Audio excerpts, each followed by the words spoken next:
Welcome to the podcast. All right. No guests. Well, there might be a guest or two, but is this thing on? Where the fuck am I? No. Yeah. So I've been arguing with these commies online for 20 years. 20 years of arguing with these commies. But only recently I started the last 2 years podcasting. And that the well, I gotta send some invites out to these stupid commies that they all think that you try to reason with them and they're just fucking retarded. It's like they say what do they say oh blah blah blah. Well, I'm not even gonna get into that. I need to roll a joint. Fucking taking the trash out. I heard a bunch of fucking coyotes attacking some animal fucking like half a mile away. It was like Jesus Christ. I think it was attacking somebody's dog. I was like, what the fuck? People leaving their dogs out at night? Sons of bitches. Uh that's just fucked up. Fucking coyotes. Maybe if they let people fucking maybe there weren't so much fucking idiots that fucking there wouldn't be giant packs of coyotes running all over fucking Michigan eating everything. Uh all these stupid fucking rich people that I don't know, fucking it's just so ironic how all the rich little bitch fucking prep sons of bitches are all 100% communist. What a fucking coincidence.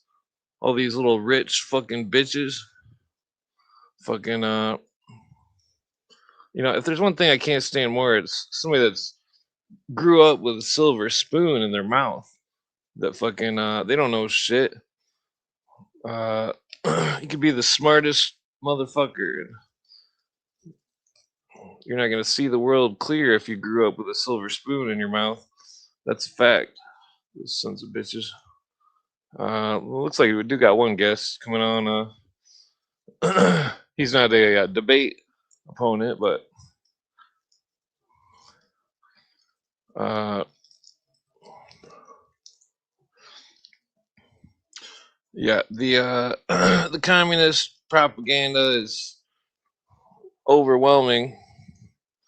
I mean, it's crazy because they're like, "Oh, what are you talking about? Some kind of red scare shit?" It's like, motherfucker. They're like, "Oh, you're on some boomer red scare shit." It's like, motherfucker, you don't know how much I've studied this shit. These fucking worthless commies and their fucking feel good jargon. 'Cause that's all it is. Oh, if you get rid of the middle class, you can trust that the communist fucking pieces of shit will fucking make the communist utopia happen. Jesus Christ. Uh, these sons of bitches. Uh, they're driving me to smoke marijuana. I'm just joking. Uh, yeah, we see these people like what's his name? The fuck was that douchebag's name? Dougal or something? Some piece of shit, fucking worthless commie. Uh, you know how I feel about commies.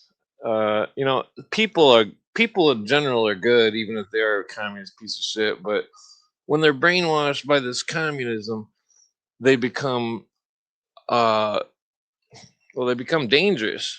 I see these posts on Facebook of these commies saying, "Oh, you better talking about fucking all wearing black and fucking saying shit that fucking was implying that the communists are gonna take over the fucking country." If you're not fucking listening to the fucking idiots out there, oh, looks like we got a guess. Yeah, Dugan, Alexander Dugan. Hey, how's it going? What's up, dude? Can you hear me? Yeah, how's it going? How's the West Coast treating you? It's all right, bro. Everything's good except for the damn gas prices, but you know how that goes. Oh yeah, They're fucking yeah, everybody in the ass right now. yeah. Any I can't. thoughts on that? Well, it's the same old story. Yep. Have you been? Not bad. Just smoking weed, doing podcasts, Hell yeah. Hell yeah. endless car issues. Real shit, man. Oh yeah. Only Yes. real niggas will understand, bro. Uh, wait. So you said you're trying to find a job? Yeah, dude. Yeah. I've applied everywhere, bro. Like the mall, bro. Fucking Target and shit. Fucking Starbucks. 22 different Starbucks in the county. Oh yeah. As What about manager, as barista, everything. is there any cool golf courses around there? Those are You know what? There is one that's my kind of friend nearby. worked It's at like one. 6 minutes away. Yeah. Yeah, my friend worked at one. He lived out there. He thought it was pretty cool. Uh, Yeah. a lot of opportunities because if you're hanging out with rich people, they're like, "Oh, you're cool. I'll give you a job at my place." You know, it's like, "Oh, Oh, dude. score." Holy shit. That's a hell of a fucking recommendation, dude. I didn't even Yeah, think of that. people can make a shit ton fucking just carrying the golf clubs around. And I'll get tips and shit too, right? Yeah, they give you The like main thing. $50 tips every time. Probably even Dang. like $100. These days, it's probably way more. Uh, Fucking some of those rich people that if you're like a good caddy and you're good luck, they'll tip you like $500. I mean, Dang. it's happened to my friend before. That's pretty sick. That's pretty sick. Yeah, And the family's lucky coin, man. But yeah, yeah, that's a good idea, though. Golf course? Shit. yeah. Plus, you get access to the golf course and you hang out and play golf. That's true. Good workout, walking around all day. Try to get the Tiger Woods status and fucking Hell yeah. see, Well, fuck my wife and the mistress. Shit. you ever golf before? Actually, once. With actually not real golf, mini golf, bro. Oh yeah. Not sure if that counts. Well, it counts for putting. I mean, the whoa, excuse me. Yeah, the what was it?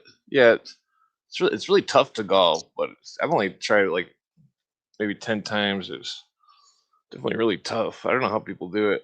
It seems like when you try to hit the ball, you can't hit it, and then when you just give up and you're like dink, and it just goes farther than you ever hit it. And you're like, what the fuck? That's a weird reality slow.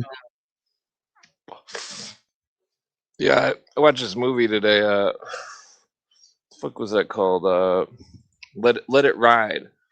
It's about Yeah. some dude that was gambling, and he's at the horse track, and he's like, "Oh, I'm just gonna put it all on this." It's like, "Oh man, fucking, I need to go to the horse track." Hell yeah. Freaking What was it called again? Let It Ride, Let It 1989. Ride. It's a really good movie. I was like, "Damn, I need to go gamble." Put it all on black. Double down. Yeah, I'm just gonna freaking yeah, because I used to be really good at poker. I mean, I dated a professional poker player. She was ruthless. God damn. How did that end? Nah, well, she was a cougar, and this is way before I got my current girlfriend. And Hell yeah. well, some like 19-year-old chick came over and forced me to sleep with her. Nice. This was back when I was like 26. Not bad, not bad. I need me one of those cougars, Well, bro. then I had to break up with the cougar the next day because I felt so guilty. I was like, oh, because I've never cheated on anyone before, you know. Yeah. Damn. That's a hell of a story, man. Where'd you meet the cougar? Right there? Gambling? No, I'm technically I met her on YouTube. Oh shit. You know, it's funny because Massive dub. when I told the cougar what happened, she's like, "I'm gonna ruin your life." I'm like, Does she have "Whoa." money? She was married to some Arab dude in the Middle East, and she had some kind of money 'cause she always had tons of money. I don't know what the fuck. Damn, It's like she enough to divorced. gamble. Well, I mean, she was making a. I don't know. I took her to a poker game once with my friends, and I like warned them all. I'm like, she's gonna win, and she's gonna take all your money. And they're like, "Oh, you can bring her," and I'm like, I guess, you know. And then at the end of the night, after she took all their money, they're like, "She took all our Damn, fucking money." Like I told you, like. bring her around the youngs. She's gonna drain them. Pause. Yeah. Well, I mean, cougars are nice because nah, I don't know. Well, I didn't know she was a cougar. I thought she was the same age as me, and fucking. Then I found out later after I seen her. She had a scar on her arm from one of those vaccines from back in the '60s or '70s or something. Oh, I was like, "Whoa, what the fuck is that?" And I found out, and I'm like, I don't know. It was it was fun while it lasted. I mean, she got the uh, mark. yeah. Well, you definitely want to watch out for cougars. Yeah, I'm on the hunt for one right now, bro. But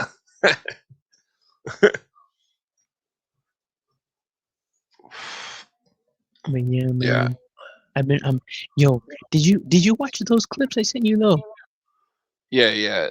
That I think that dude definitely got some influence off from your video to kind of like hijack it in a way. Was that it was something they made with AI that they were just basically plagiarizing it? No, it was something. It was from like a new horror movie that just came out like a couple days ago. I Oh, think it was okay. a week ago, and Huh. they I had been pretty hyped up about it, but that's the only interesting scene in the movie. I mean, the story's decent, but Hmm. they reveal everything in that little scene, 30-second scene. Blink and you miss, you know? But it's basically what they used for the entire like marketing campaign, and it's one scene where they feature that character for 20, 30 seconds and it's over. And yeah, it's pretty much the dialogue is like pretty much the same. I mean, just blaming the viewer for whatever it's sin or whatever everything. And Yeah. that shit piss me off, man. Because I had been like really anxious to watch the movie, and before it came out, I had seen the trailers, and it had some similar sigils to the ones that I made that I put in those other Satan videos, right? The original ones. And I was like, oh, Yeah. that's pretty interesting. Like, I wonder. And then it showed that guy with the mask on and like the crackly signal, and I thought, that seems pretty familiar, bro. Sounds like something I made. And then I Yeah. watched the fucking thing, and this fucking guy says what I said, bro. And at first I didn't think much of it. It just caught me off guard. I was like, whoa, that was crazy. But then I watched it again, and then like tonight, just that scene alone, just to see. And yeah, I'm that shit got me kind of like How pissed. You know many what I mean? how many views did your original video get? The original one has I think like 25K from last year. Oh, okay. Yeah, so you could have influenced somebody that they could have stole your shit. It's definitely Yeah, possible. bro. Fucking bastards, bro. Fucking Yeah. bastards. Well, I remember back 2001, me and my friend, everybody in the hood would say, "You don't know nothing about that." We'd all say it all the time. And then all of a sudden, Ti comes out with a stupid song, "What You Know About That," and we're like, "This motherfucker ripped us off." Damn. What, I mean, 2001 you said? what's that? 2001 you said? Yeah, it was Fucking funny. bastard, dude. Yeah, probably somebody around in your friend group. That shit like leaked I think, socially. well, It's I think it weird how just close we are to spread. the next like any other person. We're only like what was it, like 3 people away from anybody else? Oh yeah, It's so real, dude. yeah. I know a guy Uh, who's friends with Playboy Cardi and shit. I've told you this before, yeah. And it's Oh, the weird, bro, rapper. because yeah, Yeah. fucking strange, Well, fucking shit. we used to smoke weed. Me and our friends would smoke weed with this rich dude back in like '99, I think it was. It was like he had a TV show in Florida called the Tony Rodriguez show or something. Anthony Rodriguez show. Yeah. He was super. Well, I don't know. He was pretty rich, but he like totally fucked up and everything just went collapsed and Damn, we all seen it coming because he was dating these two chicks that were fucking whores. damn, were they too young for him, or did they No, just they happen weren't to too fuck him over? young, but they were just whores. Damn, in what way did they fuck him over? Well, we found out the dude was hooked on drugs, and he didn't share his drugs with the whores. Oh, damn, what the fuck? That's some Yeah. fiend behavior. Well, me and people who know the dude, we still laugh about it to this day. That's fucked up. Wait, how did they fuck him over though? Like, what did they do to him? They fucking called the police on Oh shit! him. Yeah, What kind of did he get caught, busted for possession or what? yeah. I don't know how much or anything, but I remember the last time I seen him, I smoked a joint with him, and I was like, I was like, I was like, yo, dude, those chicks used to ride my school bus, and I would not date those chicks. But you know what's crazy? The most unlikely people become those crack fiends, bro. People you would never like think until afterward. You're like, oh yeah, that makes sense. Yeah, drugs are bad. Drugs are Yeah. bad, man. In the hood, my friends' parents were all my friends' parents were hooked on drugs. They were that's why I never did drugs because I seen it and it was like, man, I will never be a fucking crack zombie ever. A cracky. The crack zombies, the fucking speed zombies, they're all fucking zombies. Yep. They're all, I mean, they're still people, but they need some help, that's for sure. Well, if I get rich, I'm gonna build a giant fucking what you call it Rehab. yeah, rehab and fucking homeless shelter. Try to get these people all fucking get their shit back together or something. You know what I Real mean? as fuck, dude. Yeah, dude. Because Yeah. even some rehabs don't accept people that have ODs on benzos. I think they're like unacceptable for the services. Like you have to sign some. Either you have to either they turn you away or you have to sign some crazy like file some crazy paperwork like legal things that expunge the rehab from like culpability if you die because that's how crazy the Oh, withdrawals get. yeah, those people need some serious help. Yeah, dude. Freaking the hospitals and yeah, it's fucked up. That's why I And got out of the city.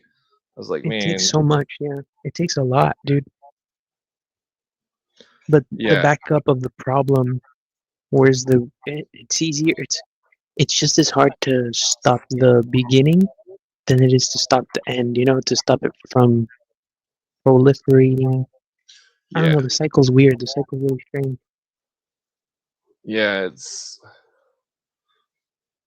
It's definitely I was at a party once in like 2001 or two, and I seen one of my friends from Detroit was there, and he was about to go and hang out with these bad people that were gonna do drugs, and I was like, "You don't want to do that, man." I fucking stopped him because he was an ex junkie. He was hooked on he was hooked on opiates in the '90s in Detroit. Uh, freaking but yeah, I stopped him from doing drugs. I saved him. Damn, dude. How old were Yeah, you? 17, maybe. No, Jesus. I don't know what year it was. But like I don't know. I've tried to save a lot of people that I knew in the city. Fucking like, Yeah, dude. just like one of my friends that he died. He died like over 10 years ago.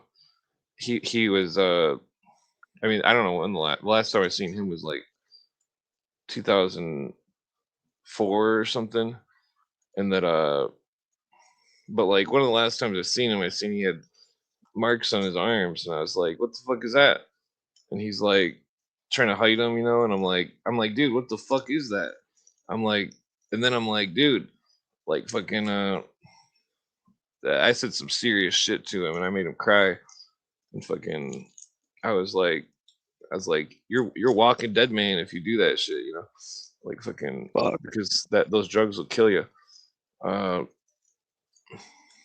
yeah, it's happened to a lot of my friends' parents and a lot of my friends that I used to know and when I was younger. Fucking drugs. Their That's why I almost, parents? yeah, a lot of my friends' parents were hooked on drugs. My friend, one of my friends was his dad was hooked on crack, and fucking he would beat the shit out of him. And fucking, I seen it once, and I couldn't stop him. He was too big, and fucking, I don't know, it was fucked up. I've seen a lot of fucked up shit. That fucking that fucking I don't know. It's a fucked up world out there. I mean, to be take it say put it lightly. Yeah, Yeah, fucking freaking terrifying, dude. When you see that downfall, yeah. It's like we're just trying to have fun, and there's all these people out there that are like they want to destroy everything, and they hate everything, and it's like what the fuck is wrong with these people?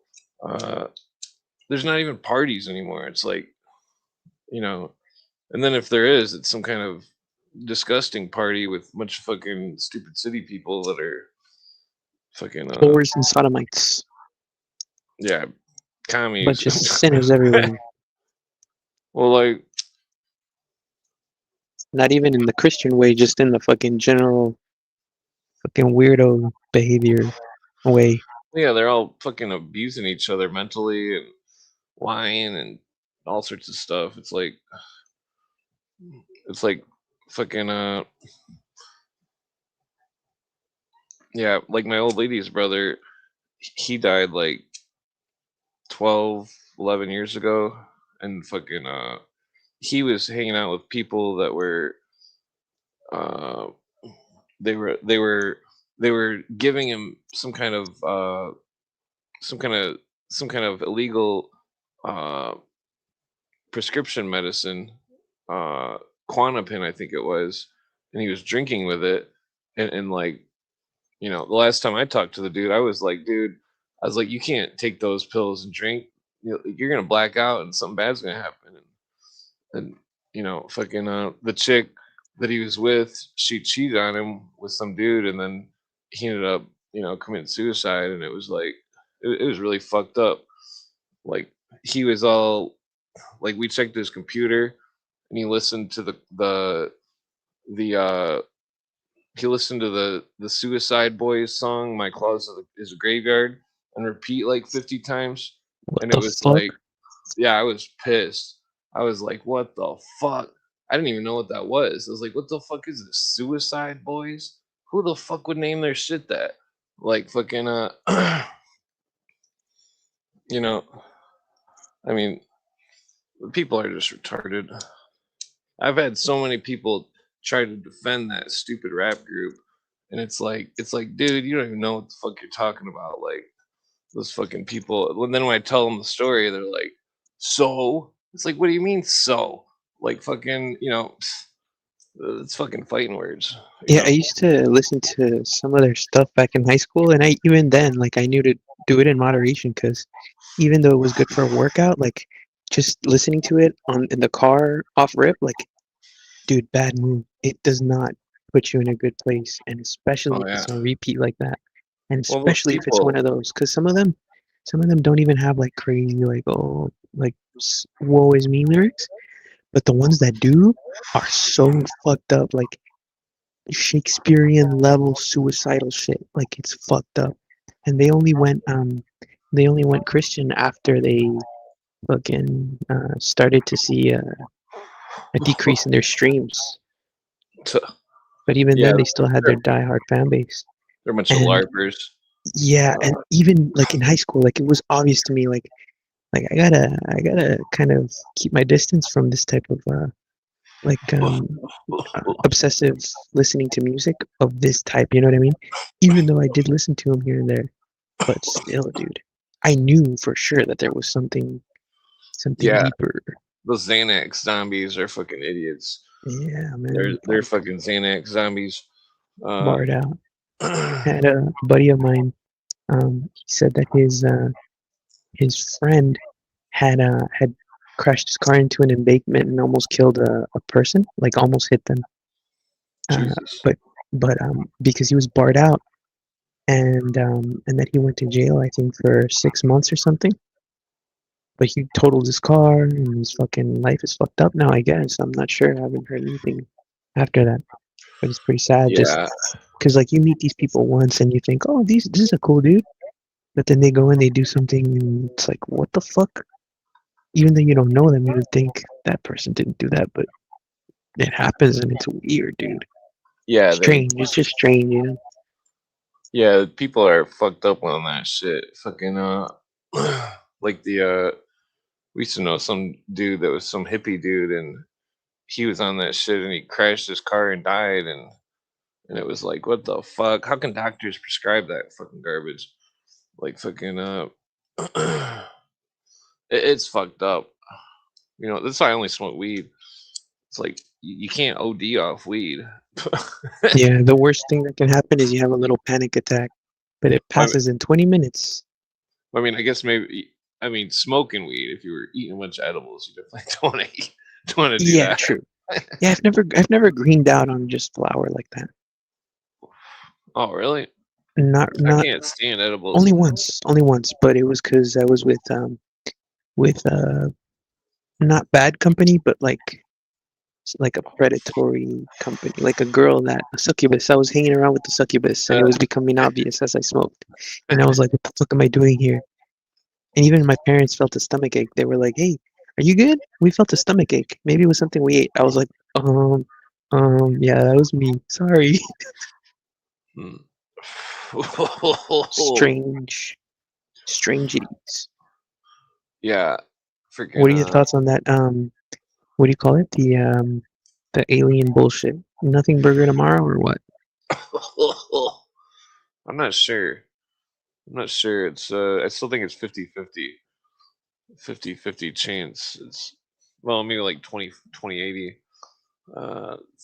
Well, 20% chance it's real, 80% chance. Maybe we're like 10% chance. Nah, it's hard to say. I mean, I don't know. If they're doing something weird like that, they got stuff going on with aliens and shit. We're all super fucked. I mean, Damn, dude. like if everything Cooper said before he thought the alien stuff was fake, we're all there's something going on that is so crazy that fucking But then if it is all fake, then there's still something pretty crazy going on because they got some kind of technology that they can. They're lying about the technology 100%. Yeah, definitely. Whatever it is, they're lying. Yep. Yeah, it's like we can't believe anything they say. Nope. I mean, I believe when they say David Wilcock blew his brains out, but usually I don't believe anything. Yeah, you know what? That was strange to me. I think personally, I think that they might have pushed him to it or they did it to him. But you said that you said that he killed himself for sure though. Yeah, I wasn't too familiar with policeman seen it. this. You what? Yeah, a policeman seen it. I read the 911 transcript. I read the stuff that he said. You could tell he was definitely showing huge signs of suicidal tendencies. Yeah, because freaking, or like back like 25 years ago, my best friend killed himself, and it was like, so I never get too friendly.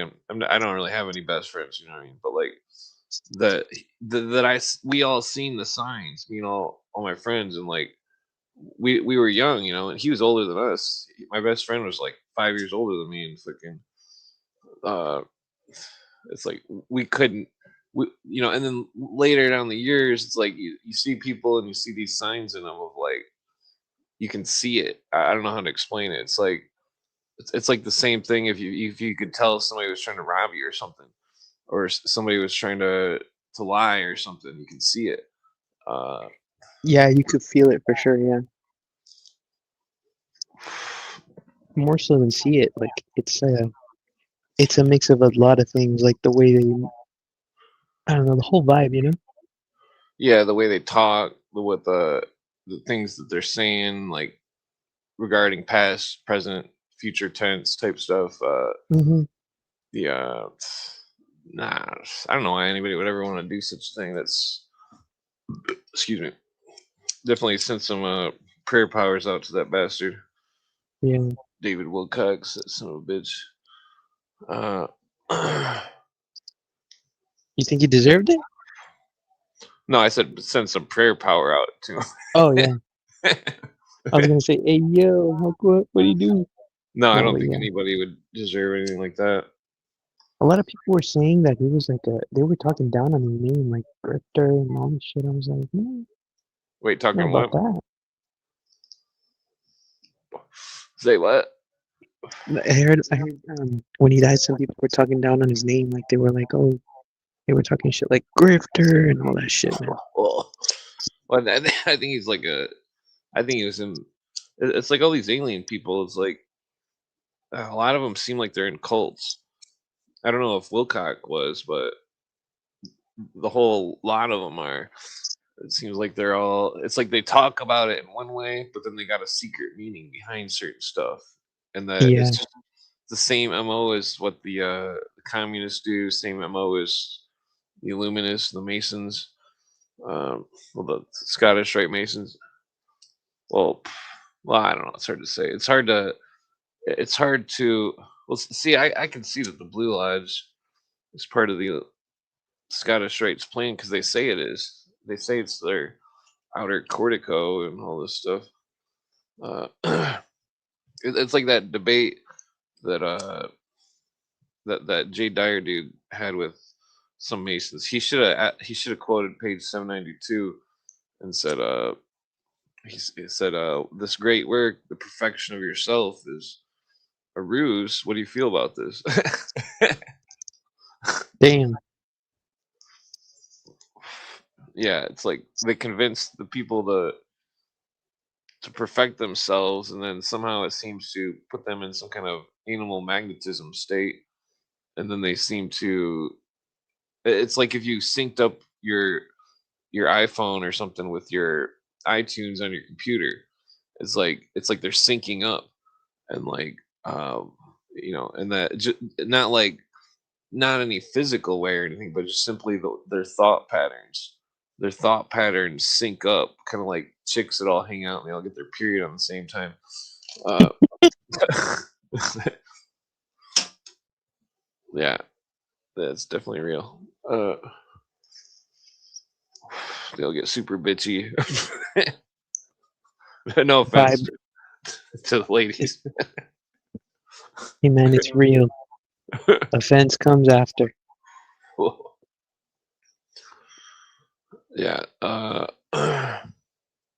Well, I always explain it like this, where it's like we used to have chickens and stuff on the farm and stuff, and like if you can take a chicken and hold its head down, and then hold it in the sand, and then take its nose has to be touching the ground, and then you draw a line from its nose in the sand, and then you draw it, and you can make it zigzag or curve or something, and then when you let the chicken go, the chicken will follow the line in the sand. Uh, and there's a way to like hotwire the brains of things. It's strange. It's like that's what they're doing in the witchcraft and the Masons and stuff well, I don't know if they still roll people up in the carpet, but they would roll you up in a carpet and then like pick you up and like carry you around and shake you around and scare you and stuff to like make the fear or make some kind of instability type uh mind thing kick in where it's like, and then once they set you down and you're wearing the blindfold and they're, oh, what do you ask for? I wish for the light or whatever, and then they see the light and uh it's like in a way they're teaching the same thing they teach in like well, I don't know which branch they would teach it in, but like military type stuff where it's like you don't quit, and that they're convincing them not to quit because every degree they have to ask for light. And so it's like they're asking for more light. Show me the light. So it's like uh, they're training them to try to seek this light, but it's all just a ruse, it seems. Yeah, it's hypnotization, right? Yeah, I think it's hypnotism. Uh, Hypnotism, and some fucking MK Ultra non-physical shit. So I think that they do a lot of uh, abductions. Like that's how it works, no? The alien abductions, they feed you some sort of 15-minute LSD. They give you that MER two or the thing that um, inhibits the LSD or the psychedelic, and then oh, the they MAOI. let you go. Yeah, and then they put some weird code in your head. They repeat something, or they butt plug you, and then they make you think that you got fucking. These the rumors on the street, or are these? No, bro, these are just dots I connected. The Aleister Crowley thing. The that he says the mouth of Horus and the mouth of Isis, and basically it's like the black magic through the ass. And then the fact that I mean, I've one heard time people say that. Joe Rogan on one of his specials, he was like, "Oh yeah, what if you find out that after you get abducted by the aliens, that getting fucked in the ass is your favorite thing now?" That's what Joe And Rogan. he like goes on a rant He's about it, fucked up. and I was like, "What the fuck is he talking about right now, bro? It's funny, but pause, right?" And then I started to think that sounds like some Iowa's lamb abduction, Hmm. Aleister Crowley shit, gray alien abduction, gray area monarch, um, hypnotism, psychedelic, convincing bullshit. Imagine, for example, you get um, you get fed some sort of like a designer drug, LSD, or like Two some CE sort or of something. psychedelic we've never heard of, right? Adrenal, right? And they put it on Well, you, and then fucking they gang rape you or some shit, like beat you and repeat something. Remember, they go around you and saying nightmare, nightmare, nightmare, or uh, some shit like that, and then I they don't put want you to know back in your bed. I don't want to know how Disney does their special effects. It sounds accurate though. No CGI required, bro. Just straight analog Well, I think that torture. there's a lot of no, I've studied psychedelics since I was a kid, and like there's they're definitely using it for bad stuff, but it's also got you know shamanic purposes that were tribal and stuff. No, Uh, definitely, definitely. That's what they're for. That what I'm saying is that they can be used, bro, obviously, for nefarious purposes, well, like I to think that open you up for something, make you yeah, they're definitely suggestible. opening people. They're well, there's I think it's all happening at these weird concerts, like the like Fish and the Grateful Dead and the String Cheese Incident, all these stupid bands. String cheese incident. I don't know about that one. What's that? That's one of the. They've got a whole following of weirdos. Uh, I mean, they all got followings of weirdos. Oh, totally. Yeah. There's there's people that they claim all sorts of weird shit when they go to those concerts. Uh, they claim that they're uh, going on some kind of journey or something, and all this weird shit. I've only been to a concert once on psychedelics, and like it was the whole time I was having a bad trip because my stomach hurt, and then I started getting a weird vibe that I thought the band was some kind of undercover military people or something. It was a weird vibe. What the fuck? Yeah, it was just straight up gut feeling. It was like, whoa. It seemed kind of weird. I wasn't even basing it off anything. It was just like I just kept thinking. It was like, man, this is weird. These people are all. It's like, what if they're? I don't know. It was a weird thing. I don't. Never Even if sure. they weren't, something was definitely off. Well, I mean, it's like they had this song. It was called what was it called? There was a song and it was talking about it was like a hippie band, but it seemed like they were talking about some kind of commie militant type shit. And it was like, what the fuck? What are they trying to say in this song? Like, what are they brainwashing people with? Like Uh, boots on the ground type of shit. it was like, how did it go? I mean, I still haven't done a background check on the people that are in the band. It was the band uh, Disco Biscuits, something, some concert that I got dragged to like quite a while ago. Fucking Disco biscuits. Did it go hard yeah, I at mean, least? it seemed like they were playing decent stuff. It's just the vibe of all these weird people. It was like they were all like mentally disabled or something. I mean, They were acting inbred or what? well, like I don't know. People are just fucking. They get all whacked out. Like I remember I was sitting there and I'm like, there's some lady that was holding some kind of quartz crystals on strings and she was acting real weird and I'm like, what's going on with that? And she's like, oh, these are my friends, and she had names for them and all this weird shit. And then she What the said all hell? this crazy shit. And I'm like, and I was tripping my brains out. And I'm like, are you sure that you're not having a delusion? Oh, shit. Then she got really pissed and left. You were too real for those disco biscuits. Damn. Yeah, there's all sorts of well, then I heard a story from one of the Grateful Dead people. They said that they seen people in the concert in the audience. They seen energy like going out of them, flowing in the sky. And they said that when they seen it, that some dude in front of them in the road in front of them tapped their shoulder. Was like, "You seen that too?" Holy fuck. Yeah, so they're doing something weird. I mean, I don't know what they're doing, but they're doing something weird. That's for sure. You ever think that in modern pop concerts they're doing something underground? Like Well, under the actual performance on the stage? oh, probably just a bunch of roadies all getting stoned or something. Damn. Yeah. They all talk in a weird lingo and fucking they're all going crazy. It's like the whole world's going crazy, and that I don't know. It's like the people that seem like they're.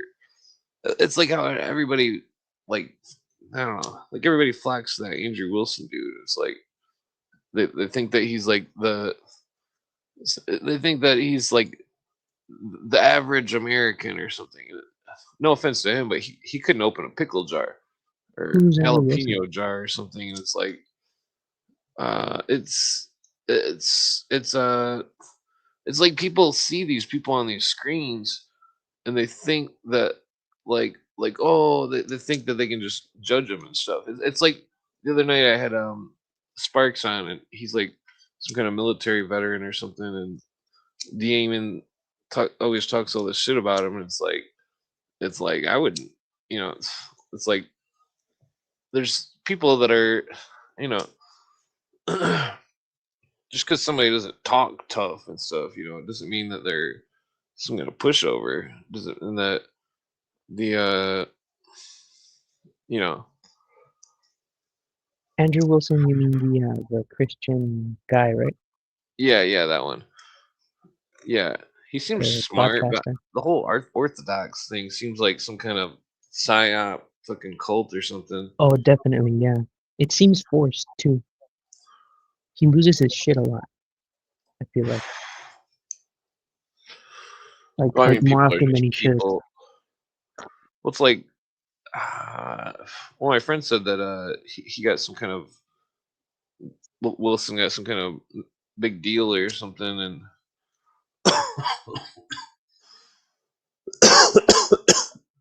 makes you wonder how people just, is it, you know, uh, are there bots and stuff? What is going on? Like, are these people all clinging? I mean, I think most of his fan base is a lot of older people, like in their 60s or something.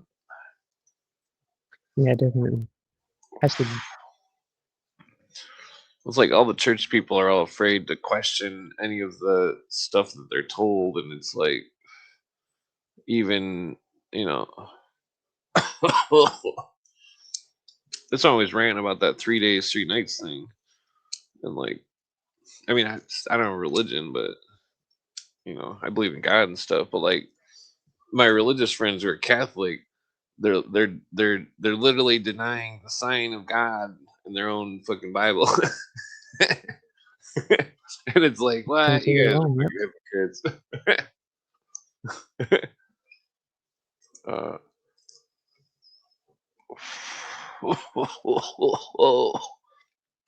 I don't Crazy. know.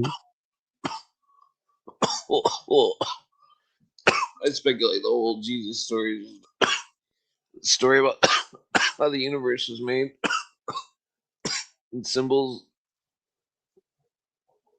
Damn, this joint's harsh. What strain though? Candy cigarette. Hell yeah. Yeah, it's pretty good. It's I've none of never that heard old of that. school sour diesel though. Is it true that it's way stronger now than it used to be? Nah. Really? I've smoked so much weed. Yeah. I remember back in like it seemed like 2000, or I don't know, like right around the year 2000, we started having all this green weed that had names and shit that costed like 300 or 400 an ounce, and you have to buy like a gram for $20 and all this stuff. I mean, if you knew somebody cool, you could probably get it for like 150 back then, but like usually it was like $200 at least for like the best shit, best weed. I mean, like, I don't know. Some of my black friends in the city could get some really good weed that was really like $400 for 4 ounces, which is really good deal back then. Like for like really green weed, no seeds and stuff. It's like somehow the Mexicans were always. Well, I don't know if it's coming from Mexico or Canada, but it was like there'd always be this shitty brickweed, and then somehow there'd be like good sensimilia that was compressed with no seeds, and it was like it's hard to get a hold of that kind of brickweed that was really good. It wasn't even really like brickweed. It was like sometimes it was like purple and super. It was always like really crispy, and you like break it up, and it's just like like super good and smells like Purple? coffee or something. It would always smell kind of like coffee, but it was just the strain of the weed. Damn. Yeah, purple weed. Purple haze. I remember him. Yeah, I don't know. The whole world's changed. It's like it's so dry. It's funny because it's like back like 25 years ago, if you had an ounce of outdoor weed, you sell it for a lot of money. Like, but like these days, like fucking, you can go to the store and buy an ounce of outdoor weed for like $20. And it's like, man, it's like the future living in the the future, the present or whatever, is great because the weed is cheap, but but like everything else is so much more expensive. It's like, man, we're just getting fucking. I I used to heard that fill up. the outdoor strains are really mellow, like more on the mellow end. Like Oh like yeah, it doesn't. It's less likely to fuck up your I guess mental balance or whatever. yeah. Well, some people are immune to weed mentally, and then other people they get really whacked out. It's all depends on who you are, I guess. The California weed, the outdoor is really good. Fucking my friend in the city used to get the California weed mailed to him, and freaking it was like back like 15 years ago, and it was we found out it was outdoor, but it was still better than all the indoor weed. I was like, man, that fucking mountain weed is so good, grown in the mountains in California. Yeah, Yeah, like if you could find some good OG Kush, that's like the best weed there is. But it has to be, it's got to be real OG Kush. It's gotta have like this grapey zing to it. It's gotta yeah, smell like peppery kind of, but peppery but sweet. It's really good. It's hard to find. I haven't seen OG Kush in like over 10 years.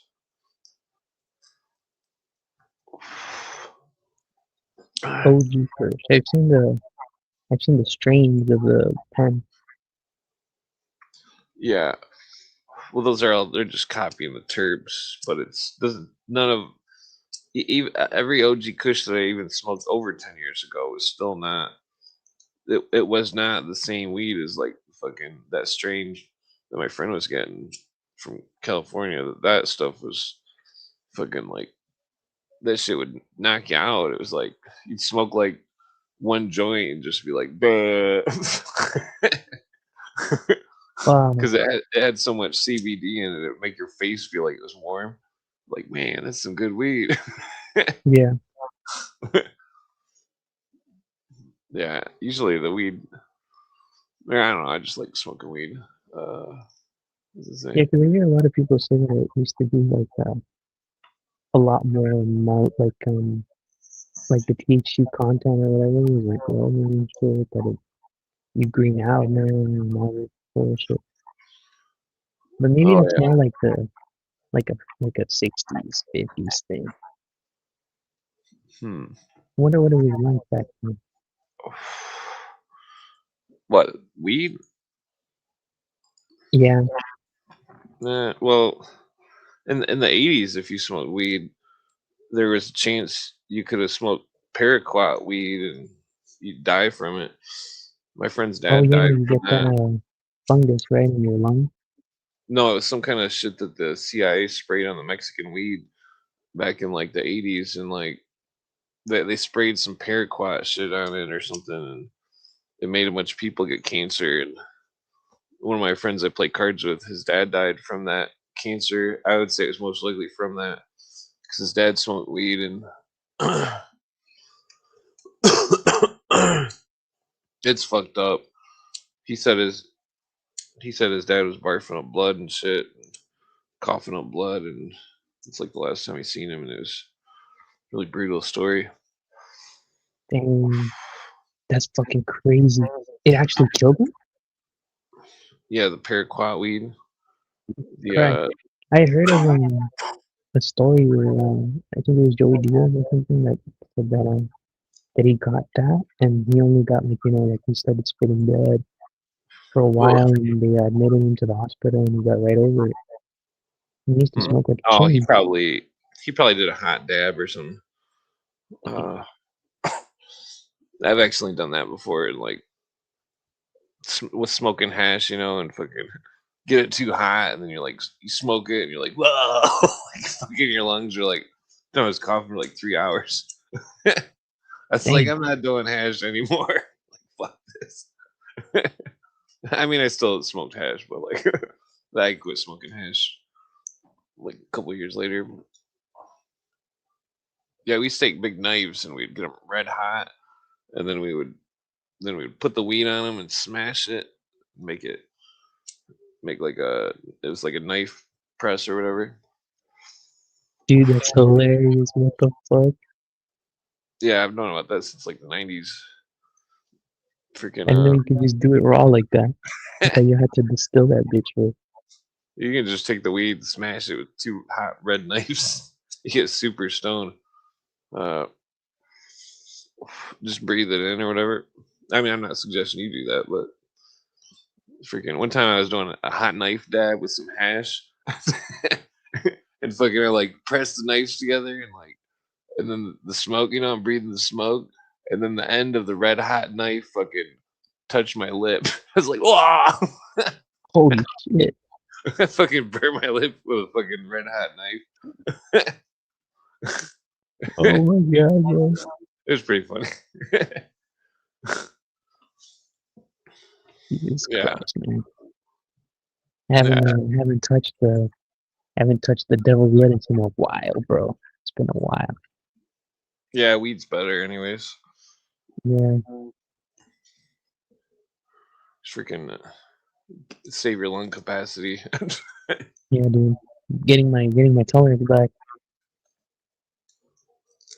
I had to stop for a while because I started actually to like green out every single time.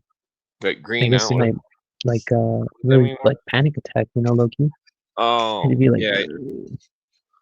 Well, yeah. It's sometimes some people just it doesn't vibe with them.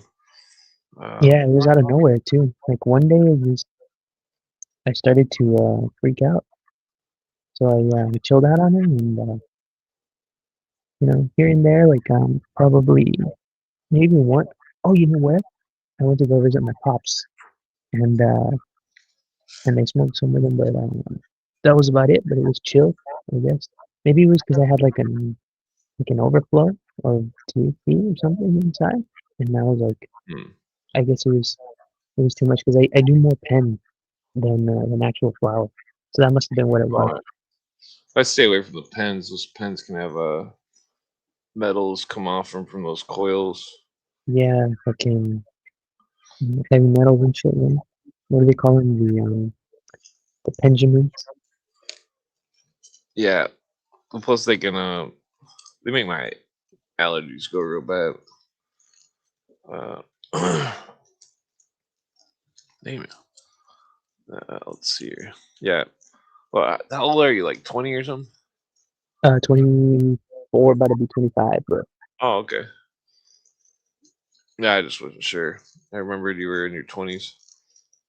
Yeah, bro. Yeah, the slang is what you said. Green something. Like I don't know what that means. Yeah, the greening out, yeah, basically just panic attack from that shit. Hmm. Anxiety, I guess, like heartbeat racing, like the body just starts geeking out. Sometimes it's not even the mind, but just like your palms get sweaty, Yeah, shit mom like that. spaghetti. Exactly, bro. Well, so yeah, I think I'm in a constant state of panic. So when I I smoke weed, can't it even blame you. I brings me can't out even of blame it. Yeah, freaking. My dad was really mean. That's why I got like PTSD from him. Fucking being an asshole, being like a violent drunk and stuff. The I don't know. you. Damn, Yeah. he used to hit you? Oh Like, yeah, he was really mean. He broke my oh, jaw. oh He yeah, you told me about that. Holy shit. Yeah, he would just freaking go crazy like for no reason. One time I was just asking him if I could rent a movie, and because he said he would rent a movie, and I'm like, well, the store's about closed. Can we go rent a movie? And then he threw his boot right at my face, like point blank range, and it was like it was always I don't know. It was always like a punch or something really mean. Like he stabbed me once with a fucking a sheet of roofing steel, I was standing on the roof and he didn't say anything and he's trying to pass it up to me. And then he takes this piece of the 16-foot roofing steel and he jams the corner into my side and fucking and he's an asshole. He backed into my car once and fucking he refused to fucking fix the dent. And then he gave me $100 for the dent. It's like I don't want the $100. I want my car not dented. and then and then I was no, he's a fucking asshole. That's dude. why I don't believe in the zodiac.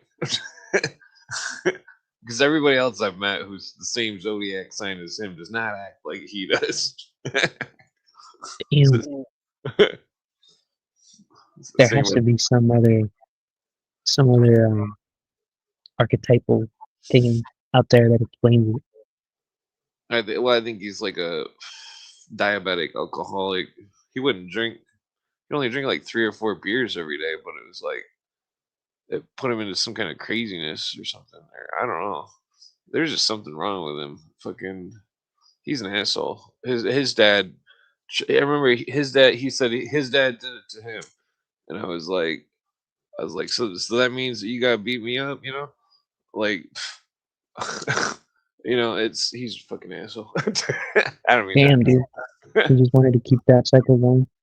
He's just fucking.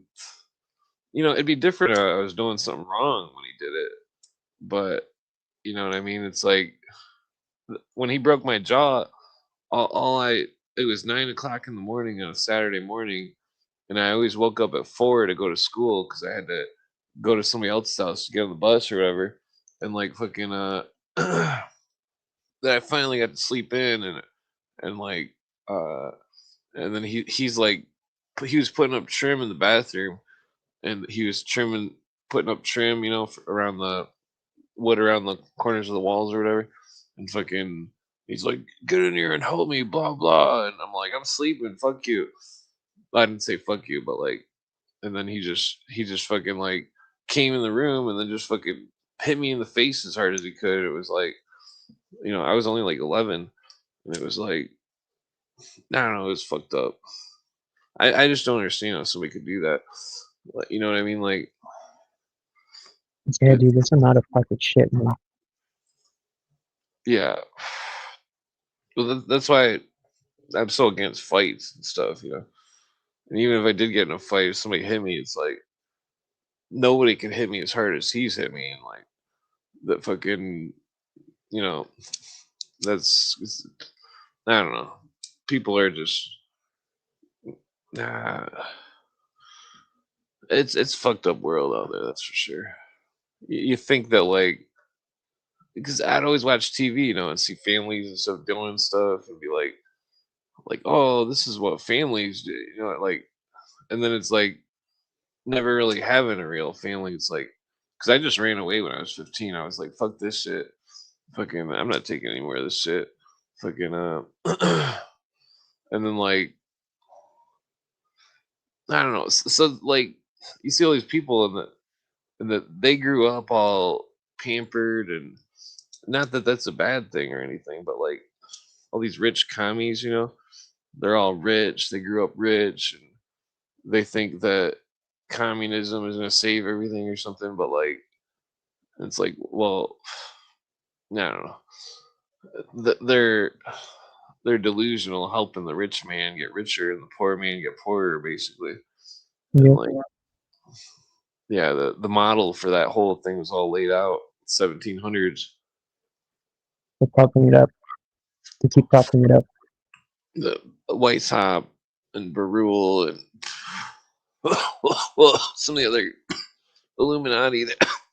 They were well, they planned on dividing the masses, getting rid of the middle class. Whoa, excuse me. Whew. Yeah, it's like we're seeing it all coming to fruition. I mean, it's already been in fruition for quite some time. It's like I think in '91 when or 1990 area that's like that old perestroika thing. I think that I think that's what the start of it was really. The start of the end of America was perestroika and then NAFTA and uh, another thing like NAFTA called GATT, which was two T's, which some kind of international trade thing that then like Ford and GM and all these factories all went to Mexico and all these other countries and fucking Yeah. yeah, it used to be different. Like one of my friends' dads, he worked for GM when I was a kid, and it seemed like he was really well paid, and it was like everybody else I knew, their parents didn't have. I don't know if he just played his cards right or what, but like he had like enough to have like a really big house, a really nice barn, like 15 acres, like fucking. I don't know. I guess I never asked him about it. Hell yeah. One of my friends' dads, he owns like 10,000 acres or some shit, and like he's just Where? a straight up farmer. It's in like North Dakota or something. He's got like robot tractors that drive around. Yeah. He's super rich. Well, he isn't, but his dad is. But my friend's a high school principal now. Uh, he was he was thought I was really smart. It's funny though, because it's like he ends up a high school principal, and I end up here. It's not, I mean, Mm. I don't know. I don't like people on their whole careers and cars and stuff. It's like I like what William Cooper says. You know, I mean, keep in mind I do have a car, but like I can't drive it because it's broke right now. But like, but he says George Washington didn't have a car. I mean, well, He's not wrong. but so this idea of like these all these labels, because you see these people on Twitter and stuff, and they're fucking they got all these labels and stuff. And it's like you trust that group of people that you're labeling yourself as. You trust the entire group. You sure the label is not gonna tarnish your name in any way? Like they do for everybody else. Yeah. Well, like the whole, like the communists. It's like if I was an employer and I seen someone's Facebook and they had a communist thing on their fucking thing, I would not hire them. But but then somebody who's communist, they would definitely hire them. And so it's like there's all this. I don't know. There's just all these stupid games being played. One time I went to the dentist and fucking I was wearing camouflage pants, and the lady was an ultra leftist or something, or I don't know. I don't know. I don't know if she was doing it on purpose or if she was just really tough or something. Like she was digging on my teeth so hard, I was like, "Damn, bitch, chill the fuck out." Damn, what the fuck? I wasn't sure if she was doing it, because she thought that I was like, I don't know. It's like fucking, Not cool. yeah, A lot of like people like that, they have something to prove and they go and then they end up not being able to prove it. So they just take it out on everybody else. yeah. I mean, I speculate that the lady was just had bad nerves or something, or I don't know. But yeah, there's definitely people out there like that, like people that'll do something to your food or something, which I think that's the lowest. That's the absolute lowest. Fucking even my worst enemy, I would not do anything to their food or anything. You know what I mean? Like, because one time I had these roommates, and I saved one of my roommates from eating food that the other roommate spit in. and Damn, when I what the when I fuck? seen him do it, I was like, "What the fuck is wrong with you? You don't spit in food. What if I was gonna eat that?" I give him a hard time, and then And then fucking, I gave my other roommate a hard time too because I was like, I saved you from eating spit, motherfucker. Like I'm out here watching your back and Now fucking he owes you for that. yeah, this fucking bastard. Oh man. Hey bro, it's about to be midnight over here. I'm gonna Oh take yeah. off, man. Oh, one quick word of advice. Give me, Uh, bro. okay, so you could, I know how to make money. That you could, you could get a pressure washer and get a hose for it and fucking print out some business cards that say pressure wash your house or some shit like, and then like leave them at certain places. Like I've got a friend who does that. He's made like fucking $1 million off it. I Man, swear god to damn. God, he's made $1 million just fucking washing people's siding and stuff on their house, washing their decks and stuff. It'd be such an easy job. Uh, Bro. you should do it. Hell yeah. Do it. That's a good investment though. Put it on the credit card, fucking make that bitch back right away. Yeah, 'cause, I mean, you could wash I think the my uncle houses. has one actually. I could just use his. Yeah, driveways, sidewalks. Just fucking spray them all down. Get all the gunk off them, wash them off. Yeah, that's a good move actually. I don't even need to go and buy it. Yeah, write it down so you don't forget. That shit'll fucking Put it on my prospect right now. Oh yeah, yeah. Hell yeah. Also the golf course. Yes, but take it Yeah, I easy. wrote that one down too. Yeah, Oh that's yeah, actually those two are good ass ideas. I'm gonna, bro. What if I do both? you Fuck could. it, one on the side. Then after you get the job at the golf course, be like, "Yo, you guys need your sidewalks clean?" Double down, bro. I'm gonna eat where I eat, not shit where I eat. Cuz. Hell yeah, hell yeah. Oh yeah. Well, take it Well, easy. God bless you, bro. You too, Hasta man. luego. Nos vemos, cuz. I'll see you later, dude. Peace. Take it easy, man. Bye.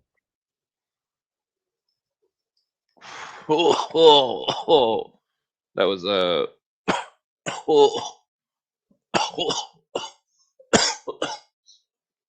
he's got a channel on Twitter. Uh, was oh shit. Hey, what's going on? Hey, what's up? What's going on? What's happening?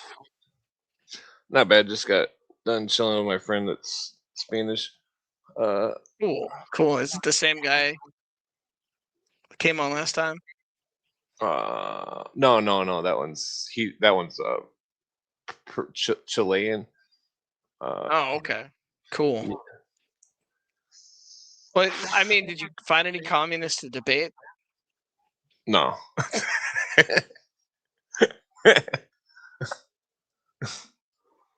Yeah. Well, do you want to debate? You want to debate? I'll debate you. What are you? You're a communist? I'm a communist. Yeah. Hey, are you kidding? I mean, I can be a communist on this stream. I mean, I know enough about communism to debate it and defend it. Oh, you just want to play devil's advocate? Yeah, I mean, kind of like that. I like doing that with all political ideologies. Yeah, yeah. We could discuss that. It'd be good All right. exercise. All right. So, where do you want to start the debate off? We're going to start it off. I mean, I guess I could just. Okay, so I Karl kind of Marx. know your talking points. Okay, I know your talking points. Karl Marx. He was pro world free trade, and the goal of it was. I was just kind of talking about this with my Spanish friend. Well, isn't like capitalism free trade as well? Well, not world. Well. Let me get to the point. Okay. World free trade. The idea of world free trade was to any country that was not under their control, they could have stuff imported, and then it could Okay. made very cheap. This is what NAFTA and GATT was, and that perestroika, and the and then the importing of the goods, which would then low. This is why China didn't want to open their trade back in the I don't know how long ago that was, but they didn't want to open their trade because they knew that it would take away their own production power, and then in times of war, typically the country with the most production power has the upper hand, and that we're in a dangerous position right now because China's got the most production power in the world, and that they're very radicalized, and that like fucking it's I mean that's just one of the points, but like Okay. that's why I was bringing up my friend's dad earlier. He used to work at GM, and then like GM, all its factories went to Mexico, and Mhm. but like, well, plus I always argue that we're already like in communism right now. It's just that it's not the type of communism I that people want. I mean, I kind of disagree with that, but I mean, Well, I I mean, know that you sort of see you and other people that critique communism well, I mean, sort of have this. let me But no, explain. let me just finish. Let me just finish Oh, this point, because I've okay. like read anti-communist stuff, and one of the main points of contention for a lot, and we're talking about its economic theory, right? We're talking about Marx's economic theory and not his social policies, because I think you do need to distinguish, even though in Well, economics the social policies I'm talking about more than Marx, are like Lenin, okay. Stalin, the Okay. what's his name, Gorbachev. Well, Gorbachev wrote. Is Gorbachev is glasnost, though. That's Well, considered to be. have you read his book, New Well, I World just want Order? to say one thing, Clint. I just want to Oh, say one sorry. thing, Clint. This is where I sort of, and I'll let you get back to your point. But I'm aware of perestroika. I don't believe in perestroika. I think perestroika was something that was circulated by the CIA around the Cold War era Yeah, to have perpetual warfare, and because what the America needed and what democracy needed is sort of a boogeyman to keep and to maintain its sort of yeah, yeah. capitalist and its neoliberal sort of stances. So that's I don't believe in perestroika. I Well, don't think there was like Cooper. any secret communist Yeah, government that I believe when they got rid of the Soviet Union, they got rid of the Soviet Union. And this was something I believe circulated and floated by Golitsyn and some of the other sort of oh yeah, CIA pundits Anatoly to, Golitsyn. yeah, Anatoly Golitsyn, that was used to like float this whole theory that communism was like the greatest threat and that it still maintained to be the greatest threat. So this was sort of a geopolitical prop that was put up by the CIA and the American establishment. Well, So I yeah, well, discount perestroika. in the book, Perestroika. the let me grab a cigarette real quick. In the book, Foundation Letters by Blavatsky's right hand man, Brother 12, she says, he says, damn, why is my cord not on? He says that Bolshevism was the sword of Damocles and the necessary evil, and that some would say that he might have been attributing Bolshevism to the theosophy that he was part of, Okay. and like the So you think that Gorbachev was a theosophist? no, I'm not saying Gorbachev. I'm saying Brother 12 was, and Oh, that okay, brother 12. he Well, how does he link? How is he linked to well, the right in his Soviet book, Union? he says, I got a screenshot of the page. He says the Bolshevik revolution was a sword of Damocles and uh, the necessary evil.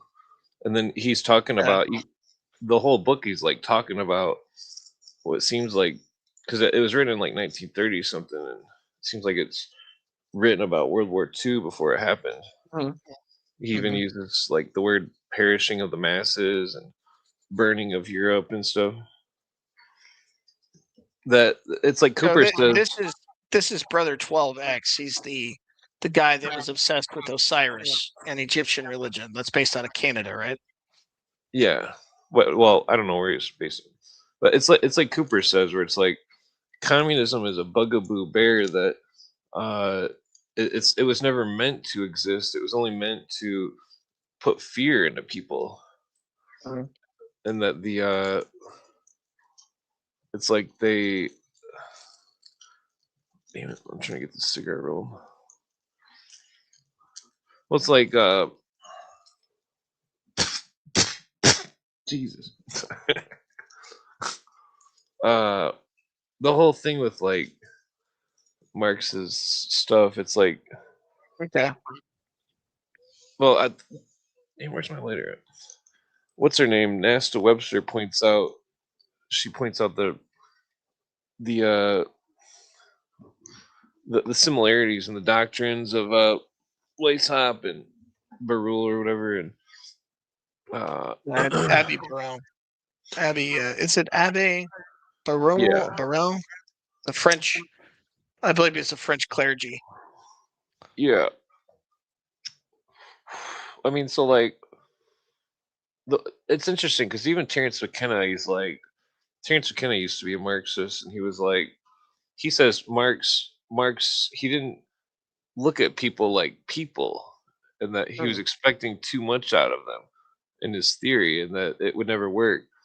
But Well, like, I mean, I think the point of contention for a lot of the critics of Marxism, and I don't want to interrupt you here, if I may interject, no, I is was done. that people um, people often criticize Marxism as a political ideology that doesn't really entertain the human element of societies. Like it doesn't pertain what motivates human societies.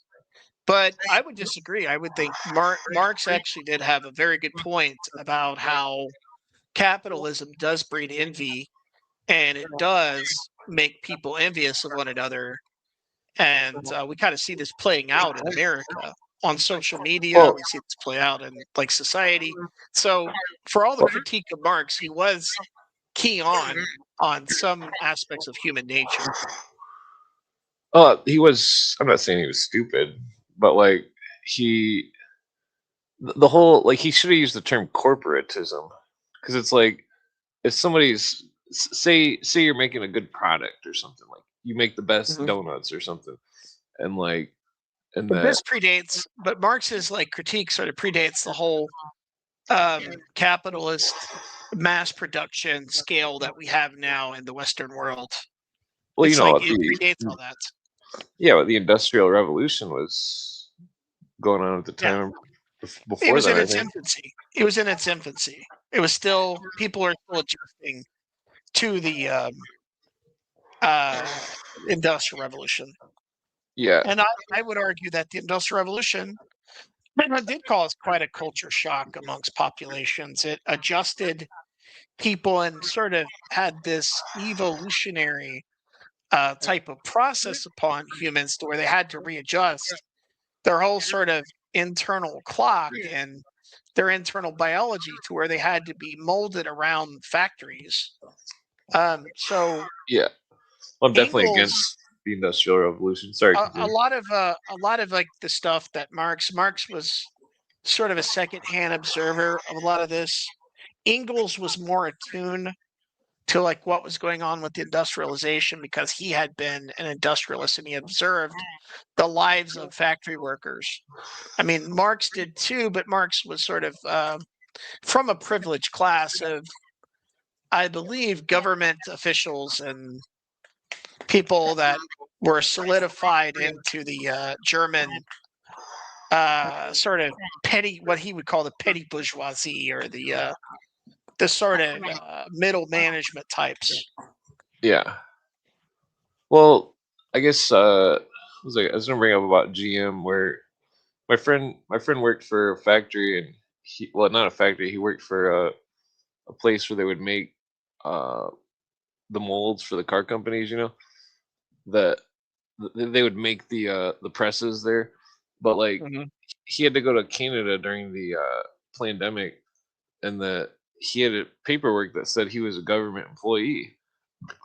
Excuse me. Yeah. And I was like, you're a government employee? Like, how can this be? I was like, or no, it started off because I was like, you're going to Windsor.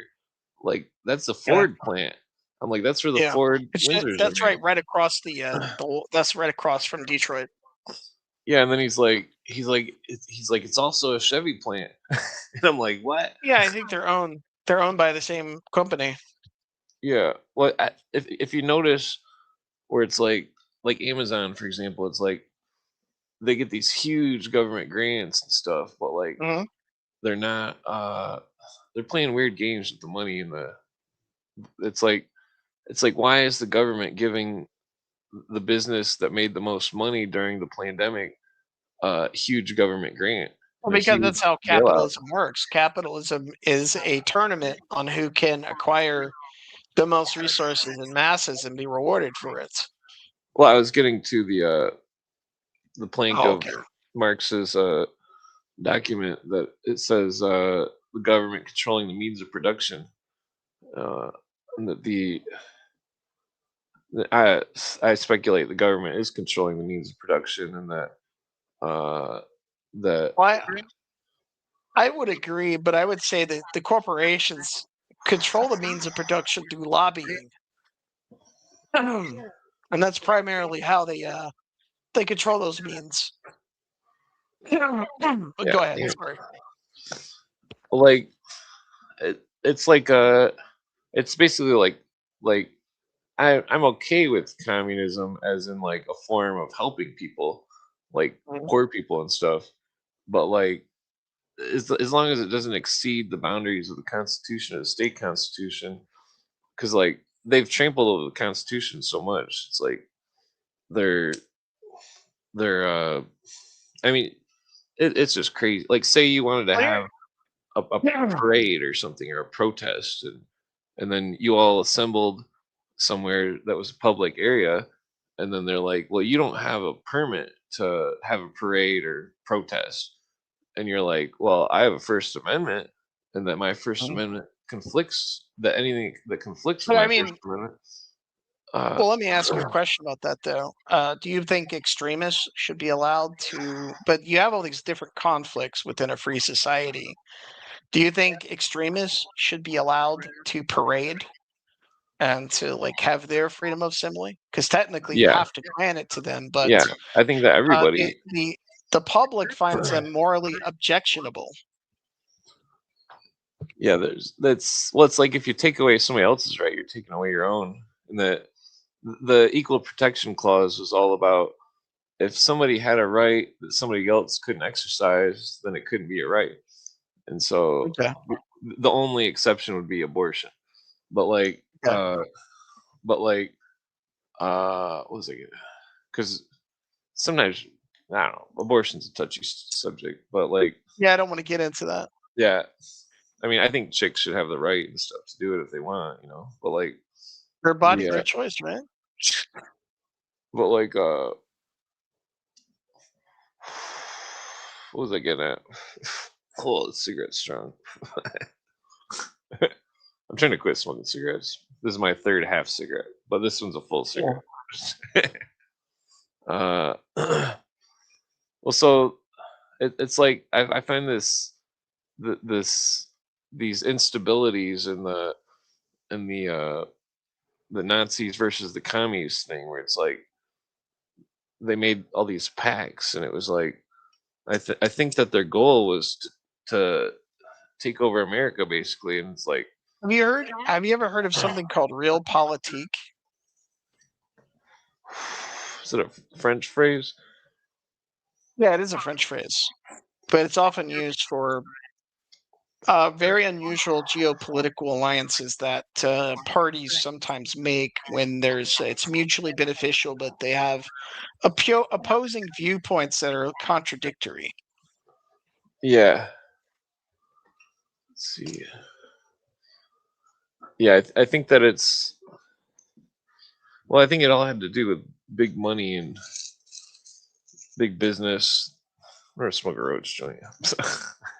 I mean, that's if we are to believe like what Anthony Sutton, and also I think there's a book about who financed Hitler by somebody named Poole. I Yeah, believe those are like the two main sources that people lean on when they talk about there being big money thrown behind Bolshevism and Nazism at the Well, same accord. well, take the Stanley, Russian. it's not Stanley Poole. I forget the name of the person who financed Hitler, but I know Anthony Sutton also Yeah, talked about who financed the Bolsheviks, and he also went in on a book to talk about Wall Street and the Nazis as well. yeah.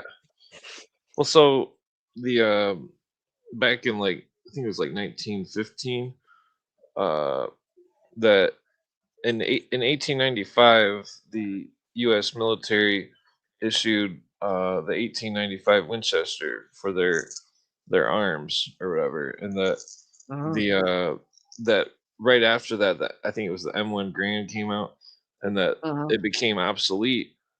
And then right when the Bolshevik stuff was starting around, there was a revolution around 1915 or 20 or something that in Russia, and that America had sent uh, big boatloads full of the 1895 to Russia, to arm the people of Russia, and that Okay. yeah, like there's stuff that Are we isn't talking all about the Tsarist? Are we talking about the Tsarist army, the White Russians? uh I can't remember for sure, uh but there's, well, I guess like take like William Casey for example. It's like he was the head of the CIA, and then he was You also said Knights of William Malta. Casey. You said what? But yeah, that's true. Knights of Malta have a lot of connections to the CIA. But Yeah, William Casey, that's after Colby, and that is around the time of what the talking about late 70s to 80s. yeah, like What mid time frame are 70s, we talking about? mid Okay. mid 70s. William Casey had a factory built in Russia for it was the world's largest truck factory, and that funding later went to Russia in the I think 90s. also I think also Ford was building plants in the Soviet Union too as well. Yeah, uh, what's his name was damn it, Ford was connected to the Nazis also, but like Yeah, yeah, uh, yeah. Well, Ford was also building stuff for the Allied forces as well. I think he was just sort of a capitalist opportunist in well, most cases. there was a quote that Dennis Cuddy brought up where it was like Ford commenting on the Nazis or something, and he was that term that JJ uses? He was ball washing the Nazis.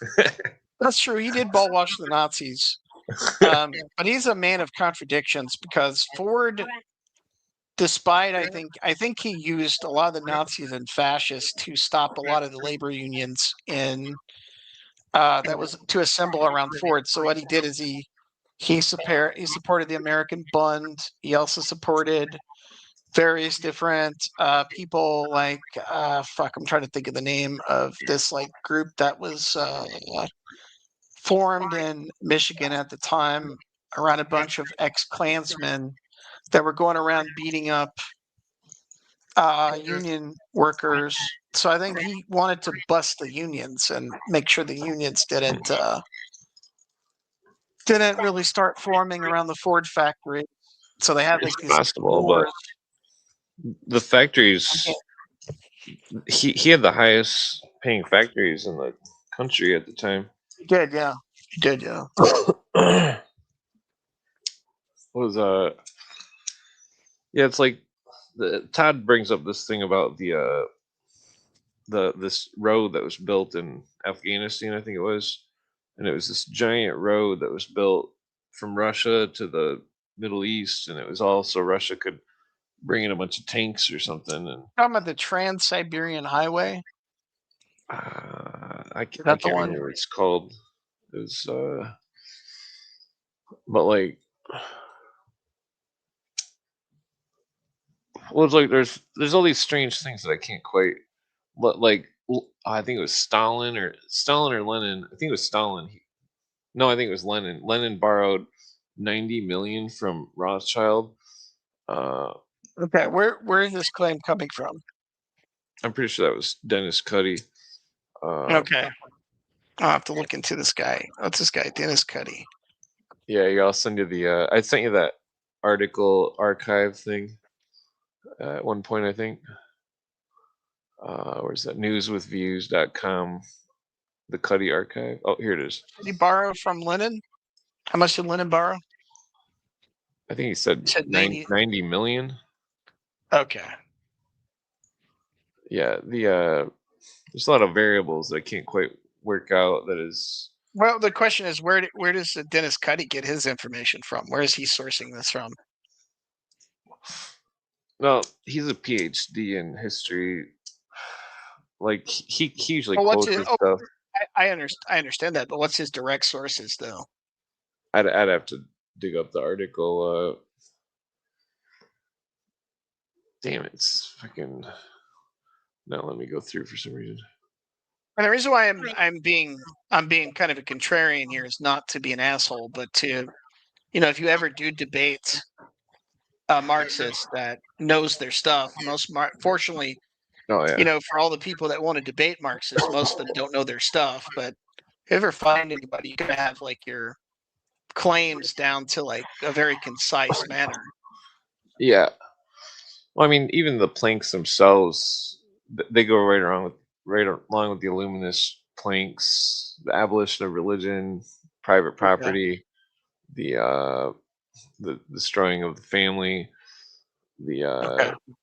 what is it? There's much more that but like it goes against it goes against the America where it's like cause we already don't have property rights with these warranty deeds.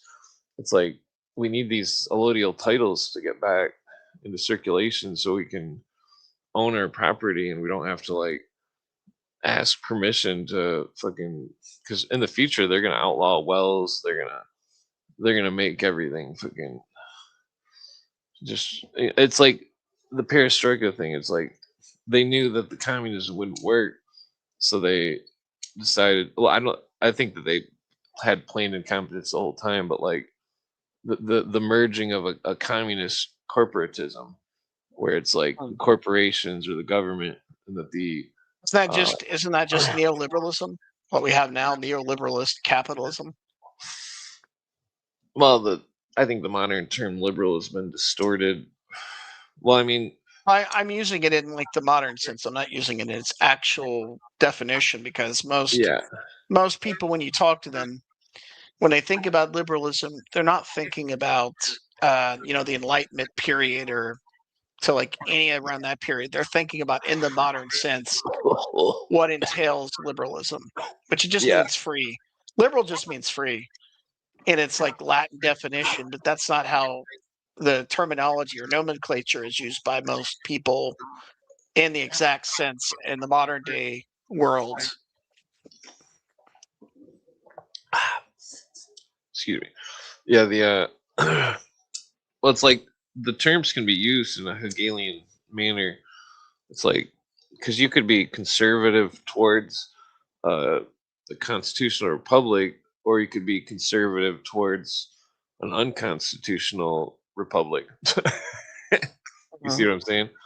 And so you could be liberal towards something or liberal against something, but like it's like the terms can be used in a dualistic way, and so it's like the complete term is not being applied in a way. It's like because there's all these conservatives, but they don't understand that like they're conservative towards an unconstitutional republic that is in de facto and operating under so many colors of law that that they're just making it up. I mean, they're just doing whatever they want.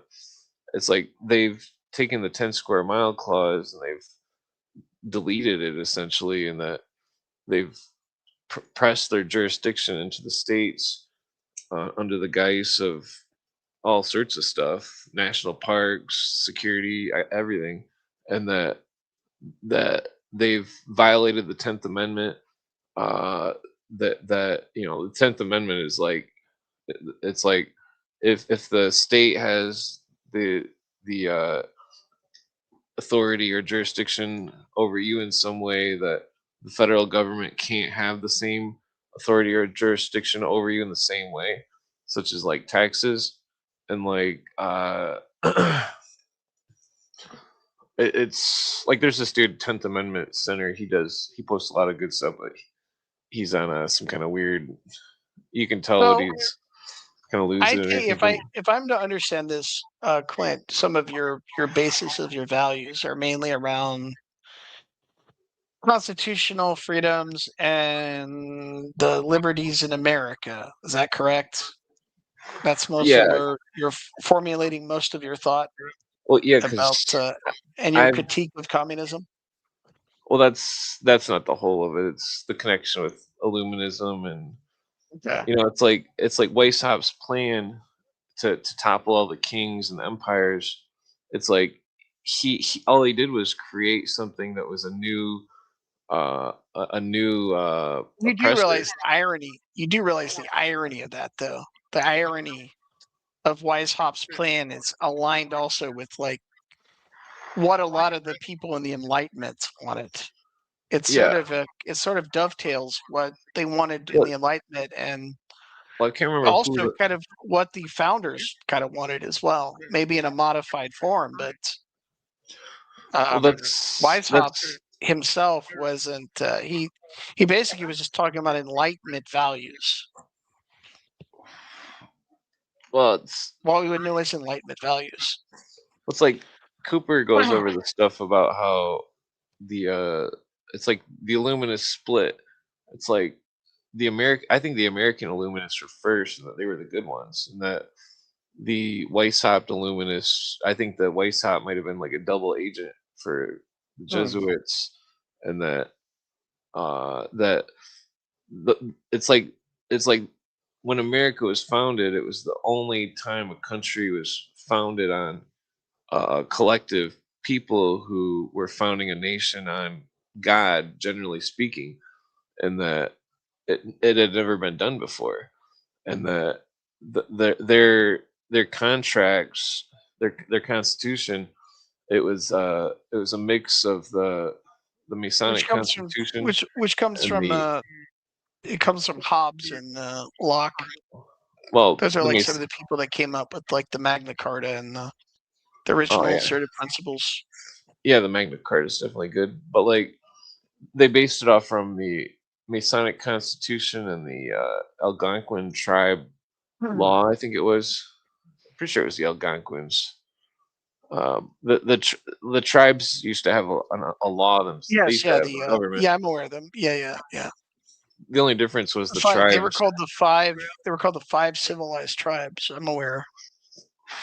Yeah, Oh. I'm related to one of them a tiny bit. I'm related to three tribes, but I'm related to the Mohawk tribe, but only a teeny tiny bit. Uh, but like the other tribes are Blackfoot and Cherokee, but the Okay. was again at the yeah, so it's like the difference between the natives government and the modern government of today is that the natives would have had, like, say the representative of Michigan represent Texas, and so the representatives of the states or the tribes would represent a different tribe or state, not their own. So then they wouldn't vote their own state all the stuff, you know what I mean, or their own tribe all Huh. the benefits. It was like a way to it was like a rock paper scissors type of logic. Uh, That's an interesting way to put it. Rock, paper, scissors. That's interesting. well, yeah, that's the legislative, executive, and judicial rock paper scissors. But it's like there's a conspiracy where in the late 1800s, it's like I've heard two versions of the conspiracy. Cooper believed that the executive branch created a different judicial branch, which they called the Justice Department, and that they also created a different legislative branch. And Okay. then, but then So you other believe like researchers, there's a shadow government. yeah, they've got a lot of evidence to back it up. But like, then the contrary researchers believe that it was the legislative branch which made a new executive branch and a new Okay. justice department, and that either way, it was some chicanery to create unlimited authority under the 10 square mile clause, where it says Congress has the power to legislate in all cases whatsoever within 10 square miles. But once they exceeded the 10 square miles through the legislation, then Congress had the power to legislate in all cases whatsoever everywhere. And so that's when there used to be clauses in law, like especially in New York, where like that when someone chartered a business, it had to benefit the common person in some way if it was some kind of business like that. And that I think it was either I think it was Rothschild that he threw a bunch of money at it, made it go away, and so he could have corporatism in a usury form, and that the it's like a Okay, I let don't me know. ask. Somebody made a good point in the chat. I think Sabrina made a good point. They said something that communism versus capitalism is a false dialectic. And well, let me ask you, Sabrina, what would you think would be a more appropriate way to frame what is currently going on in Oh, society as it pertains to well, I can sum it up. capitalism versus communism? I was just kind of It's anxious. I just would kind of know what well, Sabrina means by that. Anyway, well. go First ahead. of all, I think that capitalism. It's like that movie Shawshank Redemption. It's a politician's word. He's like, what is rehabilitated? He says. But like, so this is how I look at it. It's it's individual rights versus group rights. Those are the only Okay. two things. It's like either either we have individual rights or the group right dialect takes over, and that the group rights is not it's not it's, it's I don't know, it's like in ancient tribes and stuff, it's there's customs which kept things equal, like if your if your family died, or that you would give away everything they owned to your friends and stuff, and that and like there was certain like tribal stuff that modern society Well, didn't that's adopt. why. Well, that's why families tended to intermarry with one another is to for transfer of property rights. That's why sometimes it's not. It's kind of taboo, but that's why some royal lineages and prominent families even would intermarry with some of their distant sort of relatives. That's why Yeah, their family tree is so close, is because this. A lot of people speculate is because of inheritance law during the Middle Ages into like the modern day society, well, modern day world, it's at least to the 1800s. That would be primarily why these sort of things were, put into practice, is because of inheritance of property. And I would yeah. guess a lot of that was probably Well, based on biblical stuff as well. with the Constitution, the founding fathers wanted us to have inheritance rights, and that the one of the goals of the Communist Manifesto is take away the rights of inheritance, which is also under Weishaupt's doctrine as well. Uh, Uh, how's it going, Harry? Oh, not too bad. oh boy, it's Hungry Harry. What's up, Harry? What's up, man? Wild card. Wild card. Speaking of the Indian heritage, have you ever read this book? No, I haven't. Looks What kind of book is cool. that? Hold on, let's see. What book is that? Hold it up again. It's the American Empire of the Fourth World. That does sound interesting. Anthony Hall. I'm actually going to put that down. I'm gonna write that down.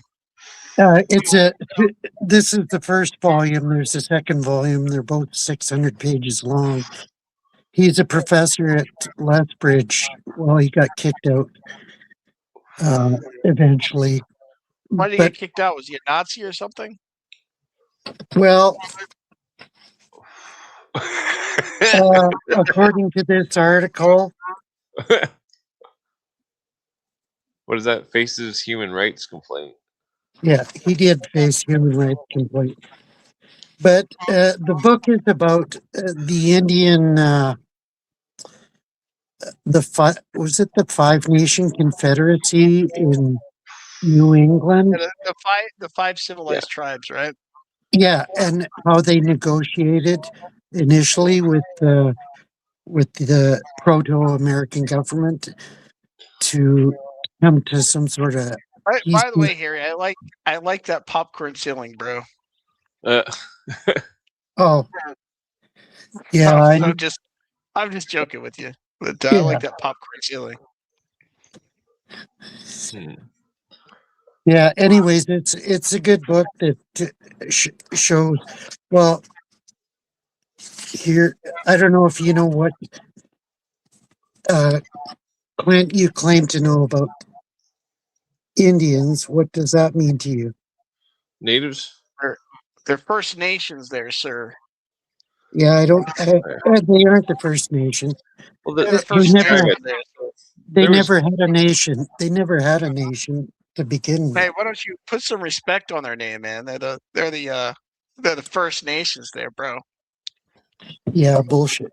Have you- technically, the Blackfoot are the first people. and they aren't called First Nations. They're called Indigenous now. And if you look in the Okay. Well, Oxford, I like the First Nations. I like that. I thought that was a pretty look nice in the name for them.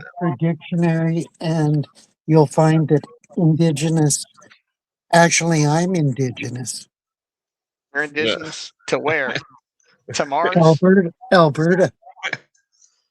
All right. Well, by legal definition. Yeah, totally. Wow. I think that the tribal ways are the better ways for. Oh man, don't put a shirt on. It's so hot in Canada or in my apartment. Really? Yeah. Really? Yeah. Wow. Huh. I have to have the fan on. You keep everything. it blasted up there like a senior citizen. Technically, I am. Okay, well that's Oh, fine. yeah. That explains things. Yeah, he's. What are you, like 70 or something? No, 64. I turned 65 in September. What are you like 70? Oh, Well, man. I don't know. I think it's how old my mom is. No, it's all good, Harry. I'm just kind of just joking a little bit. Yeah, no problem. But don't say what you said on last stream. I'm not trying to get canceled. I don't want to be associated You know, with Nazis. no, with Clint's channel has so few viewers that It doesn't I matter. don't. It doesn't matter. No, Bro, I I have don't people think it'll upset. ever get No, listen, canceled. bro, I don't think listen. it'll I'm get talking about canceled. me. I'm talking about me. I have people that obsessively stalk me online. Really? Oh, I'm not whoa. kidding about that either. Oh, That's Yes. crazy. They stalk you? Yeah. Yes. Whoa. You better buy a pit bull. I'm not scared of them, but I'm just simply saying the worst they can do is like just harm your reputation. Which What? unfortunately my reputation isn't the best in certain What is. circles. But What? What, well, I don't have a religion. Do you have a religion? I like honestly I don't want to sound like one of those new agers and say that I'm spiritual, but a higher power. I do believe in a higher power. So you're part of AA. Well, I believe in But God. I don't like all these. I don't like all these labels and boxes you trying to put me in, bro. Trying to box me in. Well, I was forced to take an AA course, and they said, your higher power could be the light bulb. What? Totally, totally. That That's how seems kind of stupid. silly. That's how stupid they are. Yeah. Well, I think it's No, I'm psychological. Sabrina. I'm not agnostic. I have a spiritual belief, but I just don't want to be boxed in. Do you believe a God made the universe? I believe it's possible. A creator I God. I Do you can't think? know that for sure. I mean, then we get into like philosophical territory, Yeah, which I am totally. ill Yeah. prepared. I am ill prepared for right now to talk about. Oh, But well, I I always. Oh, sorry. no, I I'm just use. saying I'm ill prepared to talk about that right now. But I think that's a very complex subject, and a lot of people like to minimize it and like to reduce it, being the reductionist a lot of people are. Oh And yeah. I think it's a very, very complex subject. In a non-religious way, I can discuss it. Okay. So in Egypt, the language it was before the universe was started, there was Nu, which was Yes, nothing, new. Yes, and new. then That's the void. uh, Now well you're then talking. Now you're talking my language. You're talking well about then cosmology. well then after nothing there was not nothing, which was Anu. So Well, not exactly. nothing Not became exactly. not nothing. Yeah. I they sort of also they have very serious belief systems in Egypt. They also kind of believe that Ta, which is the fashioner of the Yeah, sort of crafter of the universe, he created and spoke man and the world into existence. So it yeah. came from like a vibrational Well, think type about that. of Well, I don't really go. Well, think about the Hindu stuff where it's like there was Brahm, and then there was Abram, new Oh and new. boy. Oh boy. So Brahm was God, and Abram was not God. The first man. Sabrina, I don't mind disclosing this information. The people that stalk me online are freaks anyway. They're weirdos and freaks. But I do have people online that will do that and will create websites about me, will Jesus, write all kinds of things about me. how many followers do you got? I don't got many followers, but the thing is my infamy is much larger than what my follower list is. Infamy. Yes, my infamy. Huh? Why? What is I what don't want to happened? get into it. I don't want to get into I it. guess you I'm are. not going to discuss it. I'm not going to discuss it. At least not. Eventually, I will disclose all this stuff, and I'm not just saying this to be No, it's fine. serious and whatever. I'm serious about this. It's really more of a burden than it is any kind of Well, benefit.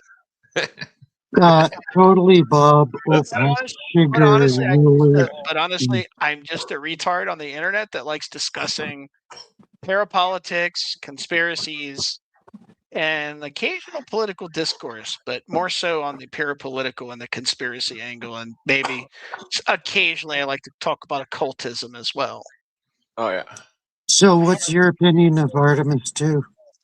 Artemis. Who? Artemis too? I don't really like the whole space theory, conspiracy stuff. I just don't care about it. Oh yeah. Well, you seem like you'd be able to absorb a lot that I'd talk about. I haven't really been, to be truthful with you, I haven't really been following it or taking much interest into it. All About the the whole space. Artemis. I know a lot of the de facto sort of conspiracy people tend to like just hand wave it as it's some kind of fake or some type of orchestration that was done by theatrics, which maybe there might be some validity there. I don't know. Um, what I'm going to float something out there, an idea that I think is going on now with the conspiratainment and the conspirologist type of circles now. Is I Yeah. think, unfortunately, what's going on right now is you have a lot of gatekeepers and people that are floating conspiracy to distract people from real events. So as Yeah, much as that's I love, totally conspiracy theories, I think it's being weaponized and utilized against the people to Oh yeah. cause a lot of confusion. Yeah, I think it's a mix of dumb people and a mix of psyops, counterintelligence. They're purposely making flat earth stuff and all sorts of stuff to to mess with people's minds. I think that they may have engineered the what is that called when people think that the Berenstein Bears was spelled different. So I think Mandela effect. yeah, I Yeah. think they Mandela engineered effect. that. They Yeah. spread the rumors. Yeah, they And then claim people, that Mandela effect's being caused by CERN right now. That's the big thing. Yeah, I think People they just believe. want to put people into a paranoid state. Yeah. Because it's that whole thing that Rima Labau said in that sightings interview. She said, when a continued post-traumatic state happens, So that it creates it's like the person becomes easily imprinted upon, like they can absorb things indelibly, like permanently. Yeah.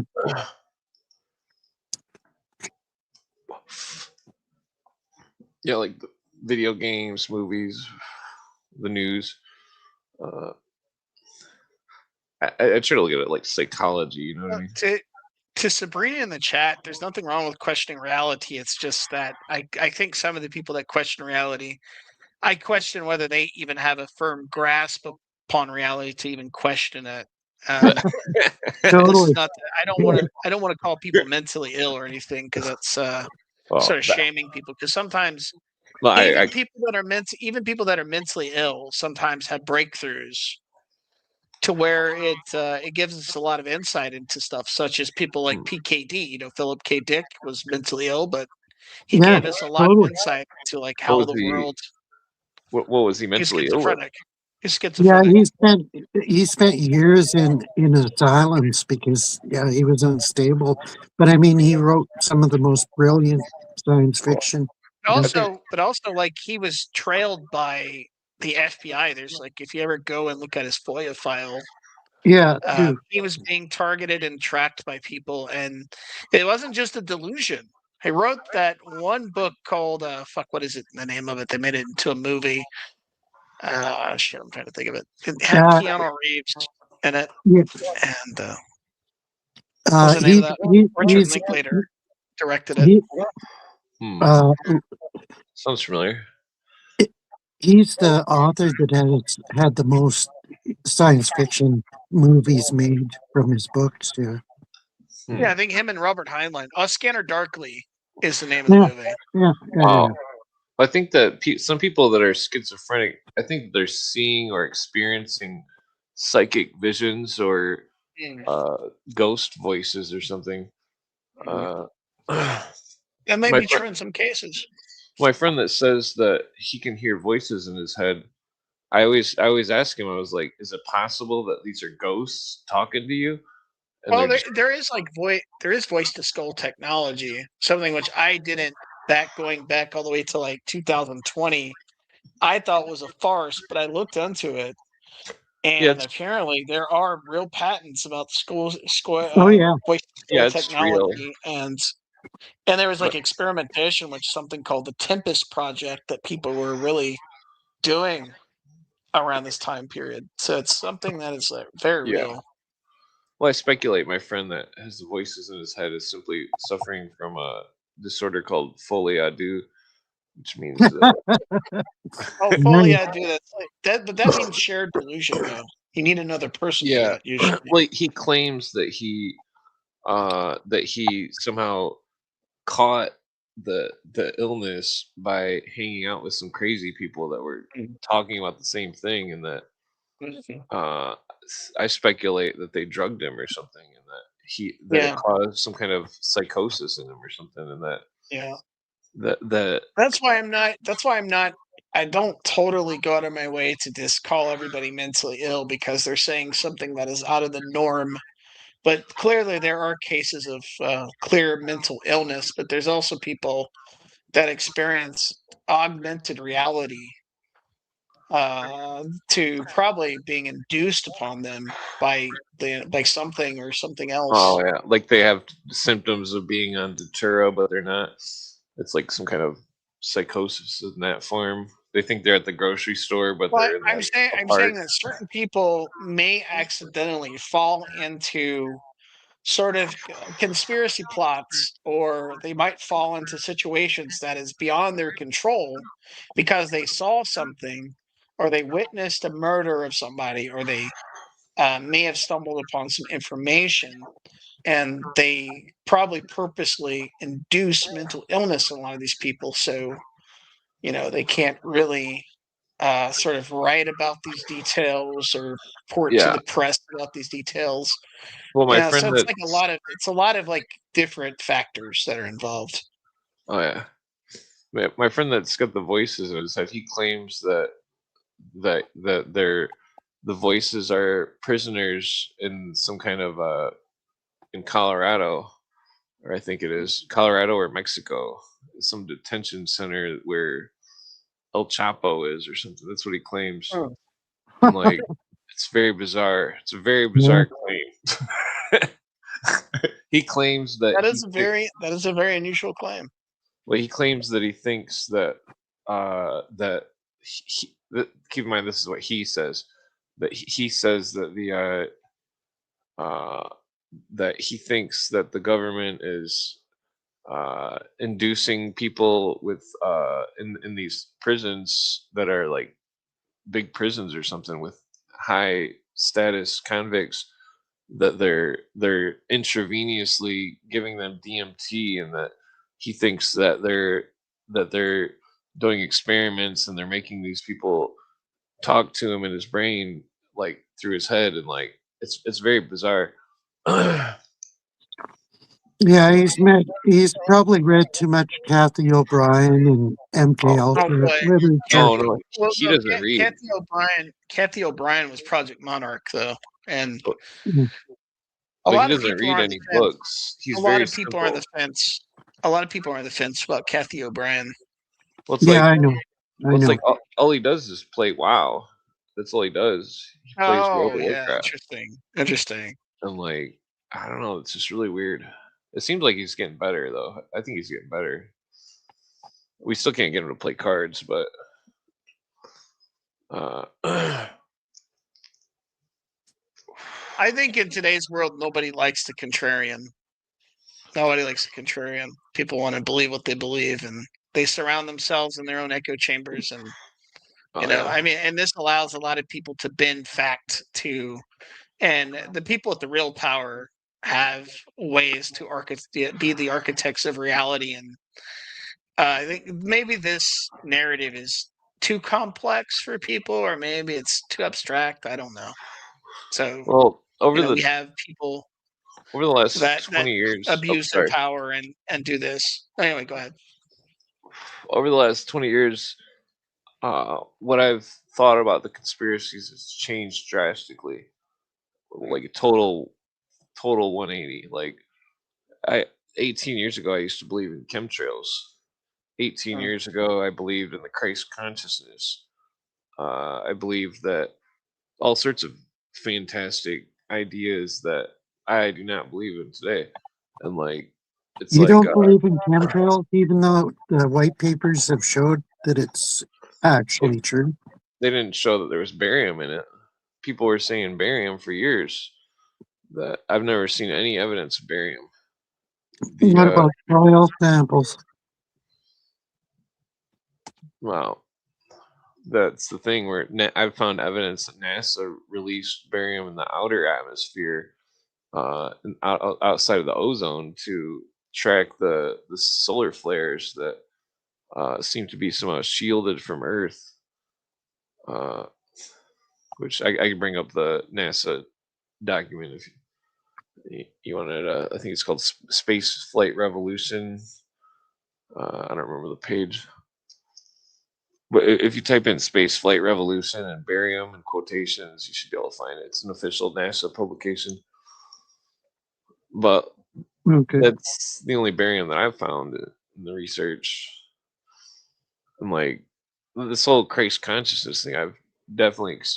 It's like with JJ talking about the Mormons or Todd talking about the Mormons. It's like from the early 2000s internet, I believed in all this crazy stuff, and then I heard Cooper talk about it, and he's like these people want you to believe this stuff, and it's all part of their world new age religion. And it was like, and then he quotes all this shit, and it's like Jesus, like I can't believe in something if somebody wants me to believe in it. You know what I mean? Mhm. Like that's why I'm that's why it's that's why I'm so pro America and Constitution, because it's like that an experience in my life. Like I've had at least 20 cops tell me and literally violate my Fourth Amendment.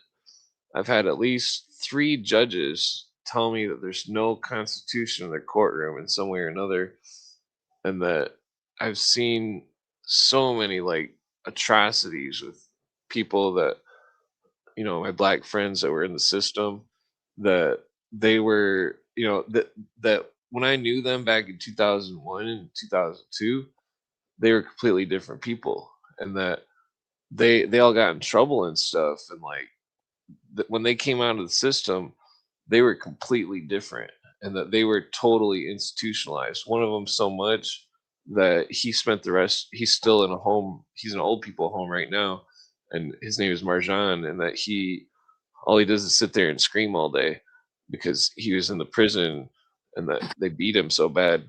Uh, his is a real sad story. He was a good rapper back then, but he can't rap anymore. Damn it. Okay. Yeah, I don't mean to bust out sad stories. No problem. Oh, yeah. Yeah, it's like the system is so it's like it's so fucked where it needs simply like a computer reset, like but not in a revolutionary way, because if there was a revolution, that it would be swayed toward what the internationalists want, and the internationalists want to, they want to take away everything that's what it means to be an American. What's that song? Nah, I'm not gonna bust out the song. No, don't. Please don't. Please do, Clint. Please do. I want to hear the song. Let's hear the song. And I'm proud to be an American. Oh, brother.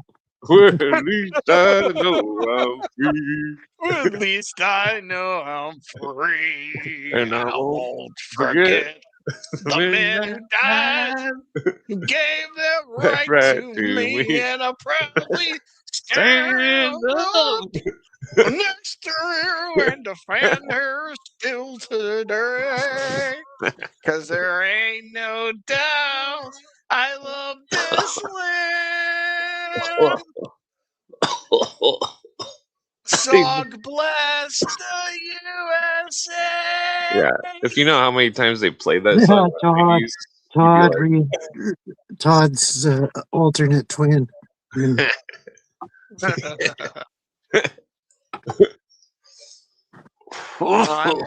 I'm my own person. I'm not a clone of anybody. I I'm know. not a clone I'm of. just joking, responding I'm to not Sabrina. a clone of a elderly but lovable Mormon from Utah and a cultist from Utah. Is he a Mormon? What? Former, I think, formerly. Who? Okay. Well, This is Doc and Frodo. This is nobody well, else. that explains a lot. Yeah. Oh yeah. Yo, it's the doctor. Call the opera. It's the doctor, not the operator, not a hater, just a debater. I make these other MCs go down like a dumbwaiter. I thought you were gonna say Quaker. Not the Quaker Oat man, but I got a master plan. Yeah. I'm about to make my extendo bands. I make these other people sink like quicksand. Damn it. I got them swinging from trees like Tarzan.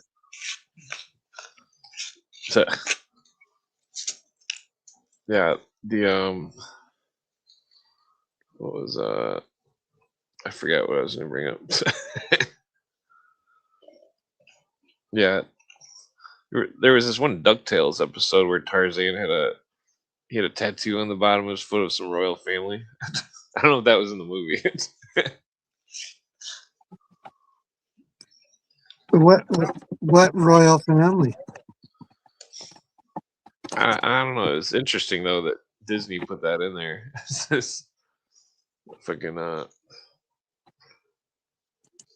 they're gonna find that one Rockefeller in New Guinea someday, and he'll be, Yeah. be Oh yeah. They'll find him in the pit of somebody's stomach. Find him in the bowels of somebody's waist. His DNA is in somebody's waist.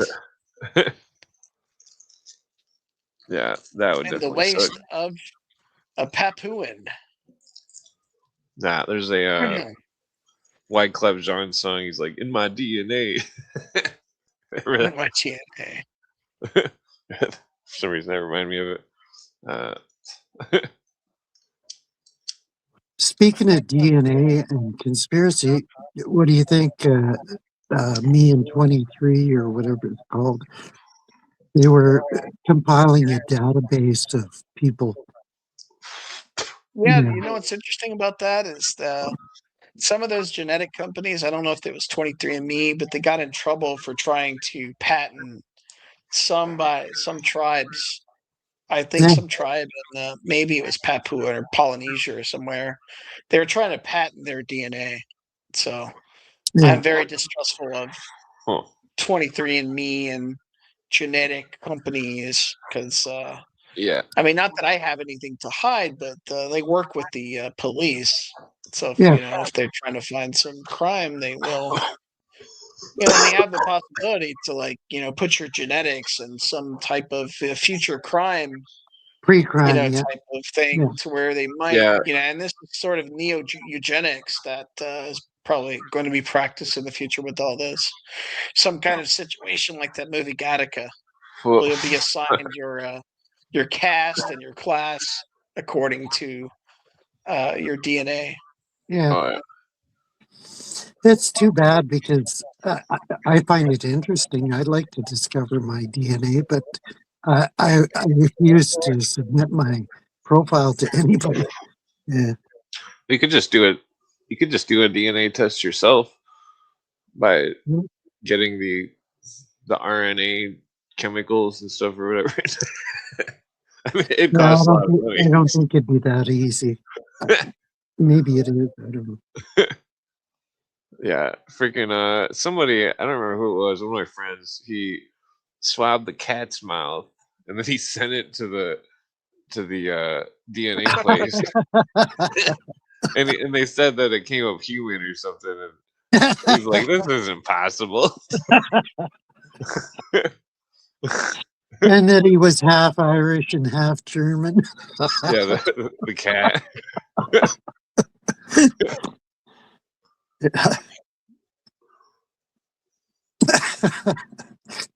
Yeah, I don't trust those DNA tests because it's like if there's extinct people on the planet and they don't have the sample of the DNA from the extinct people, then they can't trace if you're, like related to certain extinct people. I don't think there's any extinct people, really. I mean, there's small pockets like No, there are extinct people. The Wanche people from the Canary Islands are extinct. Oh, really? Oh yeah, the Easter Island Yeah. people too. Oh, No, they're not extinct. No, the Rapa Nui people are not extinct. They Oh, they're not. most of the people that live, yeah, they still have a Really? contingent of indigenous people there. Well, I was mainly talking about the tribes, North America.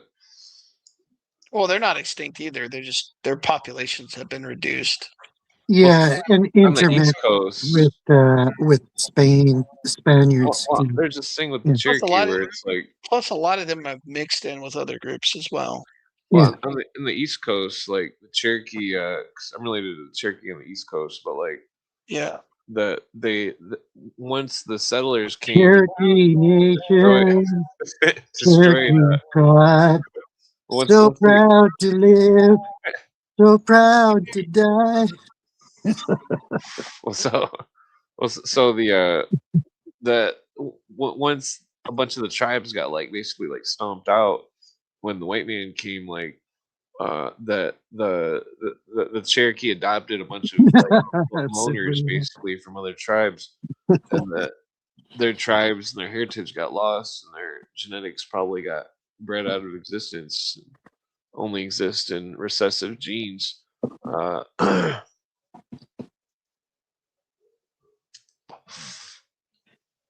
yeah, like Yeah, there probably is a few, but they're small tribes, yeah, small peoples. Yeah. they said there was 9 million people in America before there were settlers. You I know find what that really hard to believe. complicates the whole Native American thing in North America is that around the time the government was selling cards for people to claim, they were like selling cards for $2. So a lot of people lied about being Native Americans and bought $2 cards to claim that they had tribal affiliation. So unfortunately, also a lot of the people that own the casinos and some of the other people like that claim indigenous heritage, a lot of them are not even ethnic Indians. They're not even Totally. ethnically Native Yeah. American.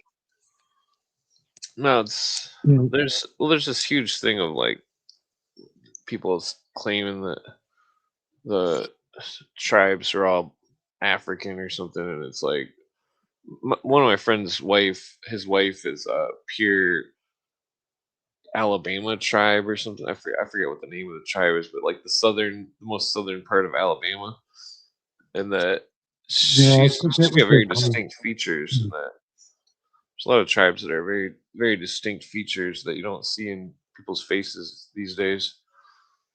I mean, like I don't know. Well, nah. Well, like I used to smoke weed with these people that were part of the Sioux tribe or whatever. And they all had very distinct facial features and stuff. Uh,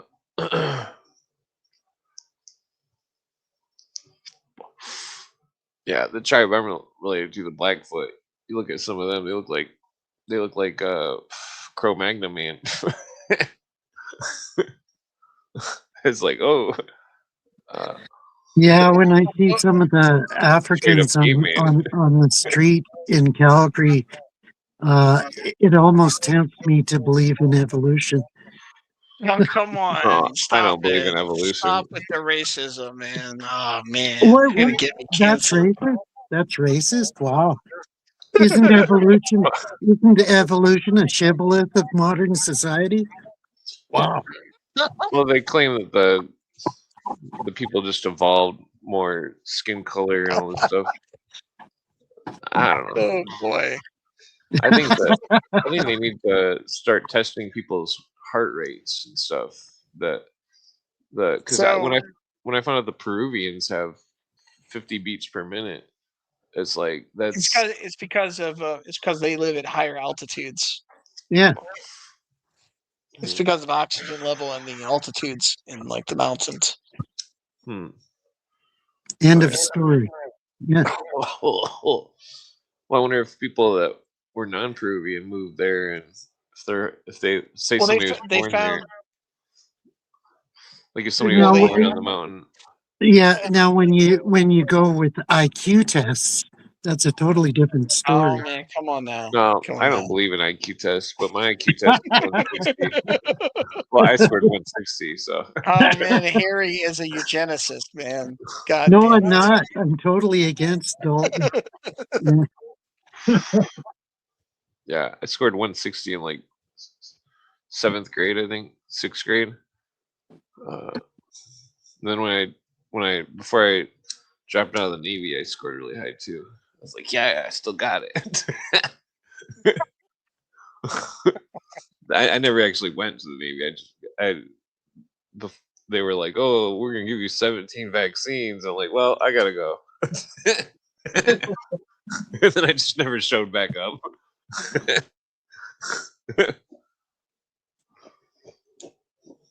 Yeah, I could have made a lot of money, but Why didn't you? I was worried that I'd get stuck on a submarine and not have an asthma inhaler. Oh shit. That'd be my nightmare. Like I can't Well, fucking breathe.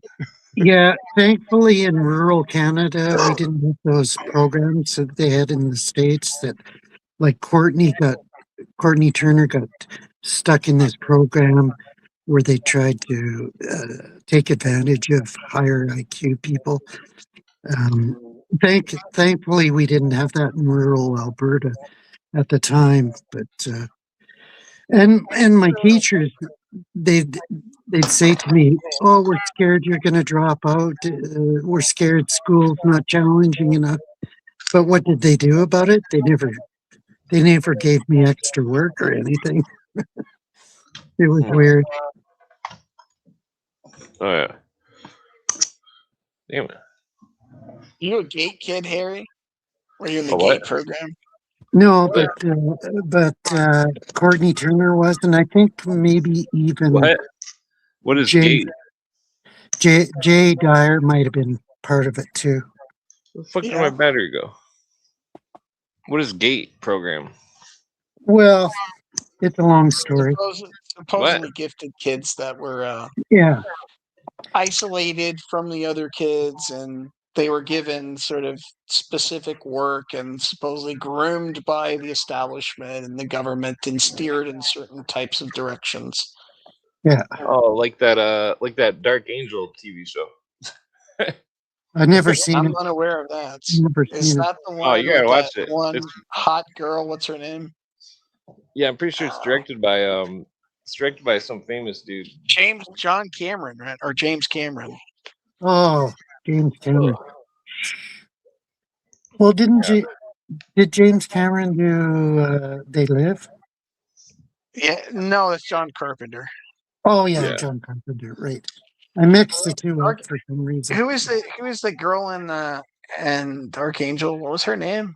Oh, I can't remember. She's really hot. Yeah, she is hot. She was, at least. Probably not so much anymore. Nah, she's probably still hot. I don't know. I don't know. I guess it doesn't matter. But Cameron did Terminator. Yeah, the show was about like these genetically engineered people that were some kind of super soldiers. Jessica they- Alba? Really? Jessica? Jessica Alba. There we go. She's hot. Yeah, Oh, she was hot. yeah. Yeah. It was a good. Well, it's crazy because the TV show predicted the future. Everybody was working for fucking Amazon, Oh man, yeah. all delivering packages and shit. Like what? Like fucking, they're all in the fucking slums of Seattle. Slums of Seattle. How How about the Battle of Seattle, about 1999? Portland? Oh shit. I'm not familiar. Ever been there, Harry? You ever been to Portland? No, I've only been to Moscow, Idaho. That seems like that'd be a very chill place to live, Portland. I should go there. No, thanks. I've heard it's pretty chaotic. It's I wanna go totally there. lib. I like Totally lib. I Yeah. like that type of environment. I like living in liberal towns. I don't like living in red states. Oh, one of my friends lives out there. He said you walk in the streets and people are having sex on the sidewalk. Well, man. people Wow. people in my town shit on the sidewalk, so Well, I've seen it.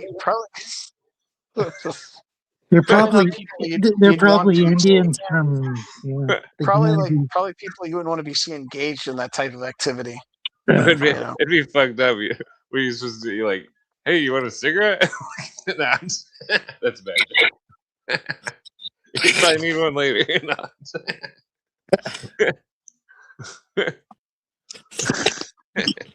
Everybody hated me when I went to the art What do you mean? college. There's a lot of cultural amenities in Portland and Seattle. Well, when I went to the art college, fucking Yeah, I like could the get one Needle, person to the smoke a Needle, and Pike's Place, maybe. I don't know. No, all the different cultural museums, you can go to. Yeah, I joint. suppose. I heard it's All really the expensive. nice anarchist bookshops you can go to. Well, You can read about anarchism. My friend Oh, is Seattle. whatchamacallit, that huge bookstore? What is it called? Is that in Seattle or Portland?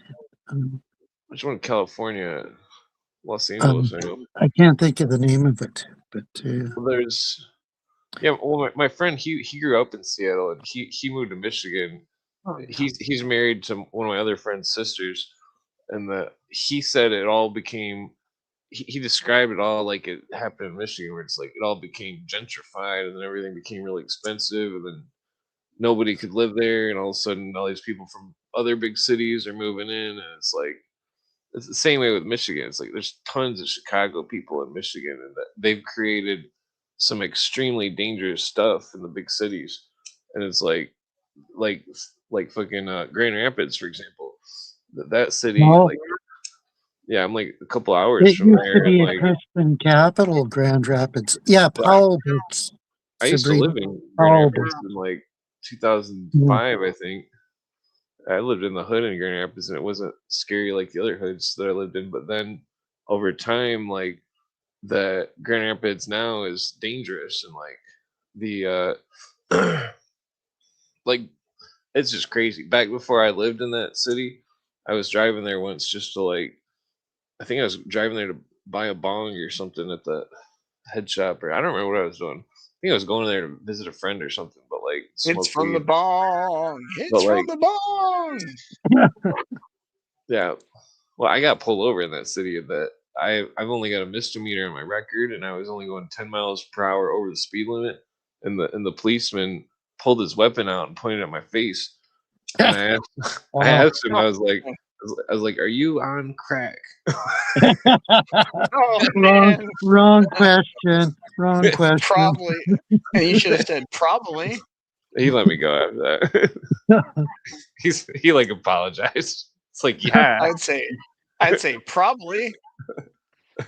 Well, it was just insane. I was driving 10 miles over the speed limit. What the fuck? Are you on crack? Did you see that comedian? Yeah, I asked him that. He did that joke about he got stopped by the police, and it was a illegal immigrant that they'd recruited to the police force. And he asked the guy for his license, and the guy said, "Oh, I don't have a license." And the cop said, "Yeah, me too." That's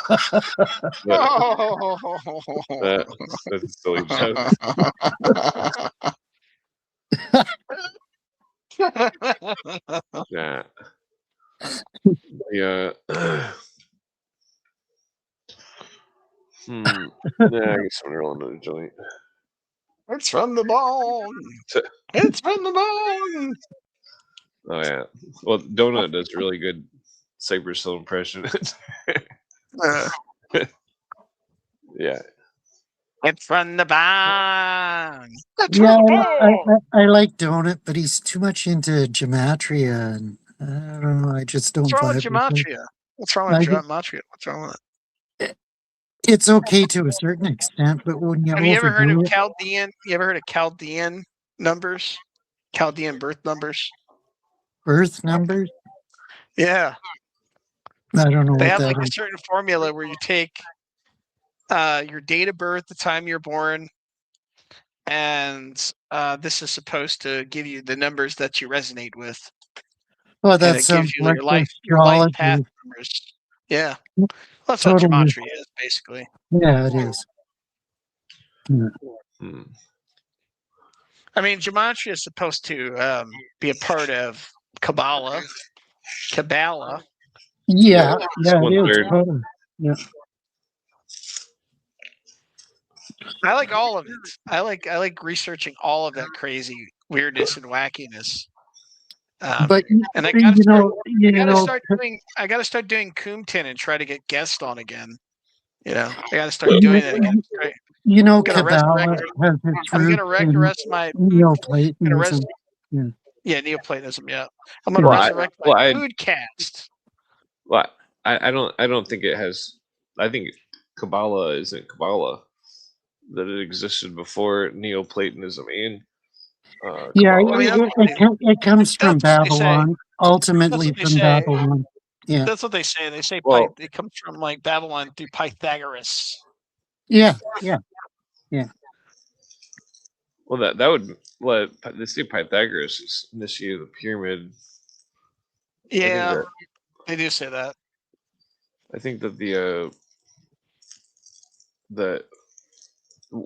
I think that what he was taught, I think what the Egyptians was holding on to was from the Mayans. I think based on that, I don't know about that. That's kind of a stretch. No, based on no. the Yeah, that's a Arcana stretch. Freemasonry by Churchward. You know the theory of diffusionism. Yeah, diffusionism. I'm not a big Yeah. proponent of I diffusionism. am. But I think Are you? Churchward makes I'm a really not. good argument about I'm not. Mayans. Because he also has another book called The Maya and the Quiches, I think, and the Mu one, and then he also has the Lemuria. Primordial. Lemuria. Yeah, the yeah. Primordial Man. When you mentioned Churchward, I looked him up and I thought it was James Churchward, which is a totally different guy, and he wrote like 4 books on Mu, and Lemuria, whatever. Yeah, Lemuria. Well, Lemuria comes from a guy named Ignatius Donnelly. I know. Ignatius I've got Donnelly. Donnelly's book Atlantis. Yeah. Elliot Donnelly from the Donnelly. Yeah. Lemuria. I And think then of course, Blavatsky extrapolated on it with her great mythos. Yes. according to Yes. according to Oh hell, Madame Blavatsky. Yeah. well, according to Alice Bailey and that Brother 12 character, that Lumeria was a symbol for the one of the evolutions of man. I think it was the third one or second. Yeah, that sounds like Helena. So, Yeah. somebody should make. Yeah, you're talking about the Ascended Masters, right? Is that what Yeah. you're talking about, Clint? Well, yeah, that they do discuss that type of. If you guys ever get a chance to see this in a used bookshop, get it. It's a great What's book. that? Let's see. Priesthood Oh, of I the- think I actually bought that off Instagram. Some person who sold that in Instagram. Yeah. I find her writings. She generalizes things. I think that she is part of the Illuminist consciousness cult. I think the guy who introduced Theosophy to America was a guy named Alcott. Yeah. Henry Alcott. Harry Olcott. Yeah. Yes. Or Henry Alcott. Is it? I don't know. Henry. Yeah. Yeah. I think Henry. it's Henry. And Yeah. there's a guy named P.D. Uvskinski who was connected to Gurdjieff that was Yeah. influential on Walden. There was like Yeah. he was like very big in the environment. P.D. Ufkowski. Yeah, he wrote a book called The Third Way. Yeah. The third, well, yeah. But I think he was Gurdjieff's. He's the one that translated a lot of Gurdjieff's writings to the world. Yeah. Hmm. And am I thinking right? Gurdjieff was the failed Maitreya. They wanted to prime him to be the Maitreya. No, that was Krishnamurti. I think that was Krishnamurti. Oh, the Krishnamurti. Krishnamurti, yeah. Yeah. The Hindu I always guy mix those two up. I mix them up. The Baha'is got the. Gurdjieff is Armenian. That other guy, I think, was Hindu. Well, it's like Alice Bailey gives away. It's either her or Foster Bailey. They say the Maitreya is the 5th Buddha, and so they're equating the one to the other. That's how you can figure out what they're saying is when they equate things. I've always tried to keep track of when they're equating things, and that then you can. That's how you understand their symbolic language. So, Clint, what did you say about like the 13th man or whatever, the next evolution? What did you say about that? You said something about that. Oh, the Bailey and the Brother 12 guy, that they say Lumeria was like the 3rd evolution or 2nd. Atlantis was like 3rd or 4th, and then that's how they're like judging people's ethnicities. That it's like yeah.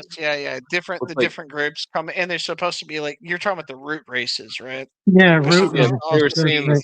They were saying the same type of stuff as that Guido von Leest and the Baron von Reichenbach and Max Heindel. Well, von Leest, whole entire theosophy thing, he claimed that he basically just Aryanized it. He took whatever they made about. He just stripped all the rest of it, from that, and just talked about the pre-Christian Germanic people being, Yeah. descended from these like Atlanteans. Well, I He know. also claimed that the Kabbalah came from the pre-Christian Germanics as well. That was like another claim that he Totally Guido false. von Leest. Totally false. Yeah, of course, but I'm saying that's what he claimed. Now, Well, like, you've read Edward Bulwer Lytton's Yes, of course, yeah, Grail the yeah, of Human course. Race, which Yeah. all the internet Nazis are obsessed with that. And Maria Orstek, which is totally fictional. who was his I know. mentor? I forget. But he had an influence. Totally. I mean, there's the Hollow Earth stuff. It's a Rosicrucian mythos that was grafted onto Oh, well, I remember. by What internet Nazis. well, Yeah. I found a trend in going from Italy to Germany in the 1800s, late 1800s, where like there was Aryan societies started, like the Masons turned all Aryan, and that they weren't allowing Hebrews and German Freemasonry, and That's that true. That's actually true. The well, early lodges didn't permit Jews from going into Masonry. well, there was an Aryanized version of the Shalafariah or whatever.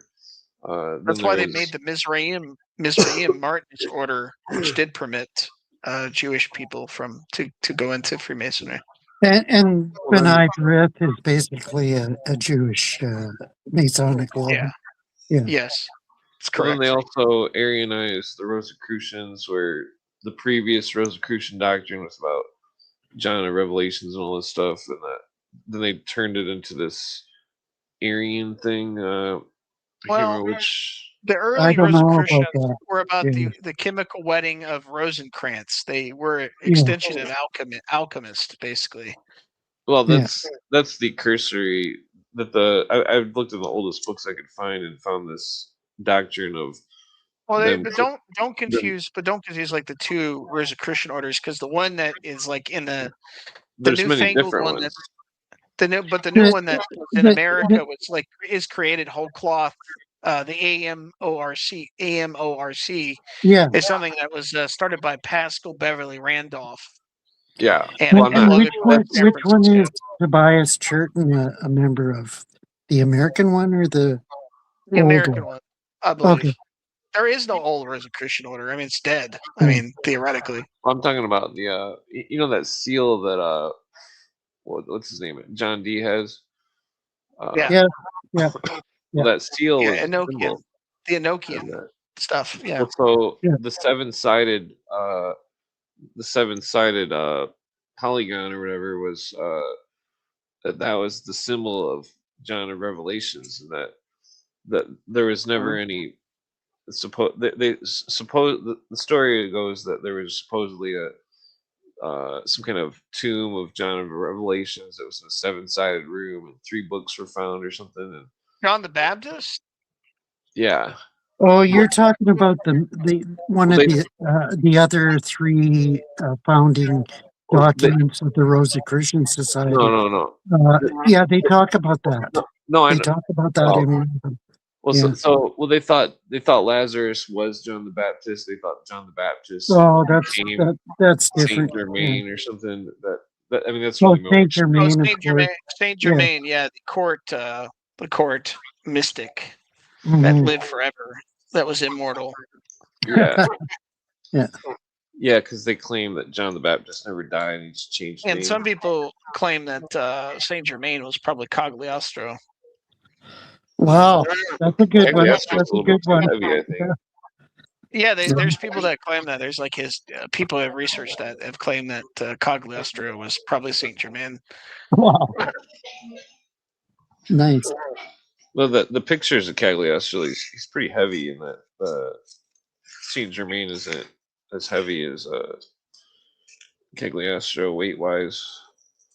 Well, I mean, That's how hagiography works. Is sometimes people are presented like in a differently from what they initially Totally, were. totally. Yeah, Hmm. yeah. They're But presented in the best it's a light point. But it's a point. usually. I will give you this. It's a Um, point of contention. It's a point of contention on who exactly Saint Germain was. We don't really know. I Oh, mean, yeah. in their portraits, think of Henry VIII. He looks way better in his Yeah, a portraits lot than of he them are does in ideal. real A life. lot of the hagiography of like people is like more idealistic and how Yeah, they wish they were presented. yeah. Well, like take that movie. What's that movie? Ben-Hur, I think. Or no, Hmm?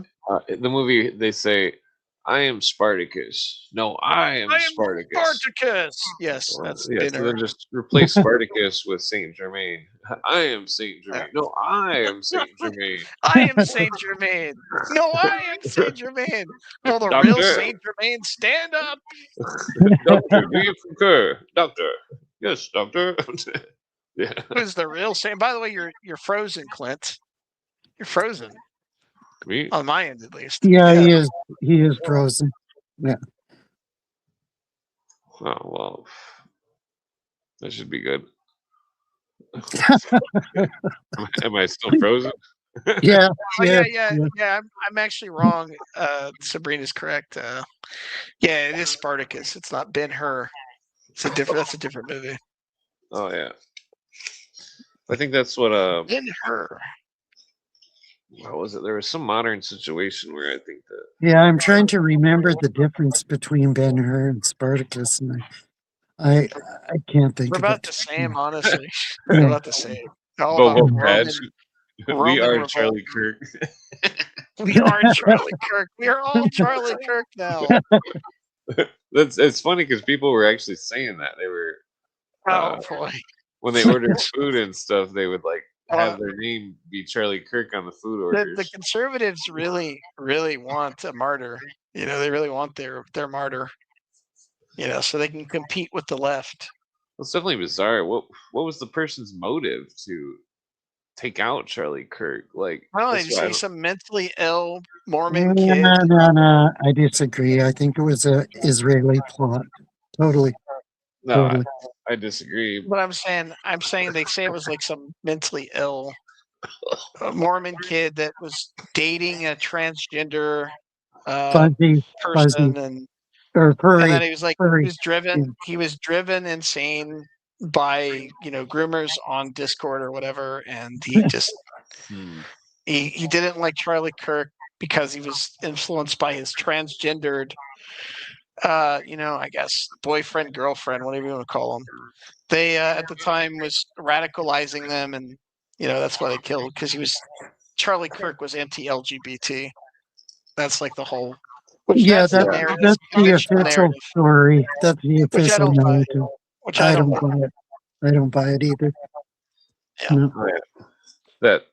That one dude that does a comedy show, Tony. That Tony, yeah, Tony, Tony. Tony. Tony, Yeah. Tony. Based on those jokes, he should probably stiffen up his security because he's probably pissing off a lot of One thing that's radicals. interesting though about Charlie Kirk's assassins, though, they were really into locales, kiwi farms, and internet culture. Yeah, but Kiwi wasn't farm. he caught in a KFC shortly thereafter? KFC. Yeah, they filmed him in a KFC like a couple hours later. Oh, really? Yeah. I didn't know that. Huh. Yeah.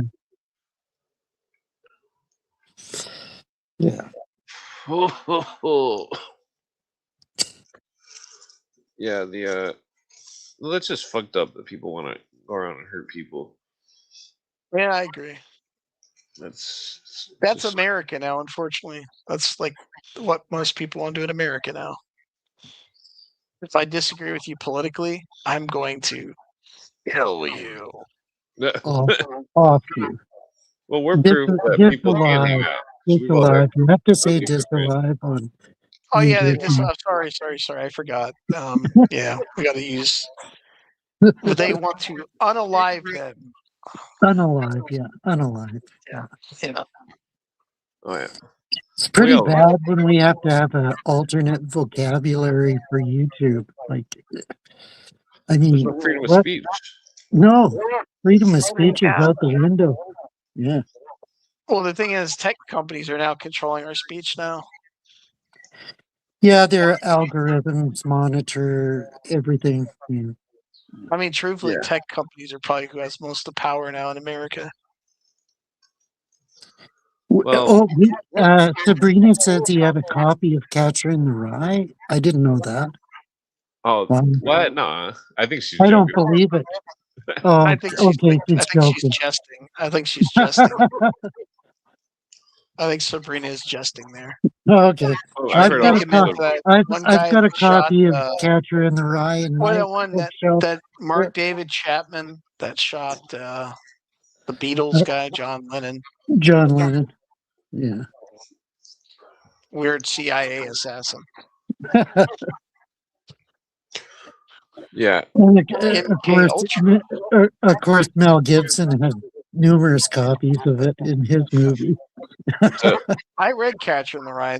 I don't know what's so special about it. I know. I read it too, and I I thought think it's. it was a shitty book.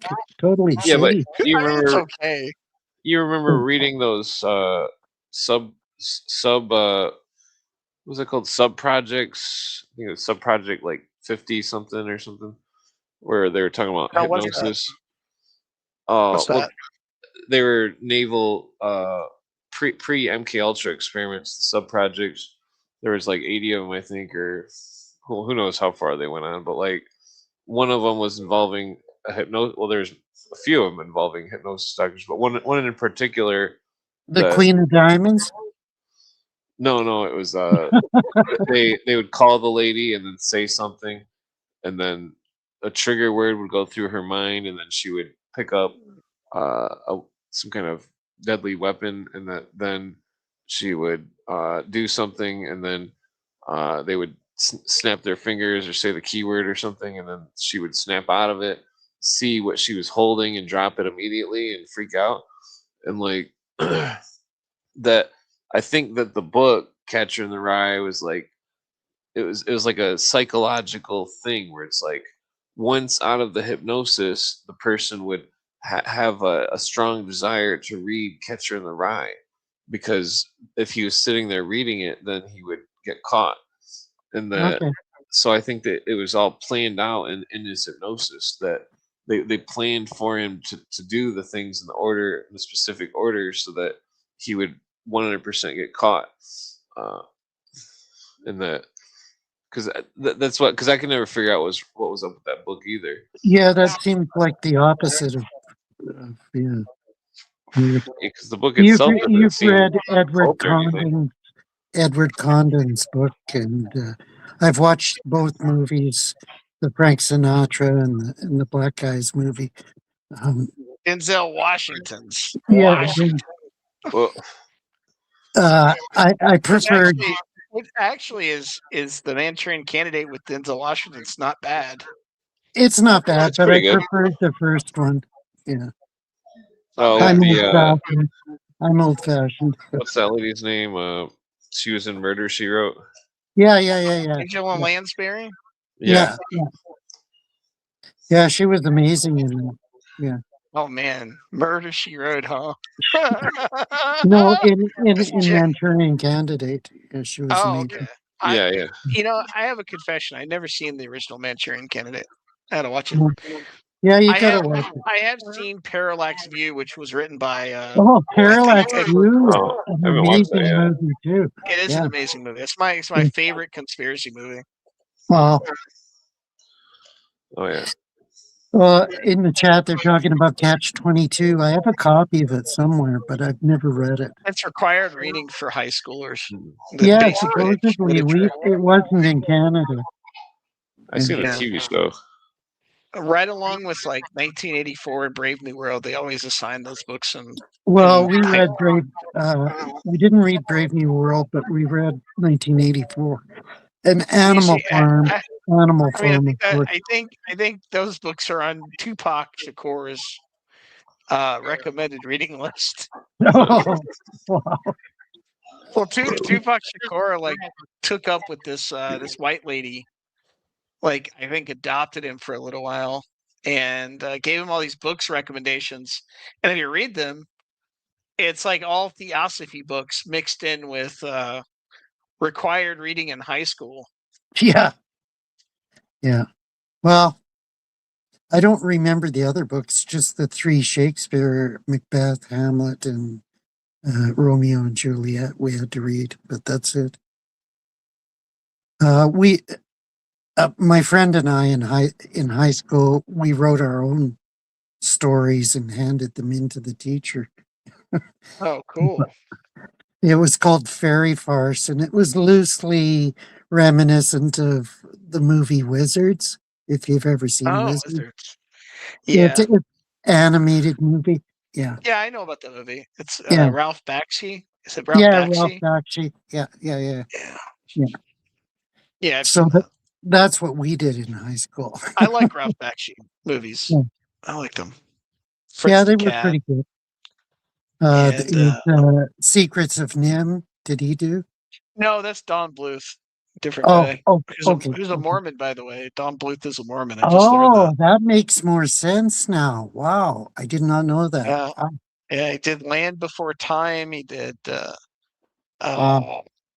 The Secret of Nymph, which was a childhood favorite of mine. Yeah, it was a good movie, I thought. Yeah. Like, Clint, are you there? You're frozen, bro. Yeah. I'm still frozen. Yeah, you're frozen again. Yeah, I don't know what's going on. Just reboot or press the that little circle thing. Maybe don't press that because maybe, might accidentally leave the stream. Don't do that. Then you can't end it. Yeah. Okay. Back. Uh-oh, now he's totally gone. No, I see him now. I see you now. Oh, yeah. Can you Yeah, hear me? you're back. Yeah, you're back. Yeah. The what was I gonna say? God Made Me Do It. Did you ever see that movie? God Made Me Do It. Yes, actually, I just watched that one. It came out Like around. Yeah. That was a I watched- terrible movie. God made me do it. God. It was It's, terrible. Who is that? That's that Cohen guy, that Larry Cohen. Oh, really? He did all those he did all those he did like a bunch of blaxploitation movies and also did horror movies and yeah. I thought it was good. I liked the movie, even though I know it's cheesy. But it was interesting. I saw it when I was a teenager on one of my Made first me do dates. it. On my first dates. Oh, okay. Wow, you went on dates, Harry. It's hard to imagine, bro. I was married for 24 years. Oh, damn, really? Yeah. What happened? Never mind. Maybe I shouldn't ask No, don't ask it. that. Sorry. Go Sorry. back. Go back a couple episodes. I think I spouted too much about it on one of Never them. mind. I mean, forget I even asked it. Yeah. Forget I even asked it. I have 3 kids that have excelled me. That's One's good. one's a nuclear physicist, works where they build the bombs in Lawrence Livermore. The other is an Hell yeah. architect, and Hell the other is an accountant. Hell yeah. I used to work as an accountant once upon a time. I did too. I did for quite a while. Yeah.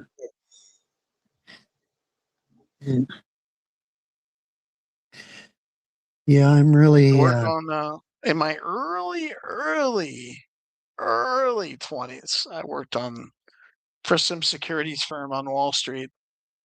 Oh. Yeah. Oh, Clint's gone again. I'm still here. Okay.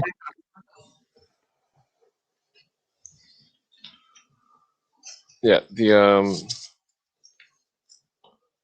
what was I gonna say?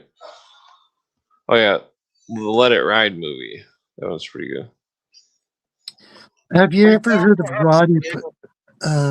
Roddy Piper? Roddy Piper was in They Live, but who's the guy Yes, that of was course. in uh, When You Coming Home Again? Red Rider. Hmm. He was an ex-preacher when he was a kid, like 20. He was preaching at tent meetings all across America, and then Who's he that? changed. Who's that? I can't think of his name. And then he did that movie called When You Coming Home Again, Red Rider. That movie influenced me quite a bit. Yeah. I can't think of Oh his name. yeah. Hmm. I looked it up, but I've got two things going at the same time here. Did he go? Oh yeah. So, Yeah. oh yeah.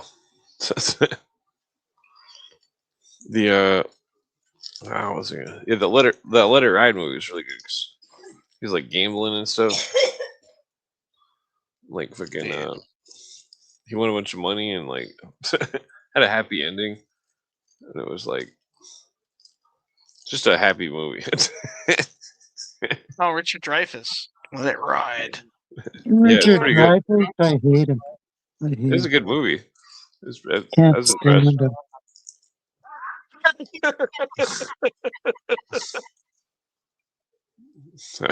Why do you hate Richard Dreyfuss? Maybe for One Flew Over the Cuckoo's Nest and other exploits of his. See, I don't know if he was in that movie. Yeah, he was. He was? Was he? I thought it was Jack Nicholson. Okay, Jack Nicholson I hate as well. Yeah. Sorry. Yeah. We learned that. By the way, what does your screen name mean? Sumanologist? Yeah, it's Greek. If you look up the Greek in the New Testament, where in the New Testament they use the word pseudomos, which means they breathe together. So it's the study. Sunomologist. So it's the Sumomysiologist. Is it sumomysiologist? How do you pronounce that? sumomosiologist. It's the study of Sumomysiologist. Okay. it's the study of conspiracies from a biblical point of view. Oh, interesting. Interesting. Yeah, That's an interesting angle. yeah. Hmm. I coined it, And, and and I how does mean, eschatology tie into that? Because I would guess a lot of conspiracies are around the eschatology, right? unfortunately, yes.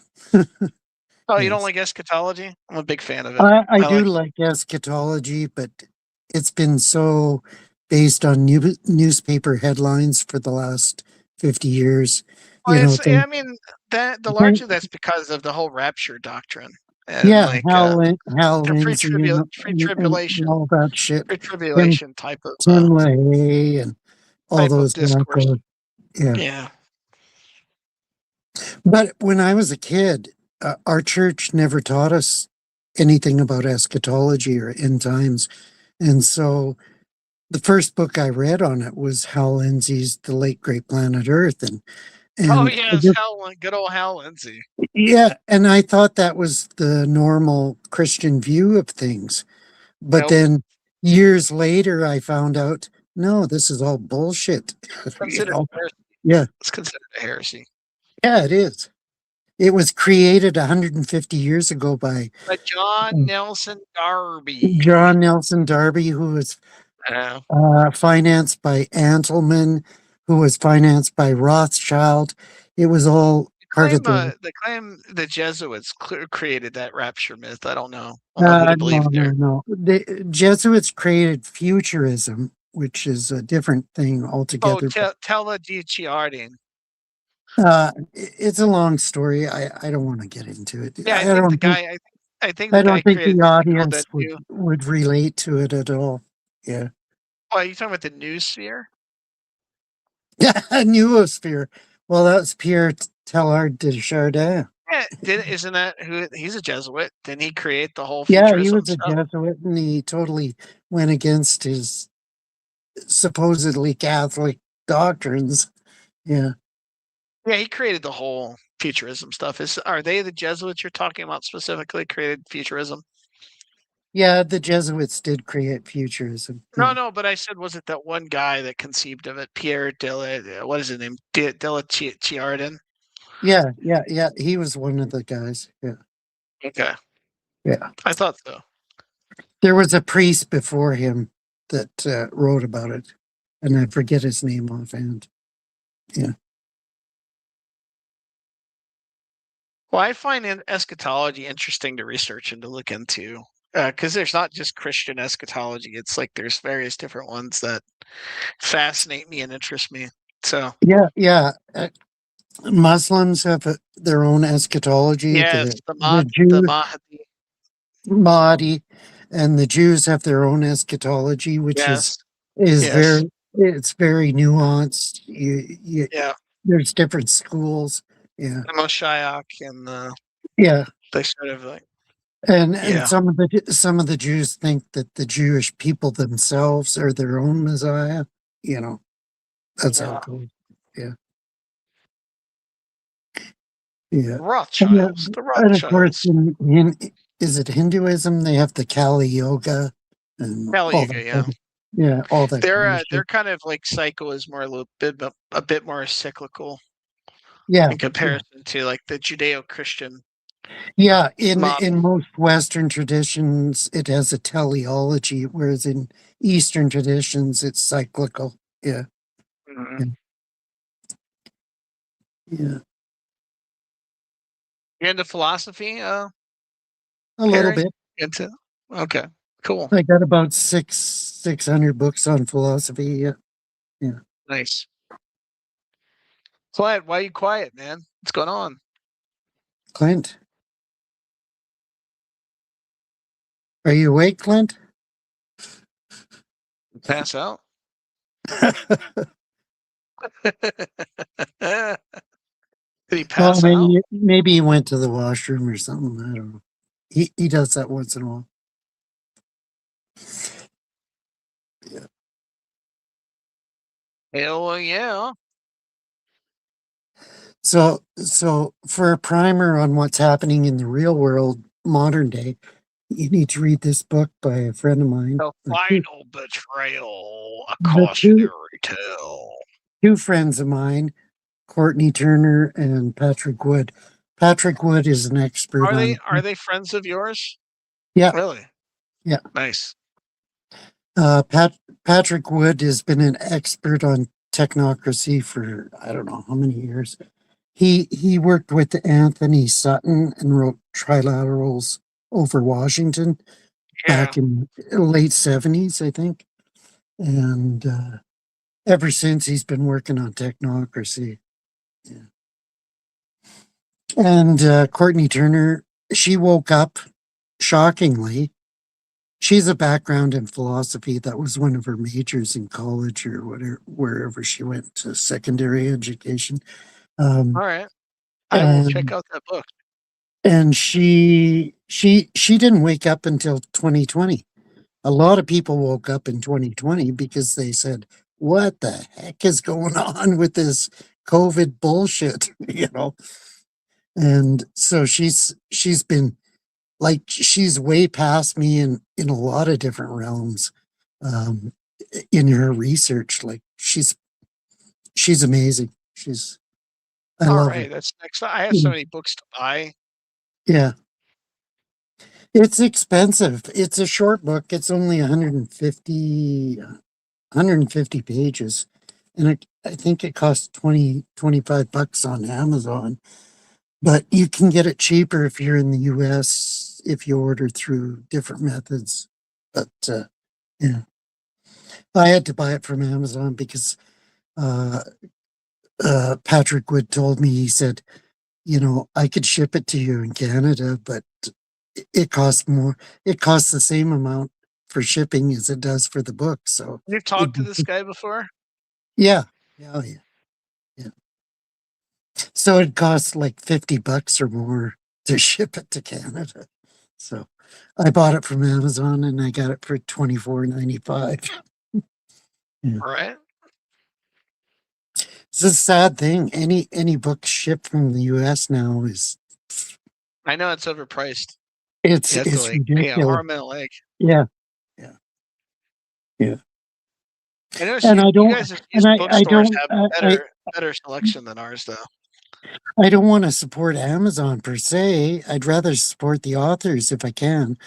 But Yeah. once I did that, I bought a book from Jay Dyer. It was available on Lulu, if you know Lulu, for Was 30, that 30. Hollywood? Was that the Hollywood books that he did? No, it was his essays on theology and philosophy. Oh, okay. It's his big 600-page book. Um, anyways, on Lulu, it's $30 and they have real cheap shipping. But I thought, I want to support Jay. So I bought it from Jay's website. And in the end, it cost me over $100 because they stopped it at the border. They charged $10 for opening the package, and then they charged $10 for GST or whatever. And it's the most expensive book I ever bought. You know So why they open books at the border rate is because they don't want you guys to read all the forbidden literature I know. that is in Yeah, America. totally. Yeah. Yeah, so by default, I usually order from Amazon. There's the odd publisher that I still deal with when I order books because they give good deals.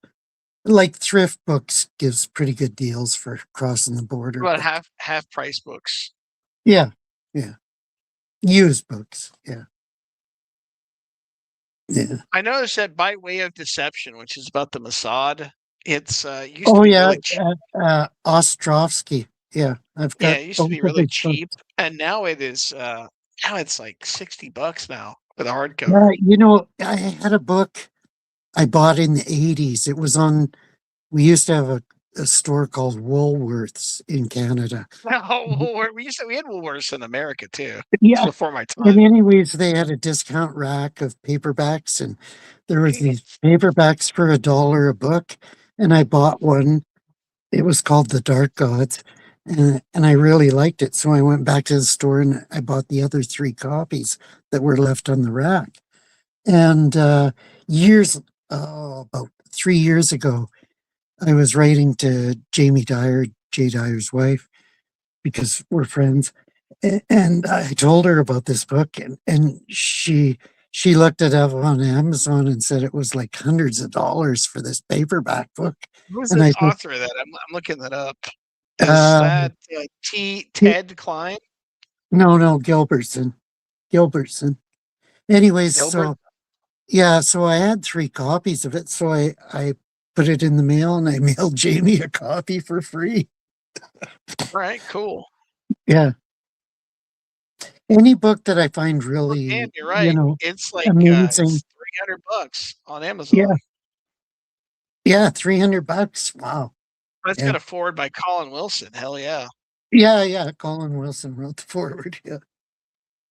It was a good book on UFOs and how it related to demonology and stuff like that. Yeah. It was an amazing book.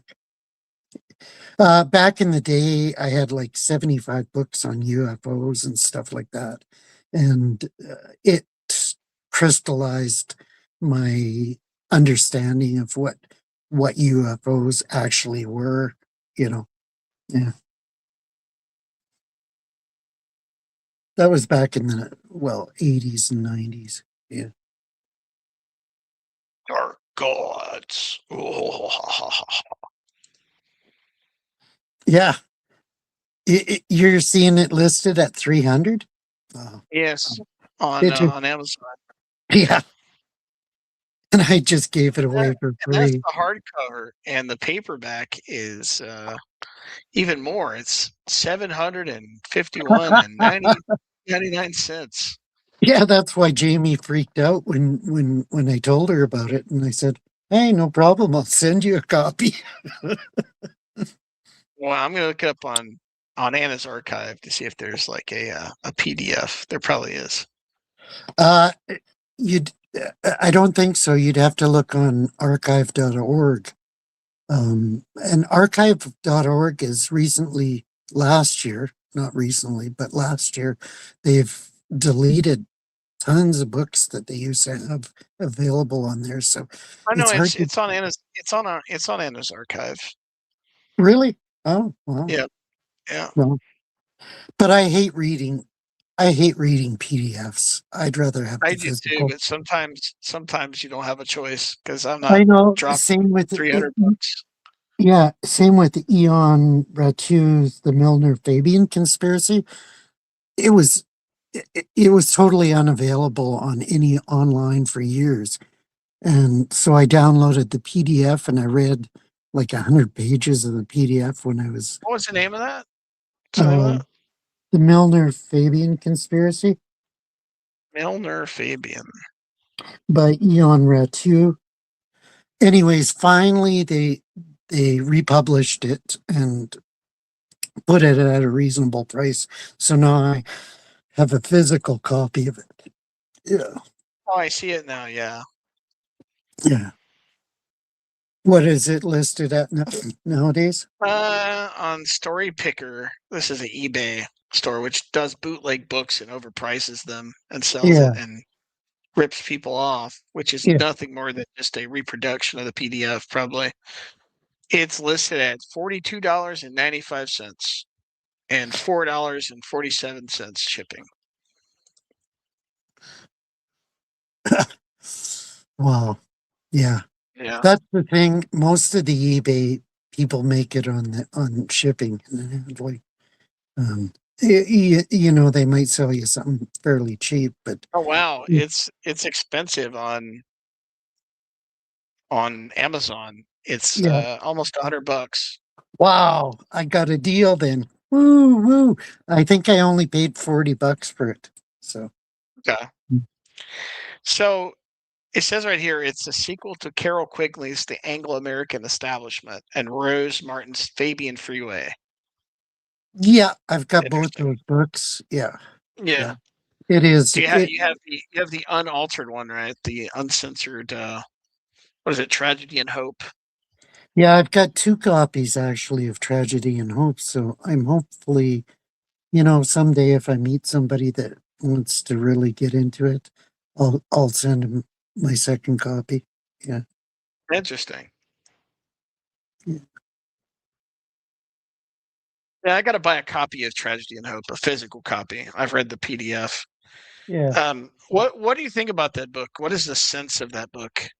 I mean, It's what is hard he to, trying to it's say in hard that to book read. exactly? Actually, I've only read to page 700, but I've Oh, watched all Jay Dyer's podcasts on tragedy and I hope. wasn't satisfied by Jay Dyer's breakdown or explanation of it, to be quite honest I, with you. I, Nothing against him. mm, yeah, he went off tangent a lot of times. Yeah, but I understand because I've known Jay for 20 years, so I understand where Oh, he's really? coming from. Yeah, yeah. Back Oh, in the really? day, on when Facebook, when I first joined Facebook 20 some years ago, they had an option if you could upload your library onto a certain page. So I uploaded a couple hundred books that I had. And one day, Jay Dyer popped up and said, "Can I be your friend?" or whatever the protocol is there. He says, "My library is similar to yours." And so we Oh, really? became friends. Yeah. Cool. Yeah. So I've Damn, known Jay Dyer. some really, really popular people. Uh, they're only popular in certain universes. Yeah, I guess. Yeah. Yeah. Impressive. You get around. Well, after so many years in life, eventually you get to know more people, more whatever. Yeah. Yeah, I've known so many authors I can't even name them. Uh, Once I ordered this book on the Genesis conspiracy from Amazon, and it was missing half of the reference section. Anyways, so I wrote to the author and I told him about it, and he sent me a signed copy of the full book, different cover and everything. But yeah, You wouldn't by chance be friends with Michael C. Hoffman II, would you? Michael Hoffman. I'm not friends with him, but I get his newsletter. I've got most of his books. Yeah, Yeah. I'm surprised they allowed you to have his books in Canada. I know. When I tried to go to college when I was young, and my teacher in English, he gave me A's.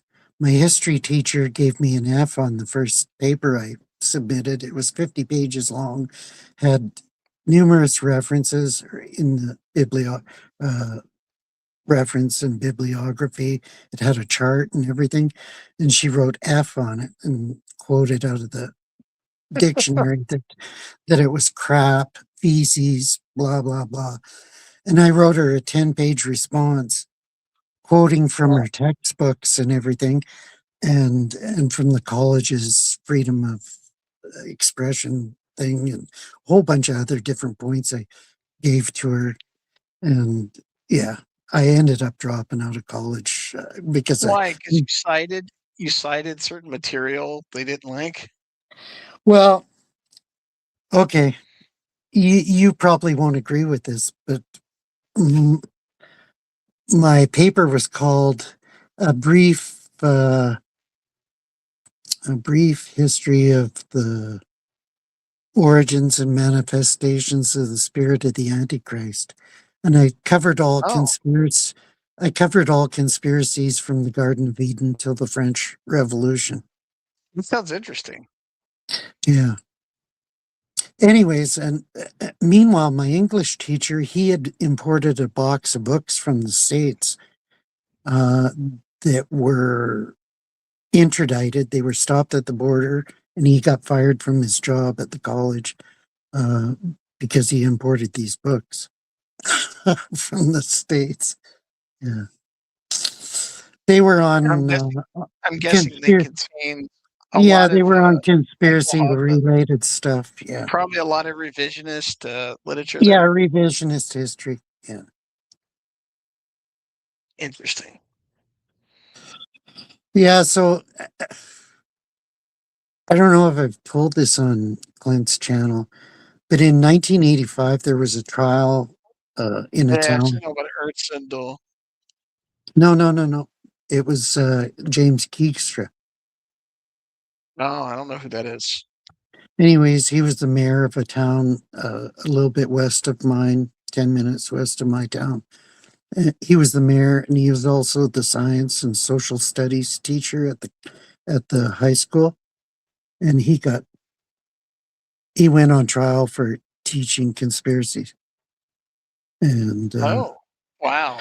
So, and I worked night shift at a gas station at that time. I was just a young person, and I'd get off at 7 in the morning, catch the bus into Red Deer at 8 o'clock, and attend the trial, and then catch the bus home and sleep for a few hours and do the same thing. It was almost 2 months trial, and so I got to meet him. I got to know all the defense team.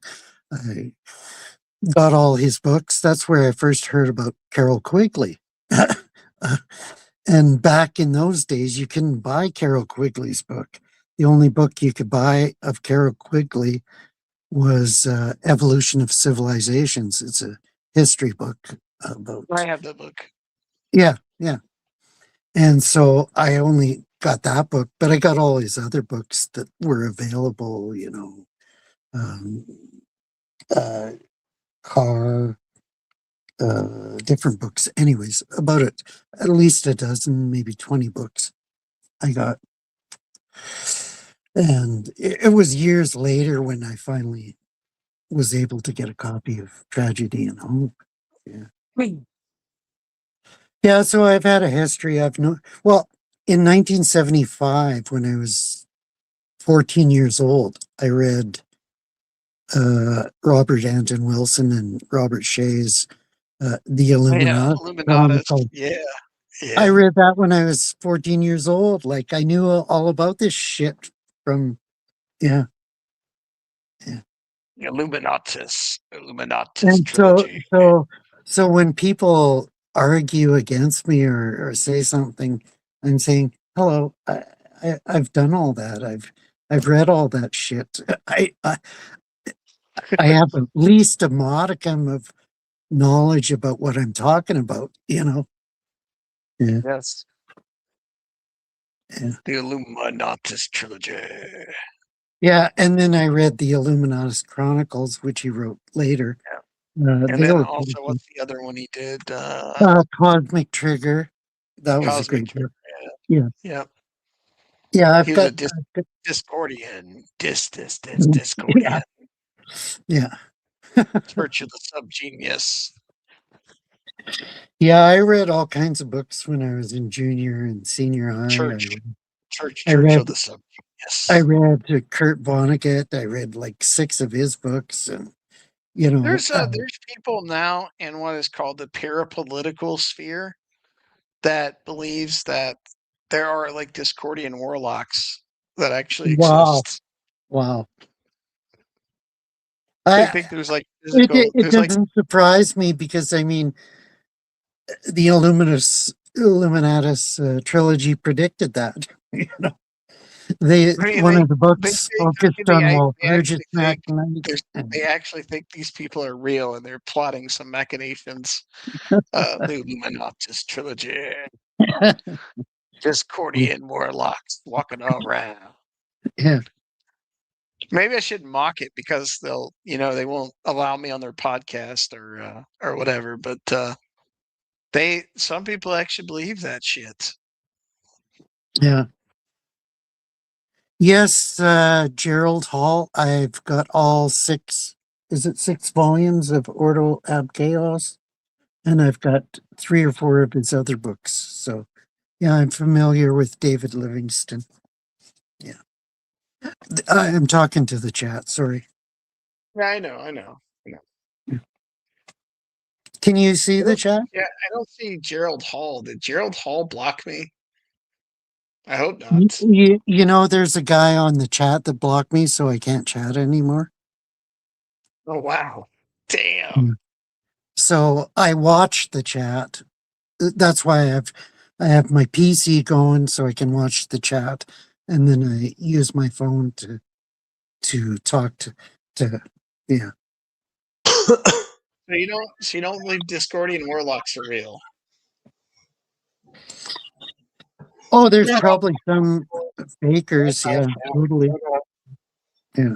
Oh, so you think they're fakers? You don't think they're real? What is a Discordian warlock? Oh, where were you, Clint? Oh, well, I did use the bathroom and take out the trash. Yeah, that's what we guessed. Yeah. Freaking had to roll up an extension Discordian cord. warlock is supposedly a person, I guess, that adheres to Discordian logic and goes around causing discord for the goddess Eris and has all these concerted rituals to spread disinformation everywhere just to cause chaos. Yeah, I think that's true. Even though they may not identify as Discordians or Golden Apple acolytes. Yeah. I don't know. The way they make it sound is they make it sound like there's an actual representation of Discordian warlocks that are just in the shadows that are ready to go out there and go after people. That's the way they say. You know, that's the same problem with the ultimate elite or whatever you want to call whoever's in charge. I mean, there's some people that actually believe and consort with demons and stuff like that, and there's other people that just, use it as a Metaphor. metaphor, not a metaphor, as a whatever. Yeah, I can't think of the word offhand. Shit. Yeah. Yeah, there's a lot of people that are LARPing out there claiming they Yeah, they're know what LARPing. magic is and Yeah. stuff. It's not LARPing though. Like some of these parapolitical people really think there's Discordian warlocks. It's like Yeah, I agree, and I grant you that. But other They're- people are LARPing. Yeah, They're giving other people delusions of grandeur. yes, Aquino was a Discordian warlock of sorts. Yes, totally. who said that? I can't see who said that. It's in the chat. The Z guy. Okay. Yeah.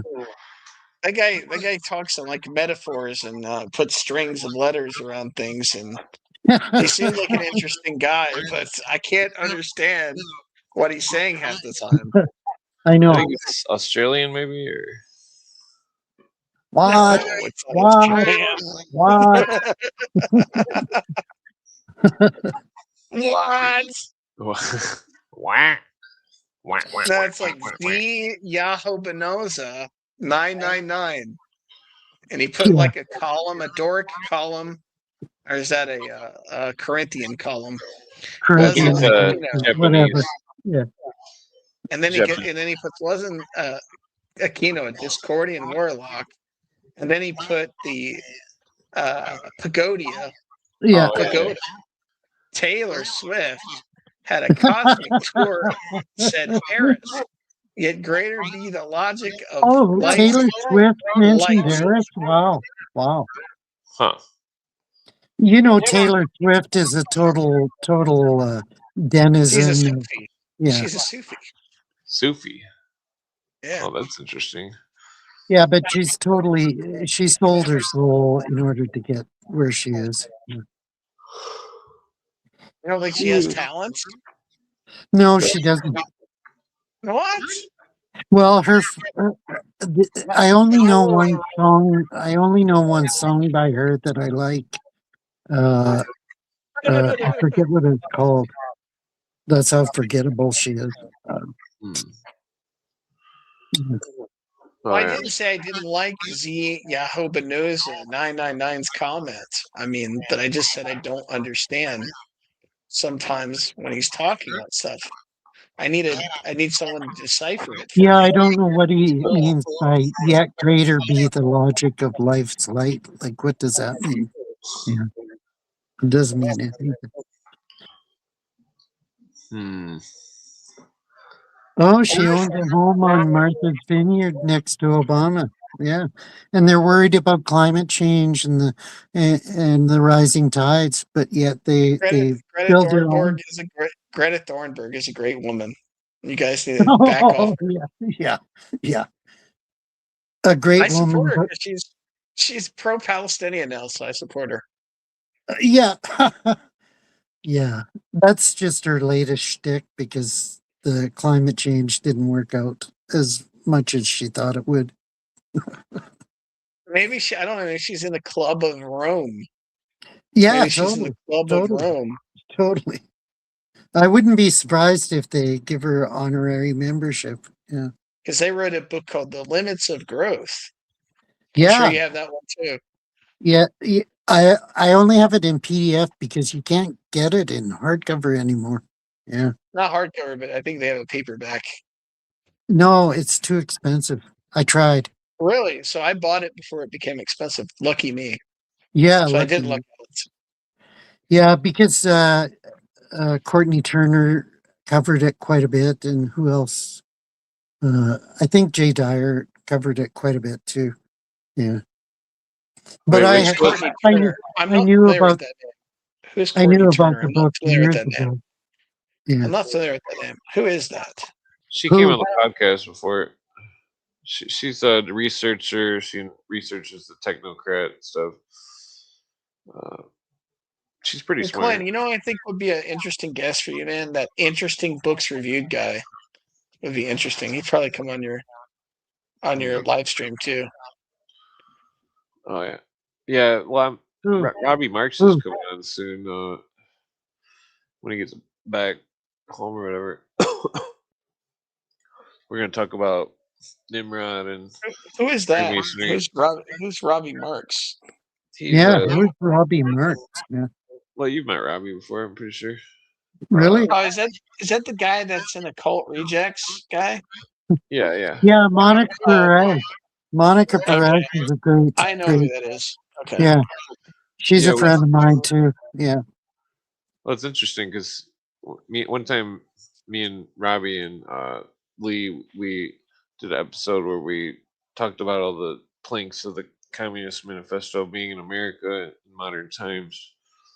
Because I had to clarify for the audience that Robbie wasn't pro-communism or whatever, but like, but he is related to Karl Marx, uh, Well, which let is me funny. ask you, Clint, is there a problem if somebody is a Marxist or pro-communist Well, coming Yeah, from this there life? is a I believe in problem. There's freedom. a I major don't. problem, yeah. Well, Okay, Harry's wow. got all sorts of problems that I don't, or beliefs that I Okay, don't, all right. but I'm still friends with him on that.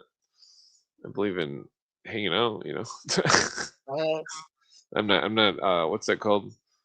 I'm not prejudiced against people. Exclusionist. Exclusionist. Yeah. Yeah. Well, from my viewpoint, I'll be trying to convert you into constitutional law, and from your viewpoint, you'll be trying to convert me. Well, I have no problem with constitutional law. I have no problem with it. What if somebody what if somebody like has certain belief, but they don't like force it on people? They just want to talk about whatever. It's like they just want to be chill about it. I mean, well, it's like people. Well, it's kind of like. Well, I think I said earlier. It's like you can have as much communism as you want in America, but as long as it's within constitutional limitations. Well, Same with all these internationalists that are. Uh, I mean, I think that the World War II is a created conflict between national socialists and international socialists, and that Totally. When I was in college, I wrote a paper, National Socialism versus uh, my International Socialism, my problem, and it was you know, called Erewhon. Yeah. my problem with the whole like anti-communist sort of, a lot of the way that people framed it is like in the past. Unfortunately, a lot of the anti-communist propaganda was started by the CIA, and it was started by ex-Nazis and fascists that the CIA folded into their ranks, and so that's a problem I have with a lot of anti-communist sort of literature. It's all I found framed in that way. Have you studied? communists or Have you CIA studied involved with communists as well, dialectic? though. Yeah. What's that? Say I it again. found Have you studied dialectic? Yeah, I know, but dialectics goes back to Platonism. I Yeah. found I found It goes communists back to involved with, Babylon. Yeah. or CIA involved with communists as well. Not as That's much.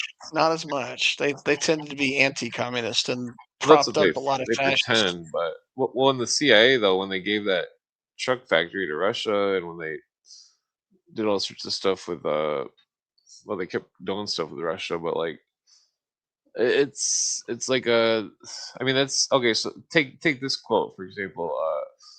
The New World Order speech by Bush Senior. Everybody always quotes it, but they forget the last part. The last part says that he would do his best to fulfill the goals of the writers of the UN Charter, and that Oh, that's even worse. That's even worse. well, exactly that because it's like Elgar Hiss and 300 people or 500, I don't remember how many, but that they were all working under J.P. Morgan and Rockefeller, and that my conclusion is that like it's like Rockefeller, they couldn't get in any offices anywhere, and that well, it's like it's also this big thing about these lawyers in Russia that that wrote this charter. It's like they modeled it after the Soviet USSR constitution, and then they also they made it so England would have vast amounts of power compared to the other countries, where it's like it seems to be part of the As UN. if they didn't already. Mm. Well, the UN Charter seems to be doctrine that was created by British imperialists, and that the auspices of the UN Charter, there was, well, there was an agreement between Elgar Hiss and Molotov that the And secretary, Ethel and her husband Rosenberg. Yeah. well, the secretary of the Security Council of the United Nations Security Council would always be a communist, and that it's like with the Security Council itself has 5 permanent members, England being one of them, and that when America votes, we get 1 vote, England gets 3, and like but like the so they use democracy to vote for war in the Security Council, the UN, and that America is designated as peacekeeping forces of the UN through Article 42 through 45, but specifically Article 43 in the United Nations Participation Act, and that it's like basically besides any war type stuff that our leader declared, besides that, every war starting with the Korean War was all all dictated by the UN, and that the Korean War, for example, that General MacArthur states that 150,000 of his men were compromised in the Korean assault, and that they when they seized the Korean leaders' military positions, when they seized the posts, they'd found documents from the UN secretary or from the UN Security Council advisor, who was I think Arkady Sobolov at the time, and that which was Russian, and that the Security Council advisor of the UN United Nations Security Council, they gave the Koreans the military attack plans of America, and so there was an ambush, and that they were doing all sorts of weird stuff too with Vietnam, where they were if you were in Vietnam and somebody attacked you and they went across some river, that they couldn't chase them across the river or certain boundaries, and like and it became this like war that nobody could win because they couldn't progress in their boundaries of the like, and so it was like it's like the UN was like having conflict in the countries to simply take them over, and that it's like countries being forced into the International Monetary Fund and the Bank of International Settlements. The one second. They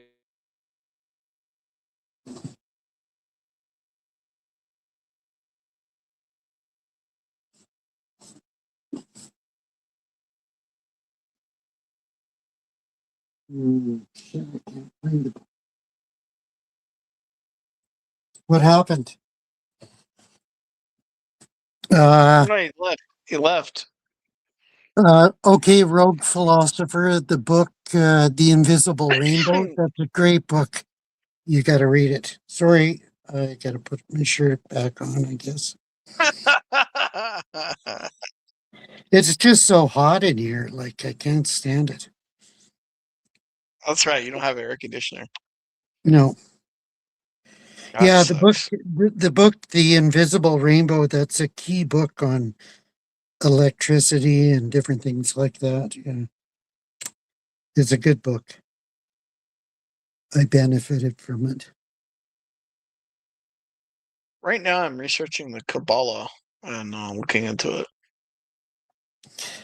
Read the Kabbalah and the Founding of America. Oh, okay. Or read any of Gershom Scholem's books on the Yeah, Kabbalah. Gershom Scholem is good. Yeah. Yeah. I found another good one called Ladder of Lights. I don't have And that. that No. one's good. Yeah. And also, there's a guy named David Hyam Smith. That's pretty good. But he's kind of more advanced for me. I'm trying to like learn about the different sort of Sephiroths. Sephiroths. Yeah. Yeah. And Yeah, it's a complicated subject. I haven't It delved is deeply surprising. enough into it because it's so pseudo mystical, pseudo. Yeah, it's weird. I have some familiarity with like Sufism, and that helps a little bit, and alchemy and stuff like that. So it You've helps got me out a little bit. Idris Shah's book on Idris Shah's, yeah, Sufism. Yeah, yeah. yeah. I think he was a Nag Hammadi Sufi. I think he was part of the Nag Hammadi order, Okay. Yeah, yeah, which is an order that has a lot of connections to different type of spy agencies. yeah. Totally. Yeah, and of course, the CIA, and well, especially MI6 started the Muslim Mhm. Brotherhood. So Oh yeah, yeah. yeah, Through Freemasonic lodges of all things. yeah. Well, there was signs of Illuminists in Cairo, like 1917, tampering with the Muslims. Same with the Really? Oh yeah, Baha'u'llah. yeah. Uh, Really? What's your Lawrence of what's your source on Arabia, that? uh, What's your source on that? I'd like to Philby, know. all these characters. Yeah. Dennis Cuddy. Oh, okay. Or what? How does he contend that the Illuminists went to Cairo? Like, what are the agents that he says that spread It's it? like, Or was well, he? I look at him like first tier, second tier, third tier, like the what was the first tier would be like the original members. Second tier would be their predecessors. Third tier, like generationals. I think the person who started was Hassan al-Banna. Was the guy who started the Muslim Brotherhood in Cairo. Uh, Yeah, he was connected yeah, to yeah. I think so too. I'm out of breath from running because I had to get my old lady's car out of the parking brake. She didn't know how to, so she was like way at the end of the driveway, which is a long driveway. Oh, you're gone again. I'm back. Okay. Yeah, yeah. Like the Baha'ism is connected with Islam. So Yeah, is totally, A totally. little, a little bit, Obviously, a yeah. little bit, a little bit. well, like because there Well, was same with Sikhism. It's totally founded on pseudo-Muslim principles. Yeah. that image of the Baha'i symbol. It shows its adoption of all religions. The universalism, the what do they call it? Yeah, Ecumenism. it's ecumenical. Ecumenical. Ecumenical, yes. Yeah. Yeah, that's also the Ennead. Yeah, the Ennead is what concerns me. Yeah. Yeah. Well, the whole Maitreya thing is connected with the Christ consciousness stuff, and that Schiller went to school where he was indoctrinated with Christ consciousness stuff. I debate that. Well, Dennis Cuddy talks about it. Yeah, Dennis Cuddy isn't the be all and end all. Yeah, but he's been in the conspiracy game. Yeah, Harry. I know. Dennis Cuddy's pretty good, We haven't even and read it yet. You have to. yeah, yeah. What's Harry is Baha'ism? not impressed by Dennis Cuddy. I mean, this is the thing. What you learn when you read a lot is you don't idolize I don't X, Y, Z. idolize. You've got to. Everybody's got their faults, their I'm impressed with his research. misunderstandings and stuff like that. You have to balance it all out. Yeah. Well, there's Who certain does that? stuff. Well, it's like Cuddy's research it's led me to research about the Nazis, which I never thought it even existed about. Which I haven't seen. What aspects of the Nazis did you not know exist? Well, their continuation into modern times. and how they did it. Well, you didn't know that they forged their alliance with the CIA and did Operation Paperclip. I Well, I mean, already knew Yeah. that. Hello. Well, Hello. that's old news. I've known that 20 yeah, well, years ago. that's basically the continuation of the Nazi, No, in there America. was. Well, I'm not talking about America. Didn't I'm you talking read? about. Well, there's Didn't also you Wall read Street, though. W.A. Hold on. Harbison's Well, I read Dennis Project Petty. I'm Chaucer trying to talk novel? about it. So, So Dennis, you think the Reich hold is on. still going on? Well, I'm just trying to there's a understand huge this. there's a huge pharmaceutical company in Brazil that Mingler was connected to, and there's a huge construction company. There was Oh boy. no, seriously, I can dig up the notes if you want. Yeah, but Let's hear they're that. in it I'd for like the to hear money. that. They're in it for the money. They don't give a shit about I'd like people. to hear about that. Mingler was ordering large amounts of male and female hormones, and then he was also ordering precursors for Are you talking about Paul DNA Schaefer? stuff. Paul Schaefer was the guy that did Colonial Dignidad in. No, I think he's talking about the boys from No. Brazil. No, I'm not talking about that. This is different. It's that it was stuff that I found from Dennis Cuddy's notes, where it was like that it led to this construction place, and then also a pharmaceutical company. And that pharmaceutical company in Brazil was connected to that Re-Alien lady that was like the representative of the Really? Re-Aliens. Yeah, Really? like I was blown away by that. Yeah, the whole Dolly thing was total bullshit. Yeah. Well, then, Yeah. well, it's like the Re-Aliens. They're I think that the Re-Aliens are a literal outward form of the Fourth Reich. No exaggeration. That and then I think that you can find multiple Nah, pictures of nah. hold on. I mean, they don't claim that personally. No. Well, I'm not saying they do. I'm saying from my research, I've concluded. Matter of fact, they say their symbolism, the Raelian symbol, which is a combination of the swastika and the Star of David, is supposed to negate any kind of Nazism. It's like kind of a universalist symbol. Well, That's what they say.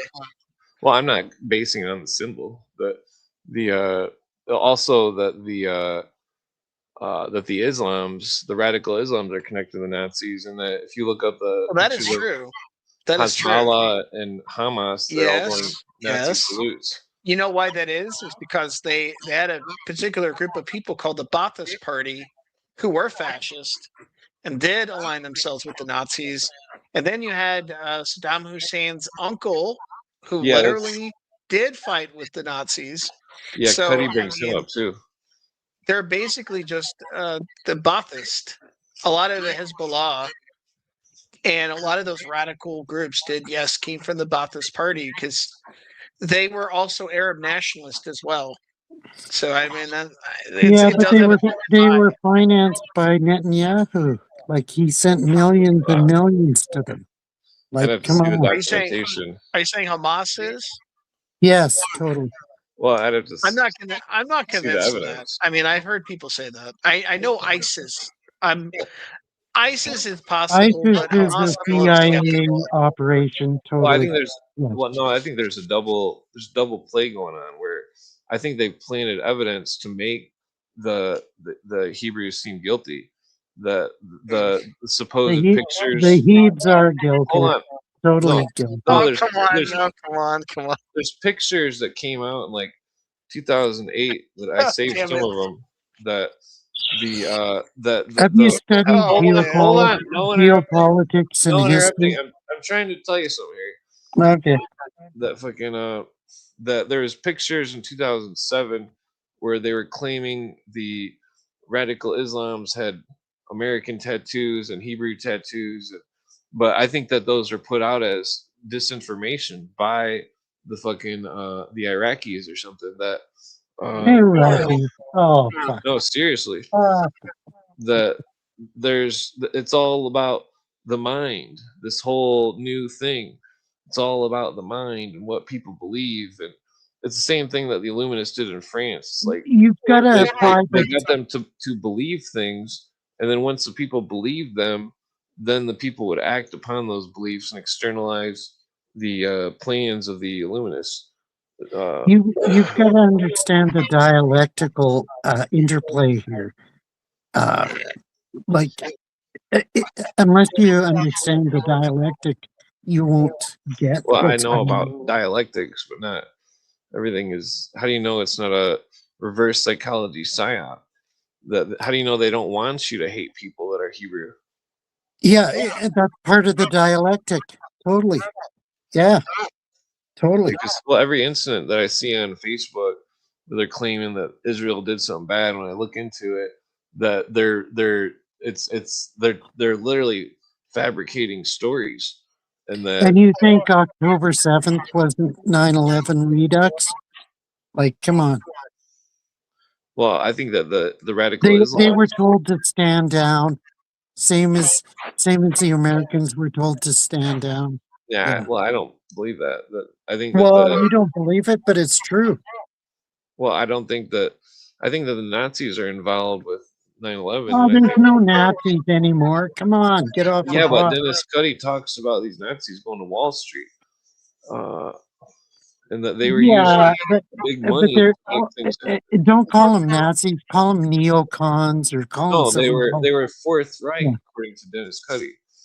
That No. you really need to read it because Cuddy's laying some thick shit out, and fucking it's relevant, extremely relevant. I mean, is he literal when he says the Fourth Reich, or is he just saying it as a metaphor that it's like the Fourth Reich, so it's like Yeah, the yeah, Nazis? like Jim Mars talked about in his You book understand called The the Fourth Reich. Nazis were Yeah, an extension of yeah. Illuminism.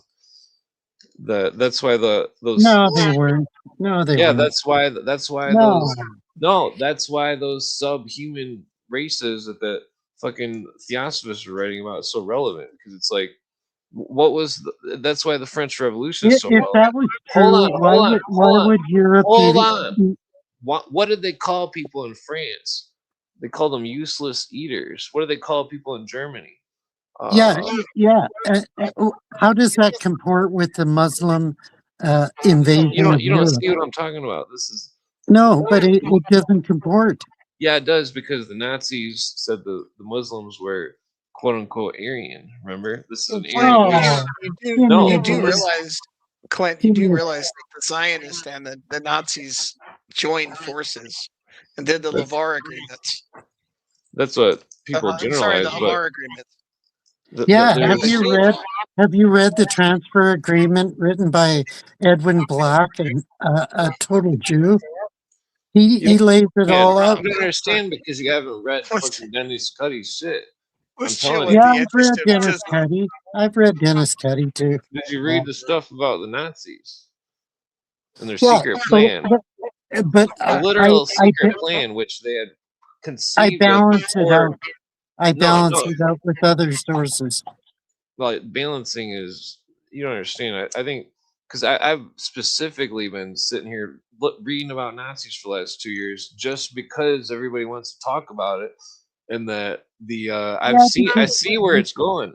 It's going with yeah, this because Illuminism you're thing. biased against Nazis for some No, reason. I'm Yeah, biased against Illuminism.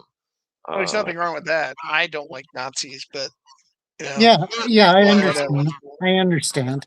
Totally. Well, I mean, I've got I so brought many this up books that before show that that Hitler was totally out to lunch.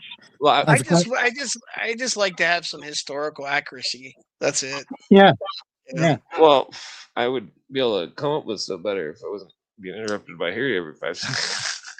Okay. Sorry, Clint. Sorry, Clint. Trying to enjoy my marijuana and a cigarette. the so it's relevant. This is all relevant to the French Revolution because it's like the way they did things. It's like they created something. They created an opposite. That when Cooper's quoting Jean-Jacques Rousseau that about him talking about the European Union. I'm gonna have to figure out which episode that was. I think that was the episode that I titled Illuminati, Illuminati, Illuminati, Illuminati.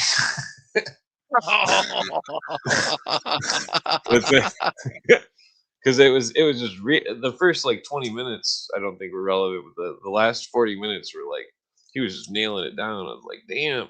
Because when you combine it with Cooper's other research, when you combine Dennis Cuddy's research with Cooper's research, it paints this picture that is not being talking. It's not in the revisionist form of history or whatever.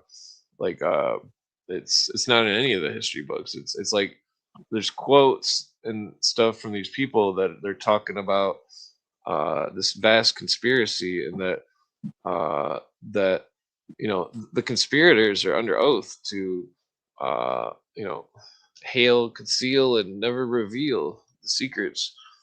Let's And see, what is that? Oh yeah, the Tex. Oh yeah, the Tex Mars. Oh man, Tex Yeah. Mars. I'm not. I like Tex Mars is cool, but I don't like his. Have you read that anti-Semitism. book? If you haven't read the book, then shut up. I Yeah. have. I'm not a Yeah, fan you of can Tex quote the Mars, book but, if you want, Harry, but but whatever. I don't have money for Have books. you read this book? That one. Let's see. Like you're always going on this anti-Semitism thing. Your entire I religion have of Christianity. read. Yes, I have read that one. Jacob, is that Jacob Neusler? Neusler? Yeah, Jacob Neusner. I've got tons of his books. Yeah. Yeah, he's a good writer. I mean, he breaks down Judaism. Well, to profess to be There's a another guy Christian, named though, Israel Shahunk. There's a guy named other name. I didn't mean to interrupt you, but I just want to say this one guy, Israel Shahak, is another good Yeah, writer. Israel And, Shahak is great. I don't know if wait, go ahead, Clint. yeah, Go ahead, Clint. I have it somewhere. Or this book. well, you don't understand. Oh yeah, Harry's trying to paint a picture of anti-Semitism. yes, I know. I think that's exactly what they want people to. It's like, from my perspective, to be And blunt, this is written by a Jew. but that's you don't understand that, Harry. You gotta. I don't care what the book is. If you want to talk about something, you can talk about it and say what you're trying to reference, and that you can mention the book. You can read the book. You Well, I'm can not. I'm telling you, I'm not going to read. judge on your own time. There's bigger fish at stake here. That the bigger fish is this world government conspiracy, and that the world government conspiracy is involving multiple religions, multiple cultures, and that it's not a Yeah, unified I agree conspiracy totally. I existing agree of totally. religion. The members of the secret societies that are they're, it's not just secret societies, it's also like the 300 council or whatever, Council of 300 by John Coleman. Yeah. the CFR, trilateral, like all these different Yeah. groups of people who are members of like 3 to 5, well, members of all sorts of various radical religions and cults that it's like this dichotomy of everybody being pro-Nazi and pro-commie. It's like that I can see it, because it's like I don't adhere to really anything except for like constitutional law and, I mean, like ethics. You know what the sad fact is? I can get your point, but the sad fact the youth are choosing either to side with they're deciding either to go with communism or fascism. That is what they're deciding. They don't like anything in between. Unfortunately, They don't like the Constitution. They don't like any of that stuff. They want either fascism or communism. I think it's I think that both groups have been indoctrinating the youth of America for quite some time. Yeah, and that's the dialectic in action. Yeah, totally. Yeah, I think they're trying to engineer a civil war. And the truth is, that's what's probably going to happen in the Anglosphere. Is people are going to have either communism or Nazism. I mean, that's what people want. Well, that's what's sad, because it's like America is. Everybody always wants to think about the bad things in America, but America's also like changed the world, and that that one book. Well, no, well, because when I was arguing with this lawyer that was black on the End of Days radio show, it's like I was trying to convince him that America was not what he thought it was with his racial tension stuff, and like the book Free Negro in Maryland confirms that there was 70% black people that were free in Maryland and Baltimore, and that there was more free black people than there was Irish. And that's not the point. Yeah, like, totally. The Irish were slaves for the longest time. Yeah. Well, the point though is that Baltimore, Maryland, in 1775 had more free black people than any city in the whole world, and Yeah. that's America, and that I think the end of slavery Well, I don't couldn't have think happened that's without America America. myself, but whatever. I mean, America, like, I don't know, America's fucked up because it's had such a wild history, like the Civil War, the fucking, it's like, I don't know, it's crazy because it's like they have a Civil War, 360,000 Union troops die, and that even then the Underground Railroad, they What had to about bring the well, they had, Confederacy? hold What on, about the they had to bring the Confederate Underground troops that Railroad died? people to Hello? Canada. The Confederacy, I think, was controlled by the British and the Scottish Rite. Yeah, the Confederacy was controlled by the British because of the cotton trade. Yes, I understand that. Yeah. Yeah, well, plus subversive people that seem to be basically like a Rhodes Scholars, but you think the Jesuits killed Abraham Lincoln? no, that's the Uh, Knights of the Golden Circle. the Knights of the Golden. Well, I don't know. Knights of the Golden Circle, I think maybe. that they had a lot of money going on. There is people claiming that John Wilkes Booth had some ties to the Jesuits, and yeah, I know about the Knights of the Golden Circle as well. Yeah, I think the British killed Lincoln. Sorry to Yeah, I blow think the you. Knights of the Yeah. Golden Circle were working for him or something. Yeah. So you guys are kind of on the side of Lyndon LaRouche.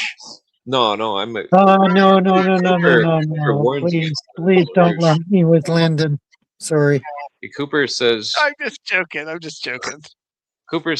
Lyndon LaRouche was I forget what his beef was with him, but that it was the same type of beef as Cooper warning about the Southern Poverty Law Center, same as him warning about the John Birch Society. He warns about all of them.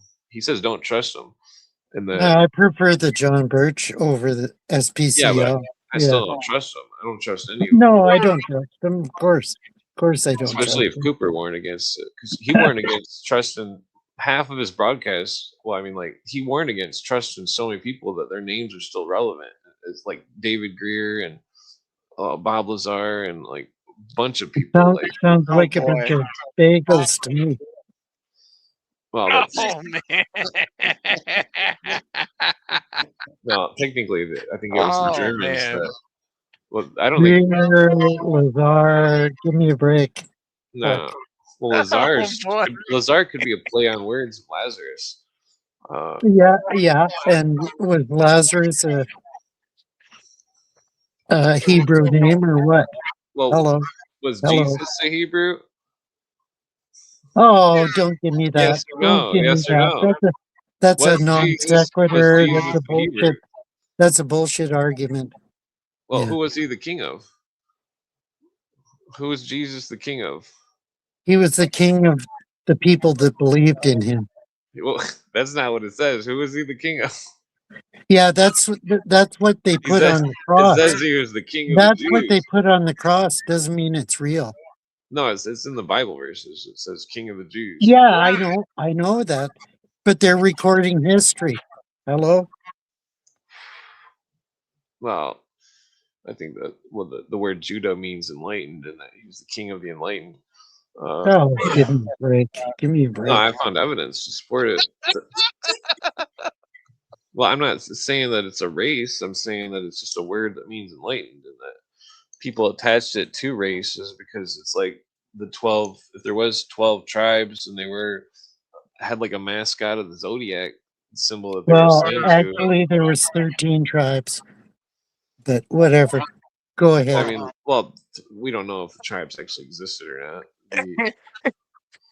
I mean, I think it's all just symbolism. I think the whole. Are we going to bring up Khazaria next? Is that going to be like next? Yes. Let's bring up Khazaria. Khazaria Let's is bring it relevant. up. I don't see the relevance. Arthur Koestler, the 13th tribe by Arthur Yeah, Koestler. who's the first guy a Jew wrote about? Just saying Jew. Yeah, Arthur Koestler. Koestler was also he was an ex-communist as well. Yeah, totally.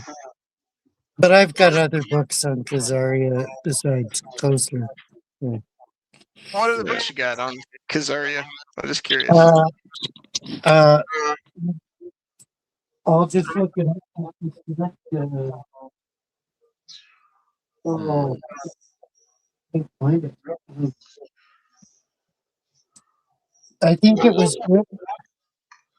I think it was written by Brooks, a guy named Brooks. Oh yeah, the Jews of Caesarea.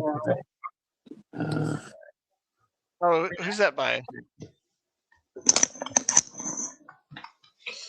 What is it? Some of these books I've never seen before. He's got a lot of books, Yeah. but he hasn't read them all. Yeah. That you admitted that you didn't read them all. Well, not every. Well, sometimes I only read a chapter or two just to get for reference purpose. Here's another good This book. one actually gets good ratings, and it's not written by a Nazi. Well, there's evidence to support that there were certain Hebrews that were traitors to their own people and that they went along with Come on. You What do you mean mean, the Karaite Jews? I've got a book No, on the no, I'm Karaite talking about Jews. specific people. I just can't remember the names right now. Some of Karaite those Jews actually are actually shunned by most mainstream Jewry. Yeah, they cling to the Torah and nothing else. Yeah, They also think that Israel is illegitimate. yeah, The and I Karaite. agree. I agree totally. I think Israel's totally illegitimate. Well, why is it illegitimate? Unfortunately, most of the Karaites are so few in number that they're kind of don't have Yeah, any power. they're a minority, total minority. Yeah, yeah. No. Yeah, it's not like I've never encountered all this bullshit before. I mean, I've read I about will it. make a brief comment about the Talmud. Just a brief comment. And say Sprechen the die Talmud Deutschmark. No. is actually a recent invention. It comes from I think it comes from a very recent time in the diasporic movement. Well, it seems to be a collection Well, of things. it wasn't totally formulated to around 400 Well, AD. what But it's supposed to be is it's supposed to be commentary on the Torah and yeah, conduct of yeah, life, yeah. and it's Now debates basically between various different rabbinical scholars. yeah. Well, I still think some of it's alchemy in the Fulcanelli So sense. you've read Hoffman's book on it. Have you read Jacob Neusner's? Yes, I He's read got it Jacob on. Neusner. I've read Yeah, most he's of got it the on people. DVD or CD. And I've Yeah, also I've read all the pro and the con stuff of that kind yeah, of stuff. and I've got I just want Jacob to say Neusner. for the record, I am not an anti-Semite. I just want to say that. Well, I'm not an But anti-Semite either. I have read that stuff though. I just want to say with the record. Oh, I see what you're saying because of the book. Yeah. Oh, I don't know what Yeah. book that is. Well, I'm just saying some people try to lump you in because Yeah, you've read I know. certain types of literature, and I don't want to be lumped in with certain groups of people because, I like looking at alternate theories about stuff to see if there's any validity to the stuff, and sometimes there is, and sometimes there isn't. I just like to explore certain topics. Yeah, but if you've read excerpts, I haven't read the whole Talmud. I've read excerpts from the Talmud, so I'm not an expert at all. The only thing I will comment on this is I will say that every civilization on this planet has had chauvinism and believed that it was superior and supreme. And why would any other group be an exception? Why would they, see themselves as in a certain type of way as opposed to the other? I mean, every civilization has done that, from the Chinese down to the ancient Egyptians to ancient Rome to Greece. As a primer, you can read this book. For people that don't know anything about the Talmud, they can read this book. Right, but the Talmud is like tomes and tomes and tomes. It's like entire rooms. Yeah. Well, Robbie said these 1,000 pages if I remember correctly. 28 Well, books. it's more than 1,000 pages. I mean, it is No, he said he's volumes, 1,000 almost like pages 55. in. He's only 28 books. he's only 28 books. 1/10. He's only Yeah. 1/10 through it. He said that he found an interesting thing about them talking about the underground tunnels for the cities that they would when they used to Oh, live. in New York. In New York. No, in Jerusalem. Jesus. Okay, Jerusalem. Yeah, I know about those two. Yeah. Yeah, well, they were forced underground because they were practicing Christianity. No. It's under the Temple Mount. Well, no, I'm talking about. You got to watch the Naked Archaeologist TV show. Yeah, It's he's on- full of shit. What's interesting about No, you got to the watch Talmud, it. however, is that it actually has magical spells. It has black magic. It has all these other things that are Yeah, supposed to be forbidden in Judaism, but it's still there. yeah, and it talks about shitty things like when you I go to the bathroom, how you should sit on the toilet and which hand you should use to wipe your ass with pebbles. Yeah, it But talks I mean, about it has magical stuff in it as well. I just yeah, want to totally. both the Back then, both a book would both the contain. Jerusalem. I don't mean to interrupt you, but the Jerusalem Talmud, the Babylonian Talmud. Oh no, I mean the Palestinian Talmud, um, the Palestinian Talmud, and I think there's another one that I had forgotten. But Well, those are there's like the only two main two. ones. There's the Palestinian Talmud and the Jerusalem or the Babylonian Talmud. Babylonian, There's yeah, only two. yeah. Yeah. Well, it's like But they back all have then. magic in them. They all have magic Yeah, in them. totally. Anyway, go ahead. Totally. Back then, when a culture would write a book, it was like they weren't writing a book per se. They were writing everything they knew in the book, like everything. And so, and then like, say you were like in a civilization and that some kind of Innocent? Did you say innocent? in some kind of civilization Okay. that Oh, in. some kind Okay. of crazy shit happened and that you were just writing down the details of it just so in the future you would see the MO of these people and they're like the the black magic and stuff that I think that they were well, I mean, I also think that some of it was literal surrealism, which was meant to be concealed and stuff that didn't make sense. Oh yeah. There was some Possibly. coded Yeah, messages. possibly. Yeah. Yeah, that's true. Yeah, because I But was asking. but my thesis is that when they went into Babylonian exile, they totally absorbed a lot of Babylonian median. What do you mean by Babylonian exile? You talking about? When He's they talking went about into exile, he's talking about when the Assyrians took the original Hebrews into captivity yeah, somewhere around. It and was and and they, Banapul. Ulcer Banapul. I think that's his yeah, name. and they absorbed a lot of Well, the culture what year and are the you saying? mysticism. Roughly. I think it was Seven like seven 500. fifty eight, seven No, fifty eight BC. Yeah, yeah, somewhere in there. I thought it was like yeah, 500 something BC. no, But I could be wrong. yeah. And Well, they totally absorbed Babylonian mysticism, culture, and the Magi.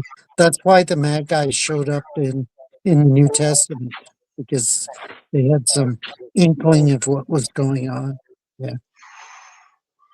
The well, Magi. What do you call? What do we call them nowadays? yeah, but the Magicians. frankincense and myrrh and the other one Yeah. is All those that shit. three items are the chief incense of the different religions of India. And Yeah, that, and where did but that they're come also from? Where did they're that also come from? found. well, from my understanding, that they Hold on were. a minute. Hold on a minute. They're also found in Yemen and Southern Arabia and parts of Ethiopia as well. Yeah, totally. Yeah.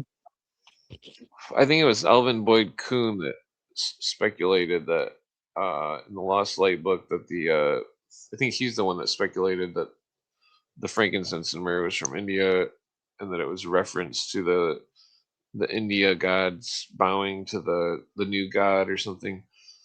I disagree Yeah, with that. I don't agree with and that. Boyd Can Kuhn I was the can I explain? ecumenist. Yeah, he Yeah, was a kid toucher. He's a kid toucher. yeah, But Alvin Wood Kuhn was a Or was it? No, C.W. Ledbetter. That was the Kid Toucher. My bad. But, Okay. Okay. Well, Alvin Boyd Kuhn's Lost Light book is definitely relevant to understanding the conspiracy and what they believe. Yeah, but he was an ecumenist. He was basically a Yeah, but pre-Baha'i type of well, individual. Baha'i's Yeah. older than that. But Yeah. what's the first rule? What's the first rule of fighting? I'm not saying anybody's going to fight or anything, but what's the first rule of war? The first rule of war is to know your enemy. Yeah. So Sun Tzu. Yeah. yeah, so like these conspirators, these internationalists that want to destroy America, that they that we have to know what they believe, and that's why the Alvin Boyd Kuhn book is relevant, along with certain other books. Yeah, I know. Well, I've got a copy of it. You know that. Yeah. yeah, it's like if we don't know what they believe and they start talking in some kind of coded language, that we're not going to understand what they're saying. Like with this whole dawn of a new day stuff and these songs that were in the 90s that were all about the spread of communism, and nobody really knew except for those who had an ear, like An the ear to hear. An ear to hear. what's that called, the Rose song by that the dude from England, Seal. Oh, I thought you were talking about what's her name.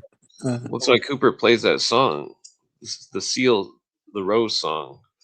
That's why he plays other songs, because it's like they were putting the message in the music, the seed growing in the spring under the snow or whatever. That was a different song, but Yeah, Rogue Philosopher Under the Silver Lake was an amazing movie. I so we're still not talking tried about to, that right now. Don't interrupt me. I still tried to decode it. I'm still working on it. Yeah. Yeah, it's a weird You just made movie. me miss. You just made me. I can't remember what I was going to say. Sorry, Clint. Sorry. You were talking. Okay, you were talking about Cooper, and he plays a certain song, and during Oh his yeah, podcast. the songs. It's like Yes. The Lion King, that movie as well. Like all sorts of stuff. It's like the Lion Yeah, King. yeah. No, The no, Lion no, King no, was no. shit. It Total doesn't matter shit. what the I movie was. regret that I let my kids watch it. Well, you don't understand. It's like they were teaching the Hakuna New Age Matata. religion in the movie. Yeah. They were, when Simba looked into the puddle and he seen his father, they're teaching the New Age religion. I know. Totally. Well, then they were showing in the symbolism that the Hebrews, the Christians, would follow the Lion King, which is the crown of England, and it's like that's what this whole thing, this House of Stuart thing. It's It's House of Windsor nowadays. I meant the other one, the House of Windsor. William the Third. Okay. That Orange Society was involved with that, and like, well, there's so many complexities. It's like it's like if you were to know them by their signs, it's like the Illuminists are Freemasonry and every kindred science, and that they're I agree. compartmentalized intelligence operation that is keeping the outside members, the Porch Masons, concealed from the true inner circle, and the Albert Pike is a huge red bell or red flag for that, because it's like he's talking about stuff. Yeah, remember on Jay's debate with those two Freemasons where they said Albert Pike is nobody. He's just a commentator. He doesn't mean anything. Well, that's And why I laughed. well, I thought, he come on. he didn't set the argument up right. He should have I know. clear Maybe examples of how Pike Yeah. was venerated. But Yeah. Pike's Pike's a slippery character, 'cause it's like there's so much allegations against him, and but there's also his membership to the KKK as the legal person or whatever. I thought that was largely a myth. Oh no, I can bring it up. Here, I'll bring up the image. No, he was in charge of American Freemasonry and European Freemasonry for a long No, time. I was talking about his membership in the Klan is something that is. Oh yeah, Klan. that That's has- what I'm I bringing up that here. hasn't disagree. been- I don't that think hasn't he was been part of the verified. Klan at all. This is the evidence right here. Albert Pike, Chief Judicial Officer, along with Major J. Crow. Yeah, Jay Crow was a Klansman, one of the founders. Well, you can see Yeah, Pike's image in the center. I don't think Pike was part of that. He was part of the Golden Well, no, Circle. I agree this is with a it picture totally. that's from Yeah. this is from a book that was talking about the KKK, and because I've also Yeah, investigated them, and but- that his picture is directly in the book in front of you. Yeah, You can but see it with your own eyes. Provenance. Let's see the Providence. What does it say? It provenance. for it. says some Klansmen. Yeah, when you see what the Klan is, it's like a mutation of Freemasonry. It's like, and it's I totally agreed with the Klan. That's well, What? then you're agreeing with I Satanists, don't. cultists. I don't.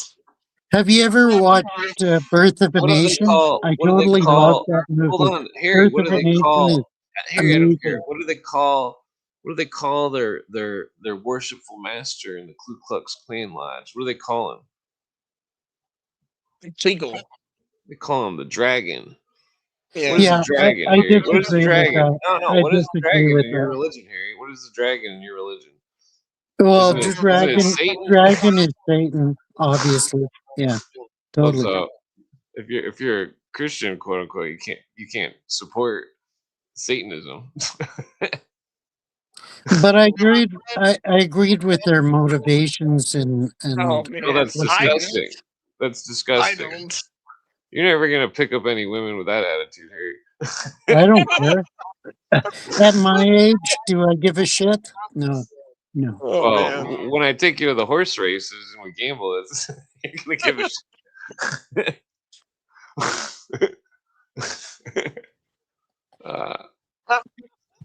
I'm totally for the white race, and I support the I'm white not race. convinced. I'm not convinced Oh, that there even is a white or black race. The words are damn it. politician Oh, fuck words. off. Fuck The words off. are No, that's true. I'm part Irish, Scottish, French. Yeah, Dutch. yeah.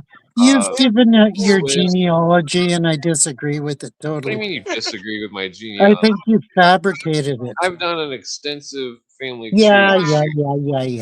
What do you think it was? Some kind of what is that word?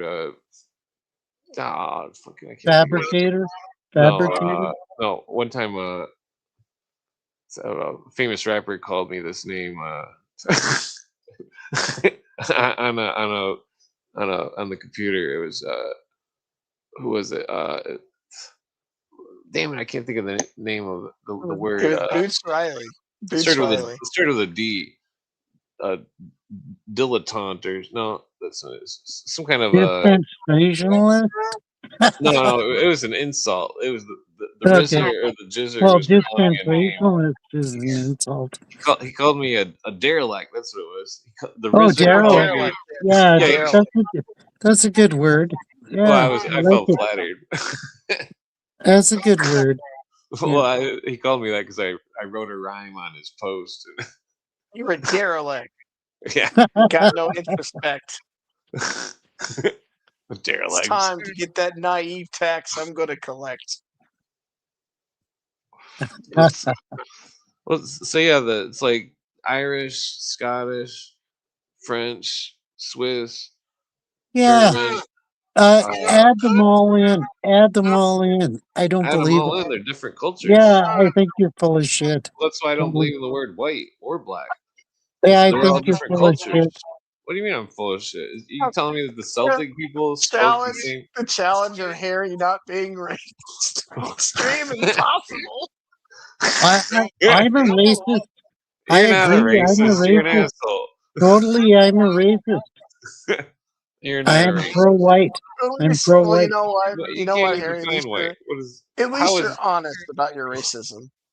Yeah, I don't deny it. define don't- white? Anglo-Saxon Protestant, I WASP, don't deny it. I'm a WASP. straight rider. No, that seems kind of silly. You saying that the Russians aren't white? No, I think they're white. I think they're I white. think you're overlooking this Aryan race conspiracy, and that they've got they've got you. That you guys have both been compromised. I'm just joking. Yeah, I'm Me? compromised. You talking Totally about me? compromised. I'm compromised? Yeah. Well, you for opposers. Well, you're quick at catching on. I'm sure you'll catch on What eventually. do you mean? What have I been compromised with? Who's compromised me? I'm Well, curious. Communism. I want to know. Oh, okay. Oh, okay. Oh, it's I funny never 'cause- said I was. I never said I was a communist. Oh I just yeah, said, sorry, I forgot. You were just playing devil's advocate. I forgot. yeah. I mean, yeah, you forgot. Yeah. Well, what do I? Then how do you discount me? You can't. Well, I'm just saying. you're still I here. like. You- I like something. Well, I like the ideas of helping people, but God, like if I get rich, I'm gonna build a homeless shelter. A homeless shelter. Okay. Yeah, I do that too. I You could know, make a you really know what I do? I could You make a don't really insensitive understand. joke. I could make a really insensitive joke and say just build a liquor store instead. But I don't want to. Liquor Uh, store. Clint, you don't understand. I go to That's terrible. That's Salvation terrible. Army's Sorry. warming camps Don't day cancel after me. day, I'm sorry. and we meet all the homeless people of whatever race or color they are, and I'm good friends with all of them. So, Well, then why do you so call yourself a racist? because I prefer the white race.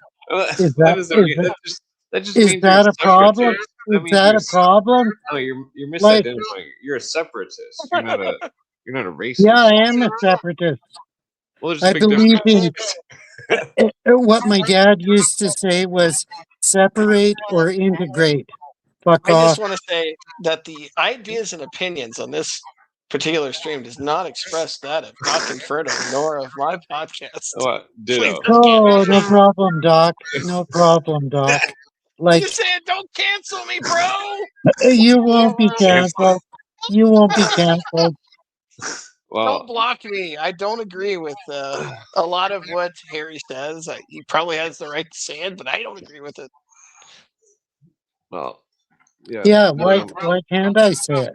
I mean, We can say I've whatever we got a want as long voice. as you're polite. That's what I said. Don't, I said you probably have the right to say it.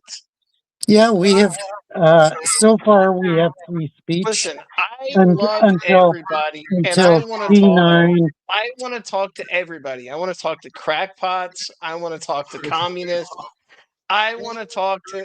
I don't want to talk to crazy wignats or Nazis. Or Wigas. if Or they're fine. Wigas. Do you Well- want to talk to Wigas? That's not a real thing. I'm see, just yeah, but joking. it's I'm like just joking. if we want to help You know, people, some we of my can't best, discriminate. some of my best friends are aliens to me. Well, I'm just saying I love everybody, and I want to talk to everybody on my podcast, except for crazy wignats. And Yeah, but not hold on though. How are we going to help these people if we don't try to confront them and talk to them? you can't help most of these people. You They can't believe what help they them. believe. Like, there helping was them is hold on. beyond There was a your two-part realm. episode. There's a Yeah. two-part episode where Bill Cooper had a call in. Some Nazi guy called in, and he made him like go into tears. And the guy was like, Really? Wow, Okay. I'm a wow, troll. I'd like to see that one. I'm pretty Wow. sure I sent it. I'll have to pick it up. I think it was like 1100 something episode number. Yeah, the dude, because Cooper was just using common sense and like walking him through all this stuff, and that the dude was like, Have I not used common Clint, sense? I'm going to say this. I'm not going to detract or detour you from your mission, your holy mission. But I'm going to say this: like new generation is a little different than Bill Cooper's time. They What are is pretty so much different? Totally. No, they Bill are different. Cooper is No, they are different. They are different. Well, Trust they're me. definitely Bill messed Cooper's up. But Bill I've been Cooper's a around. boomer. I've So been why around do you enough trust Zoomers. boomers? Yeah. I've been around enough Zoomers. I've been around enough people, is- even like some of the younger what is- millennials.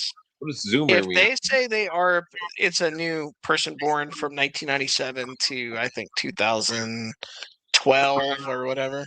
I don't know the cutoff, but the Zoomers are the new generation, and I don't think you're ever going to convince them not to be an extremist because they don't really have a lot to live for. To be quite honest with you, Well, they Yeah, don't. yeah, Well, they don't totally, understand totally. that the Totally. people that founded America were the biggest extremists on the planet. that's That true. Yeah, It's a different time. and why can't we go back to that? Why We can't we can't. go back to that? We can't. We can't because well, it's happened. We should. We should go no, back no, to that no, because no. I hate all the All we fucking need to do is sue uh, the government to migrants go and and. fucking All right. idiots. Let's be careful. Let's be careful. Well, all we gotta do is sue the We government get it. to make them go We get it, conform Harry. We within get it, Harry. We constitutional get it, bro. limitations. That Thanks for talking to me, Doc Inferno. Yeah, Thanks. no problem. Even well, though we don't share views, well, I we're know, trying, I know, I know. we're trying to I will talk convert to anybody. Harry into being a not a But anti. we have a similar foundation of Here's resources. the thing. Here's the thing. Here, Yeah. I disagree from a lot of like other like leftists. I think we shouldn't suppress, some of these people's speeches because number one, you can kind of document what they say. If you are a researcher, a lot of these people are researching this stuff. Number two, I think also you just suppress them, you just make them more cool and popular, and more people want to Really? gravitate towards them. Really? Yeah. Wow. That's why people want to get into extremism is because it's taboo, or like it's a Nazism and those type of things. It's taboo. Yeah, And but people like to I've like never speculate supported and build. Nazism. There's You a lot know of how many communist books I've extremism going got on as well. that criticize Hitler? Like I've got tons of books that criticize Hitler, and yeah, My point is that I don't think it should be suppressed like it is. I don't believe in censorship yeah, completely. that's my main point too. Unless there are certain things I would censor personally. Like Really, any yes, like I don't censorship is yes, I radical. think yes, I Well, think that's certain things that are dangerous to like kids or harm kids should be Yeah, censored. no. I disagree. What? well, you gotta watch out for the situational ethics that the You know, after the Geekster well, trial that I told you about, I polled some students that had imbibed with the new curriculum about the Holocaust and stuff like that. Oh And boy. Oh man. yeah, I might have to leave. I polled them, I'm not and sure I what wrote a Harry's getting at. proposal. Okay, let's not talk about the H word. Let's Alright. don't talk about that. I'm gonna smoke my Why cigarette. not? Why not? Is that taboo? It's Is it's that like taboo? Clint's gonna Well, lose his channel. No, we've he discussed won't. it many He'll times. never lose his channel. Everything Harry says is He'll wrong. never lose his channel because nobody watches his channel. So Dude, listen, you'll be surprised how crazy some people are that will search out for on the internet for people that mention the H word and they will strike the channel. Well, I believe the Holocaust is real and that. I think it's bullshit. Well, Total that's bullshit. you said your opinion. We both said our opinion. Now it's over.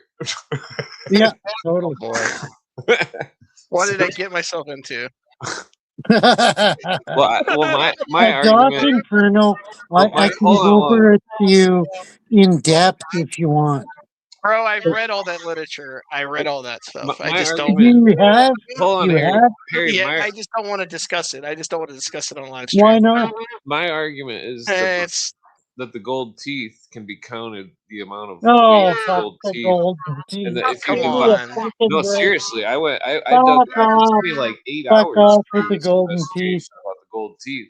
That Well, there was next you're going to talk about the soap bars and the lampshades and when all you that divided bullshit. when you It's divided Oh total God. bullshit. when Totally. you hold on It's totally been proven when to be you false. no I've shown people the pictures of the rubber sealed doors. Oh, that's bullshit. No, I've shown them the They pictures. had They no deny it. rubber sealed doors. They didn't even have There was There was letters from the troops and the military. All right, that Clint had- and Harry, I gotta go to bed. Well, no, we can For change the real. subject. You We can guys, change the subject. you guys. But, all right, Harry, no talking about the World War Let's just II. refrain from that. I mean, I could go over it point by point, but let's this is not. not. This is Okay. not the venue. This is not the venue. Well, we've Yeah. already Yes, argued but- about this a million times. I think they have forums for this. It's called Telegram and Discord and places like that. Yeah, I'm not a fan of Discord. I am on I mean, Telegram. I'm not either, but I'm just saying they have venues for this kind of stuff. Yeah, Yeah. I understand. I understand. Just a very hot button topic. that, Yeah. bothers a lot of people. Thanks for talking with us, Doctor Inferno. I know, no problem, man, no problem. I just I don't. appreciate your input. Yeah. Yeah. Thanks, bro. Thanks. Let's see. Yeah. I mean, you're a very well read person. No, I'm not. No, I'm not. But I have to be careful because I got canceled before and I don't want to get canceled again. I'm good. Canceled. Yeah, it's a long story. Everybody I know is One of these been days, canceled I'm writing a once book or about. twice. I'm writing a book about some of the things that I went through, and Oh wow. I'm trying to I'd like document some of that stuff. I'd like to read it. I'd like I'm to not a read very it. good writer, but I'm going to try to convey my thoughts the best possible way. Yeah, I'd like to read that book. Oh yeah. I'm not the best writer, but I'm trying to convey like some of the experiences I've had, and I really believe that I know a lot. Every Looney Tune on the internet says that they've been targeted by certain people, but I really believe like some people have tried to suppress me in some kind of way. Oh yeah. Well, they've been and doing that to me for 20 years. Yeah. Yeah, that happened. Yeah. And I don't just mean like certain people won't let me on to their podcast. I'm serious. I think I've been like sort of because of like sort of the situation I was in. I ran into. I'll just give you a brief. I ran into a bunch of when I was investigating something online, something that is very taboo and something that comes up in other researchers. You I want to write it in the discovered. private chat? What's it? What? You want to write what it is in the private chat? You don't have to say it out loud. I'm just curious. Well, okay. I mean, I'll just say it. I was investigating all these like weirdos in the 764 network, and I found out their connections. And What I think does there's something. 764 mean? It's like some kind of weird Satanist, like pedophile network that connects back to, I believe, the FBI and to like other agencies, and it's tied in with 09A and this thing called Temple of Blood and all the rest of that bullshit. Oh, you Wow. probably had Scientologists. No, harassing they're you. not Scientologists. They're not Scientologists. I think Their they're own- spooks. 09A. Isn't that Scientology? Or No, is that's that like Mormon? some kind of weird Satanist group. Oh yeah. Nope, we got an interruption for some reason. Yeah, some kind of weird Satanist group. So my theory is I think those people are being corralled and controlled by government alphabet agencies. But every other researcher that says that they discount the inference of alphabet agencies and taking a lot of these antisocial sociopathic kids and basically grooming them to do spree shootings and using Spray like shooting. What stuff does like the spray 09A and shooting Temple of mean? Blood So to murderers. Sorry, Spray yes. shooting. Yeah. So What does murderers. that mean? they're spree shooters. These FBI agents go online and basically just groom these kids to be to crash out in real time in real Okay, life. okay. He's talking theoretically. Yeah. Sorry, go on. That's what I believe, and I think most of these like white supremacist, white extremist organizations that have sprouted up online. I think a lot of them are controlled by chance by the FBI and by Yeah, other yeah, they're you know, controlled by the FBI. Totally, totally. yeah. Well, I mean, the that's where I stand on the issue. well, I think that the the Because groups. Well, they hold on. want to create the false dichotomy, the dialectic of white versus whatever. Yeah, So yeah, totally. What? I have a history of sort of going down and meddling in probably stuff I shouldn't. So that's kind of why I also probably get targeted as well. I go and research this weird stuff because I'm concerned about it. I don't want kids to get victimized. I don't like that they're purposely taking a lot of these kids that are naive. And Yeah, oftentimes it's like other kids doing it. It's like very teenagers doing this to other teenagers, and the alphabet agencies are doing nothing about it, and that's why I think they're negligent, and that's why I'm Well, concerned about all this. if you gotta understand with law and stuff, it's like if there hasn't been a crime committed, that they can't investigate certain But things. And like, there are yeah. I crimes committed. understand that. I No, but there are understand crimes that. committed. Yeah, They're right in real time. They're right in real time, well, and it's they're committing these crimes, and they're getting like these. They're manipulating these girls to like cut themselves and to abuse themselves, and they're doing it in real time. That's gross. Yeah, I know. yeah, and you can't report it. Totally. Yeah, yeah, Well, Or you can report it. You can report it, but the FBI is not going to do anything about it because they're yeah. controlling it. Totally, totally. Because they think it's personal choice. Blah blah blah. Yeah, yeah. well, the what was it? Well, you gotta understand, like the bureaus, their jurisdiction is federal crimes, and that has to be it Yeah, technically. cross Well, state even though line. they do Yeah, yeah, operate in space and stuff, it's like technically that there has to be like certain conditions for them to actually be able to investigate stuff. Uh, you know, it's I try not to condemn certain stuff because it's like I think there's stuff going on that's Well, so tricky. the thing about it That is, this stuff is well, documented. This stuff has been documented in real that's what I time. was getting at. Is that I think that there's stuff going on that's so fucked up and tricky that they're trying to put under covers everywhere they can to try to map it out, and that they're doing it unsuccessfully, and that They're they're not doing it unsuccessfully. They're not doing it unsuccessfully. Well, what do you mean? The people the federales? Yeah, because they don't care about it. well, I mean, yeah. it's Totally, totally. Yeah. well, I mean, it's well, my dad's uncle was in the bureau in like Washington or California or Oregon or something. Okay, you're totally compromised. Well, well, no, I've never met him, but like that. I'm just joking. I'm just joking. Well, it's like his uncle was so undercover that he had to change his name and all sorts of stuff, and like move across the country, and like that they've I I bet money they got like a million people undercover in every organization possibly think of, and that they're trying to get into this some kind of secure uh, ideologies of these different groups to because I mean if you were to say that to like an officer or something, that they would be like they'd be like, whoa, that's some heavy accusations, and like I mean, I don't care really. I don't care. The FBI has a track record of abusing their power, and it's documented.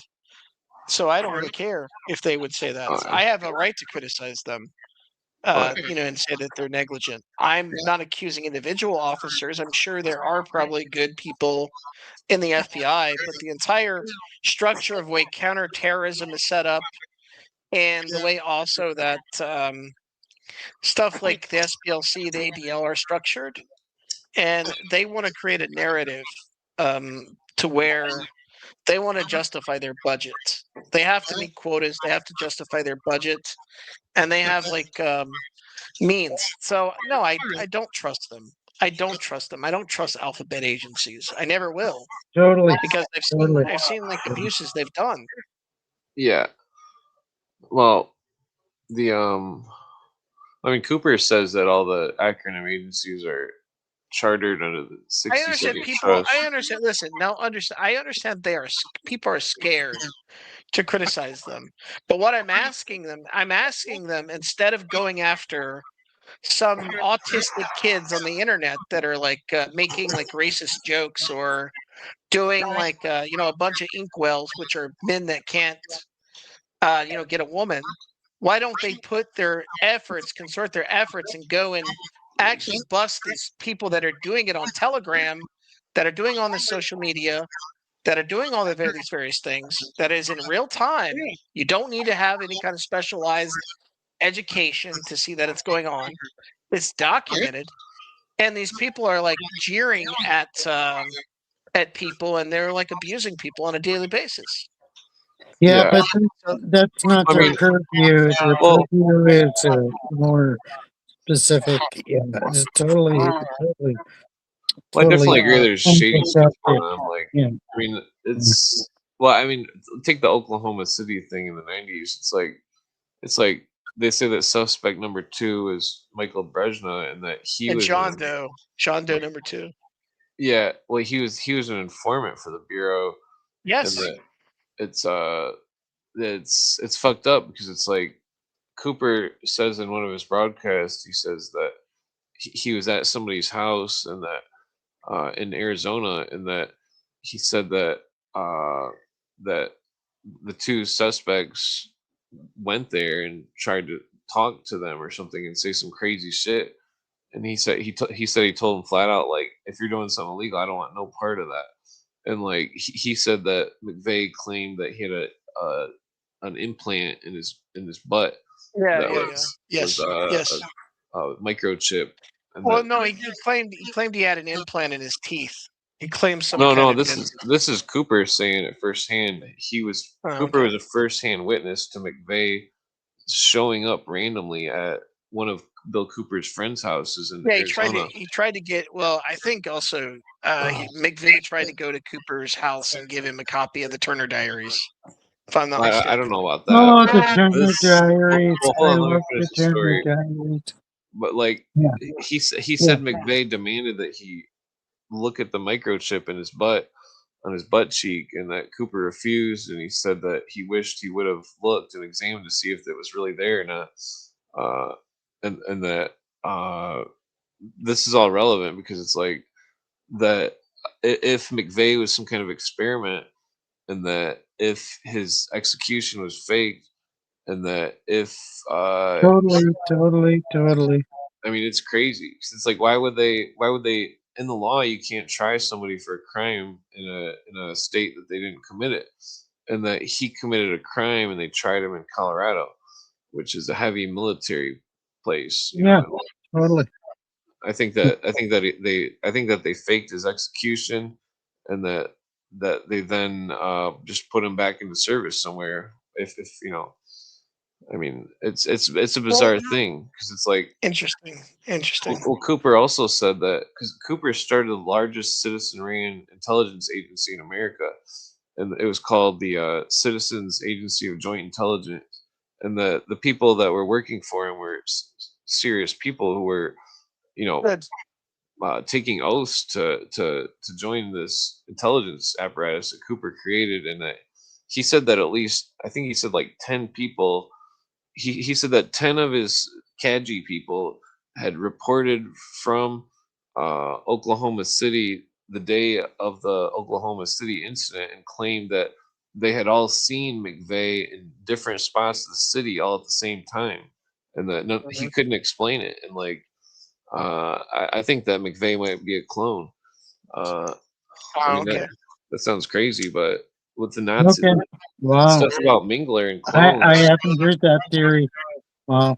the stuff Wow. about Mingler and clones and super soldiers, and this whole Yeah. Super Elohim City soldiers thing. are real.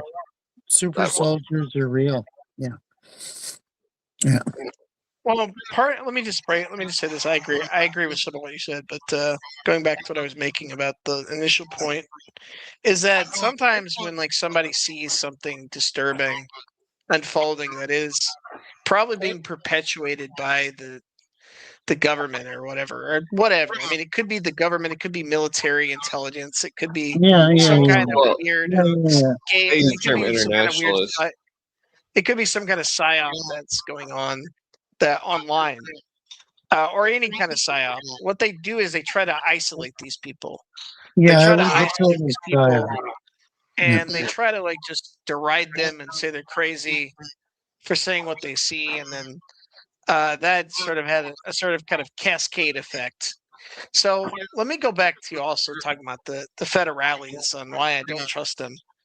I saw the way they sort of handled the post 9/11 situation, and I've seen how they've dealt with particular groups. Okay, they want to protect against groups that they think are a threat to democracy. Fair enough. Okay. But from what I've seen, the kind of tactics they've used is pretty dirty. They had this one particular autistic Libyan kid that was an immigrant here in America, who was a pizza boy. So what they did is they got some Arab girl that was a honeypot that spoke Arabic and got him, to like try to attempt to like blow up something, to totally fake a terrorist act. And that's what I'm trying to say is they have a history of doing Yeah. this. And Well, if I you didn't go want to back bring to the up this one thing. 1960s, Well, but one of the. just let me finish this. Sorry. Just let me finish this, Clint. It's fine. Let me finish this.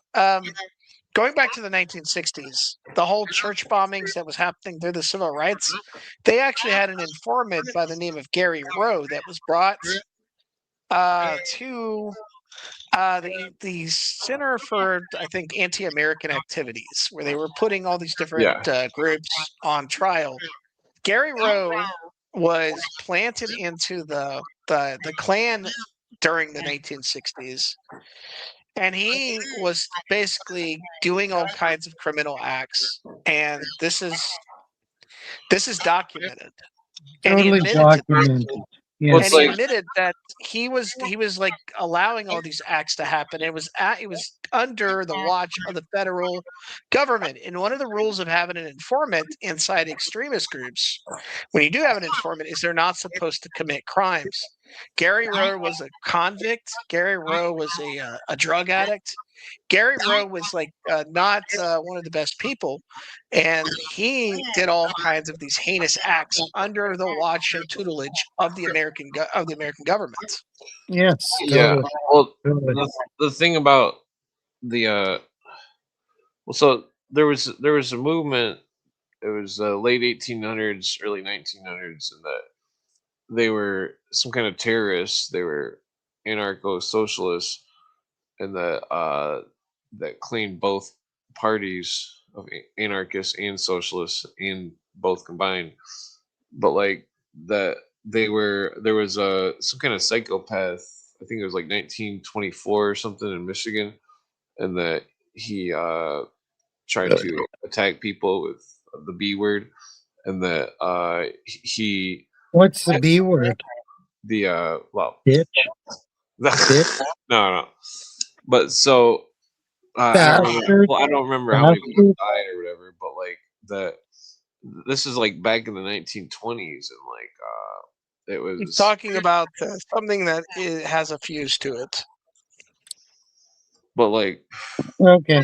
Okay. but the dude I found uh documentation of what these anarchist people in the 1920s believed through their writings, and that they Mhm. were their writings were very duplicate to like the Illuminist writings of Weishaupt. uh that it was like it's hard to explain. It's especially when I'm like 20 Yeah, joints in I a day. don't know enough about this. Do you have a link that talks about this shit? But there was a specific some kind of book that I found on Google Books that was from like 1920s or something. That was it He's was talking talking. about the anarchist during the 1920s. Yeah, Okay, it's like okay. it seemed like it was. It seems like all these groups are just the anarchists, the Nazis, the commies, like all sorts of different groups are all just compartmentalized pieces of a large plan to Yeah, just totally. centralize Totally. the world That's the government. dialectic in action. Totally. Yeah, totally. Totally. Yeah, like there was a. Uh, well, I mean, there's just so much fucked up shit that happens in the world. It's like the idea that people would be doing it on purpose is just so disgusting, and like it's like Yeah, on uh, purpose. Yeah, yeah, that's a I don't key. think I think the problem is that people don't want to think that maybe there are sociopaths and psychopaths that are in high establishment, even though we have people like Epstein and some of the others that demonstrate that psychopaths and sociopaths rise to the top in American society. I And mean, that's I think totally that was de a program. rigueur. Remember that Totally de movie? rigueur. Yeah, Well, I remember when that movie American Psycho came out. It seemed like it was propaganda. The but it wasn't. It wasn't propaganda. no, I It was think that they so, were making. I think they made the movie to make people start to like imitate that, and that well, they were commenting on society. Yeah. Yeah. I mean, like Christian Bale. Look at all the movies he's in. He's in these movies that are I know Christian Bale, like especially Name of the Rose, and wasn't he in Batman for some reason? yeah. Yeah, the machinist, which is a good yeah, movie. Well, he's a good actor, but it's like I yeah. think that He's a good actor. I agree. He's a good actor. Yeah, yeah, yeah, but like it's like I don't think the actors like choose their roles or anything. I think that they're the people that are producing the movies may be involved with yeah, the yeah, yeah. military Of industrial course, they complex. pick the Uh, guys that they want. and Yeah, I think that psychologists who are social engineers are creating movies and stuff to manipulate the minds of the masses. yeah, totally. I mean, that's a given. Isn't that a given? Like, come on. Yeah, that's why that's why I just have no labels and try to be an observer. You know, like science is the art of observation. Uh, Well, that's debatable. Debatable. Yeah. well, I mean, I brought up the metaphor of looking at a painting. If you were to look at a painting from 1 inch away compared to looking at a painting 3 feet away, Yeah, especially a Monet. Especially a Monet. oh, it's a good point. Yeah, it's like to be inside of something. This is why it's like a lot of the Masons I talk to. It's like they've never read a lot of the books that I've read about the Masons, and it's like they can't see what it is because they're I inside of it. know. Uh, Yeah. Uh, you know, and, and we I mean, can't fault them because they don't have time to read all this books. keep But in I mind mean, though. Well, hold on. they have to at least acknowledge that we've read the book and we understand what the fuck's going on. Yeah. Yeah. Well, keep in mind that like old masonry, that I don't think old masonry is the same as new masonry, and that No, it the, isn't. the No. really old No. stuff from like 1500 and before, and that Yeah, totally. it Totally. was like this stonemasons is like the one writer. He says stonemasons, they were the builders of the churches, the builders Yeah, of the they built temples. the cathedrals. They built so many totally amazing edifices. Well, And but well, think about this. once they transitioned into speculative masonry, that's where they went wrong. Well, no, Yeah. it's always been speculative. That's what you don't understand. It's like that. No, I don't. Well, hold on. I disagree. I Well, let me disagree. explain. That them building the temples. It's like back then there was no book. for the religion. So the book was the temple, and that's why in the symbols they show statues with a stone book or certain degrees of certain secret No, societies. I disagree. I disagree. Well, I'm not finished with the statement. Okay, carry on. So that the priesthood carried on the doctrine, but the Masons carried on the way of the doctrine of the temple. It's kind of like how there's spoken Kabbalah versus literal Kabbalah, or No, it's I symbolic. But disagree. I mean, I that's disagree. well, I'm using it as a metaphorical comparative. That it's I like, disagree totally. hold I on, think they were I'm still not even infiltrated by. finishing the sentence. I think they were infiltrated by speculative Masons.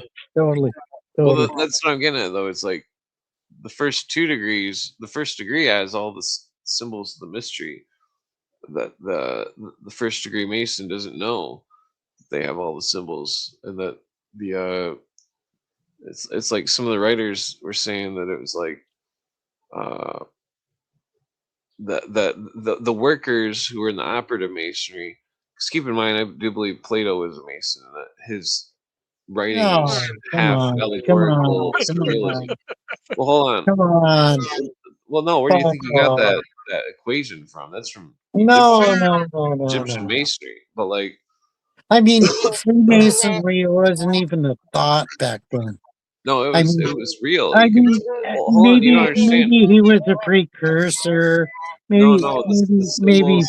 Hold on, Neoplatonic this is how you theology hold on. precursed This is how you Freemasonry. identify. But Plato No, no, wasn't a Freemason. the No, signs, symbols, and passwords.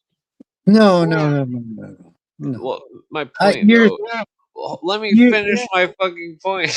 Well, Jesus. but you're reading back into history like I'm Manly still B. not done with the All sentence does. here. Well, so You're hold on. reading back into I'm history. trying to sum You up can't do something that. to bring it to something else so that you have a You precursor. can't do that. Let me finish my goddamn sentence.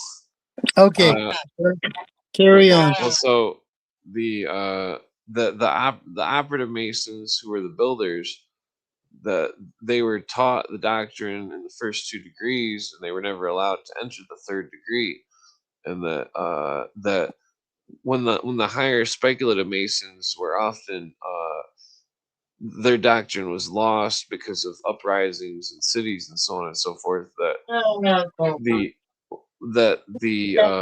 the doctrine continued to carry on through the lower degrees in the operative section, and that You're so- totally speculating.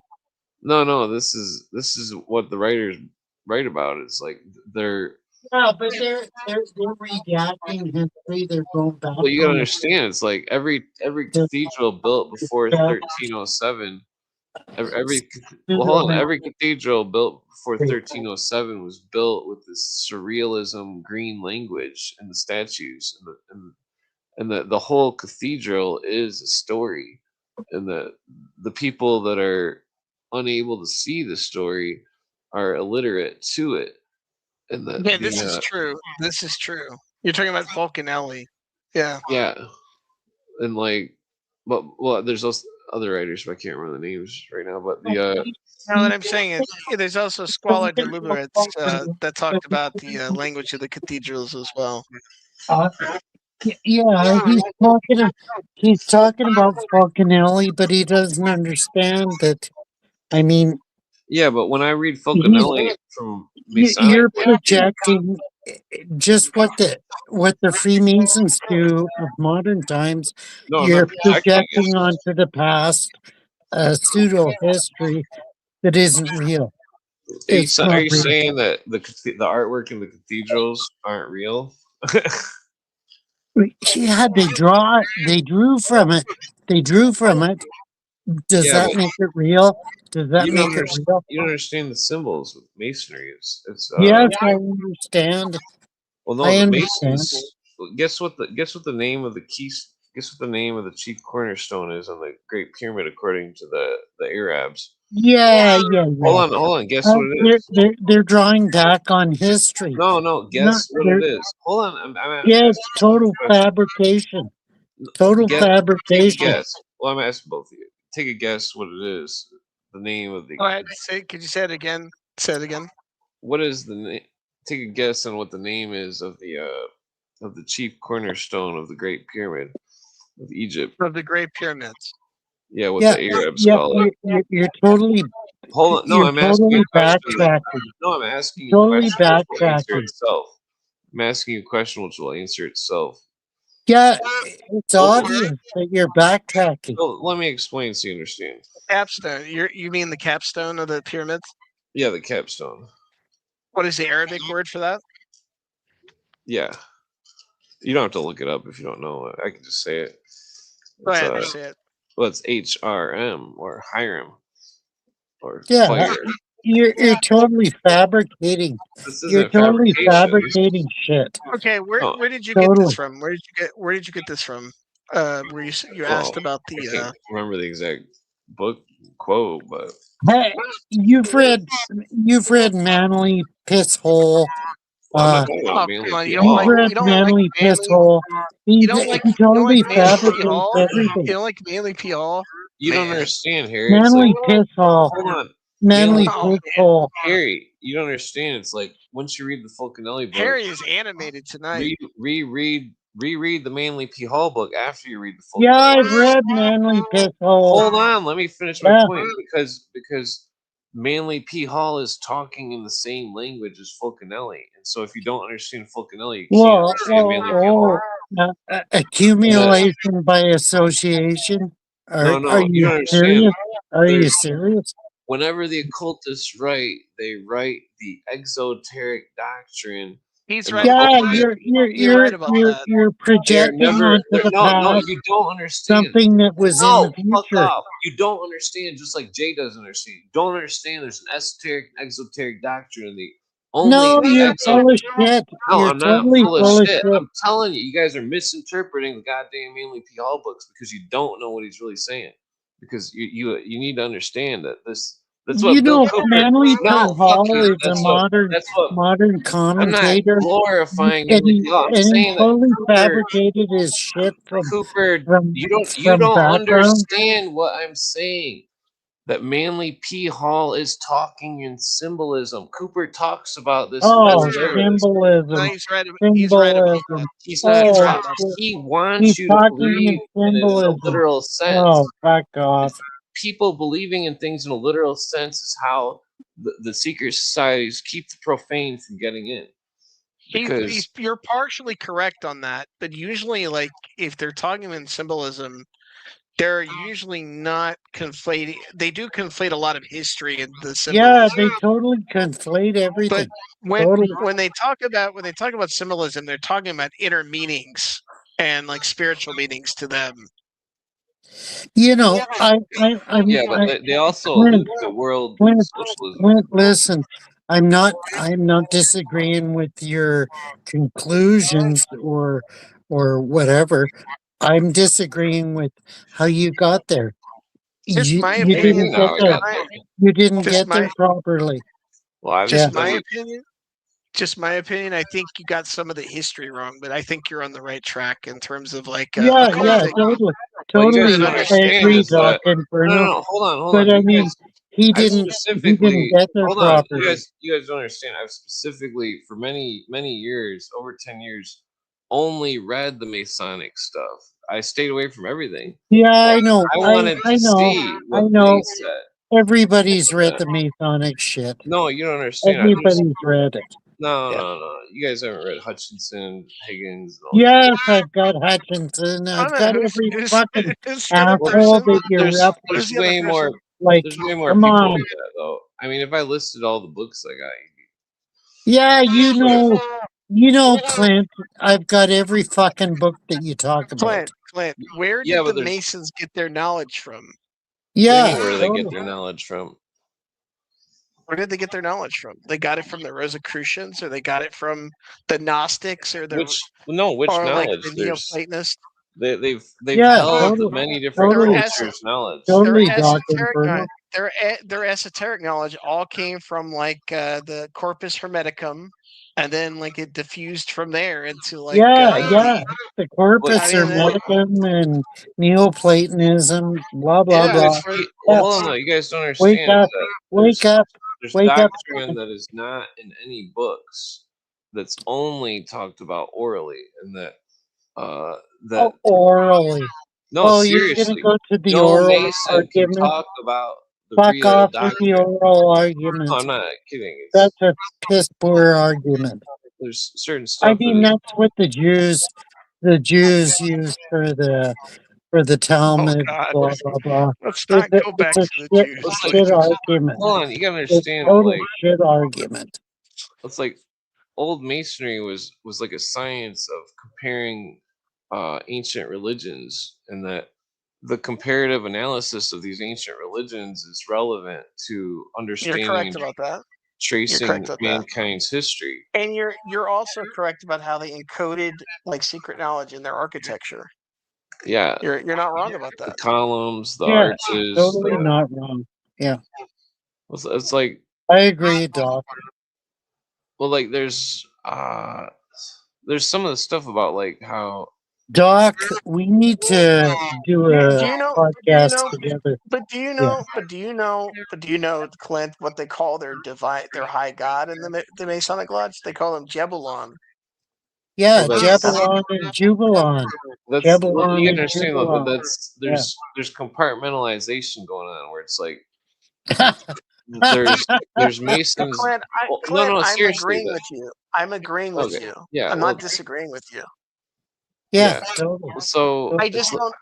The only thing I disagree with you on, Clint, is I don't think the Masonic history is something that is accurate. I think like most occultists, they totally. tack on. Totally, the They tack- Masonic they- history. no, is bullshit. I've For got for tons the of most part, it's bullshit. historical notes on Masonry.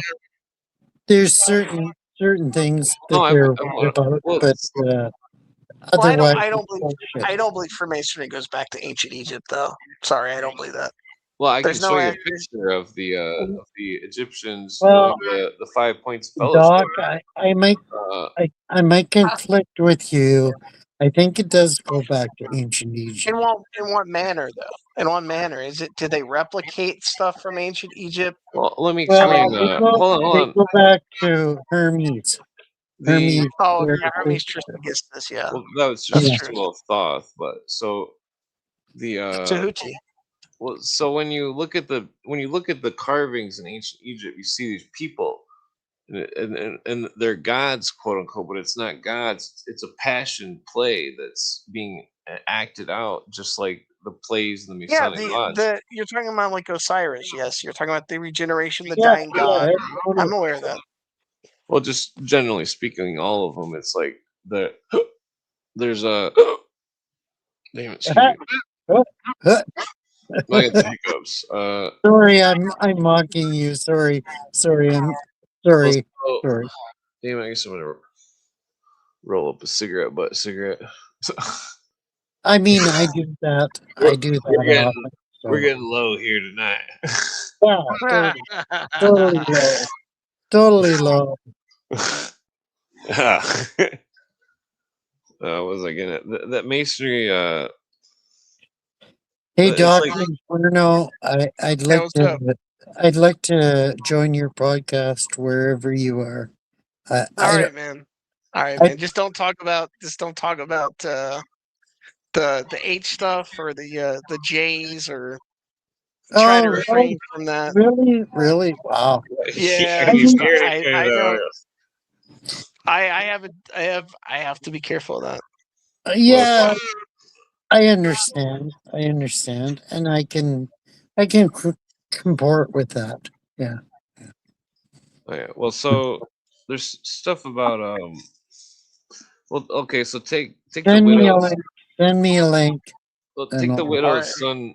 Take the Join- widow's son myth join- from Persia. Oh, the widow's son. Well, it goes back to ancient Persia. Yeah. Hiram Abiff, right? Oh fuck. Let Yeah, me but- tell you about Hiram Abimelech. Come on. Yeah, I but mean, Come on. it's like the Hiram Abiff story is, according to the stuff I've researched, it's Yeah, Yeah, he was the architect. crucial. He was the architect Totally, of totally Solomon's temple, right? crucial to Or me. Solomon's temple. Well, it's an allegory about Solomon's temple Yeah, is I understand. I understand. it's an allegory about Jesus to some of the Masons. No, it isn't. No, No, seriously, no, no. that they had to hide their allegory of Jesus, during the Templar times, and that the Templars' allegory of Jesus reemerged through Freemasonry. Clint, you know Christianity better than that. No, you don't understand that. I know Masons that disagree with what I have to say, and that Yeah, Mason, another. but they haven't dug far enough. I've dug for so long, almost like literally Oh, 20 you years. haven't dug far enough. You haven't dug. I could bring up a million books that you've never heard of. I'll bring up a million books you've never heard of. Like Yeah, I Tit specifically for have tat. Tit for tried tat. to go Tit in for on tat. Freemasonry. Yeah. Freemasonry I can specifically. bring up any book that you fucking Yeah, talk but about. plus you haven't listened to the whole Mystery Babylon or Cooper's entire audio collection. He says so much stuff in that audio collection. It's like Yeah, it's insane. but I don't think of Cooper as my feel and I'm not saying that. I'm saying for almost 20 years I've sat and tried to analyze his fucking episodes and tried I to. know. And He's done a good job. hold on. Hold on. Let me finish my sentence. He's done a superb job of Well, let me finish my statement. That Cooper. every episode there's multiple rabbit holes, and it's like over the last 20 years I'm just like constantly in these rabbit holes digging through all these different things, and it's like when you read through so many books and all this stuff, you lose track of like who wrote what. I know. That's the It's like, problem that I Well, have. you know what, Clint? You know what, Clint? When I do research, I write all my shit on index cards. Believe it or not, Yeah, and I keep wish it in I.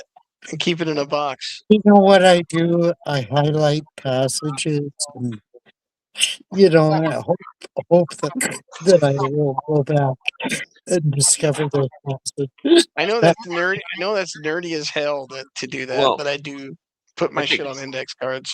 I take screenshots usually. I have a few index cards. Yeah, I do that occasionally. Yeah. Well, so here, what is this book? What is this book? What the f- is this book? Sing. What is this book?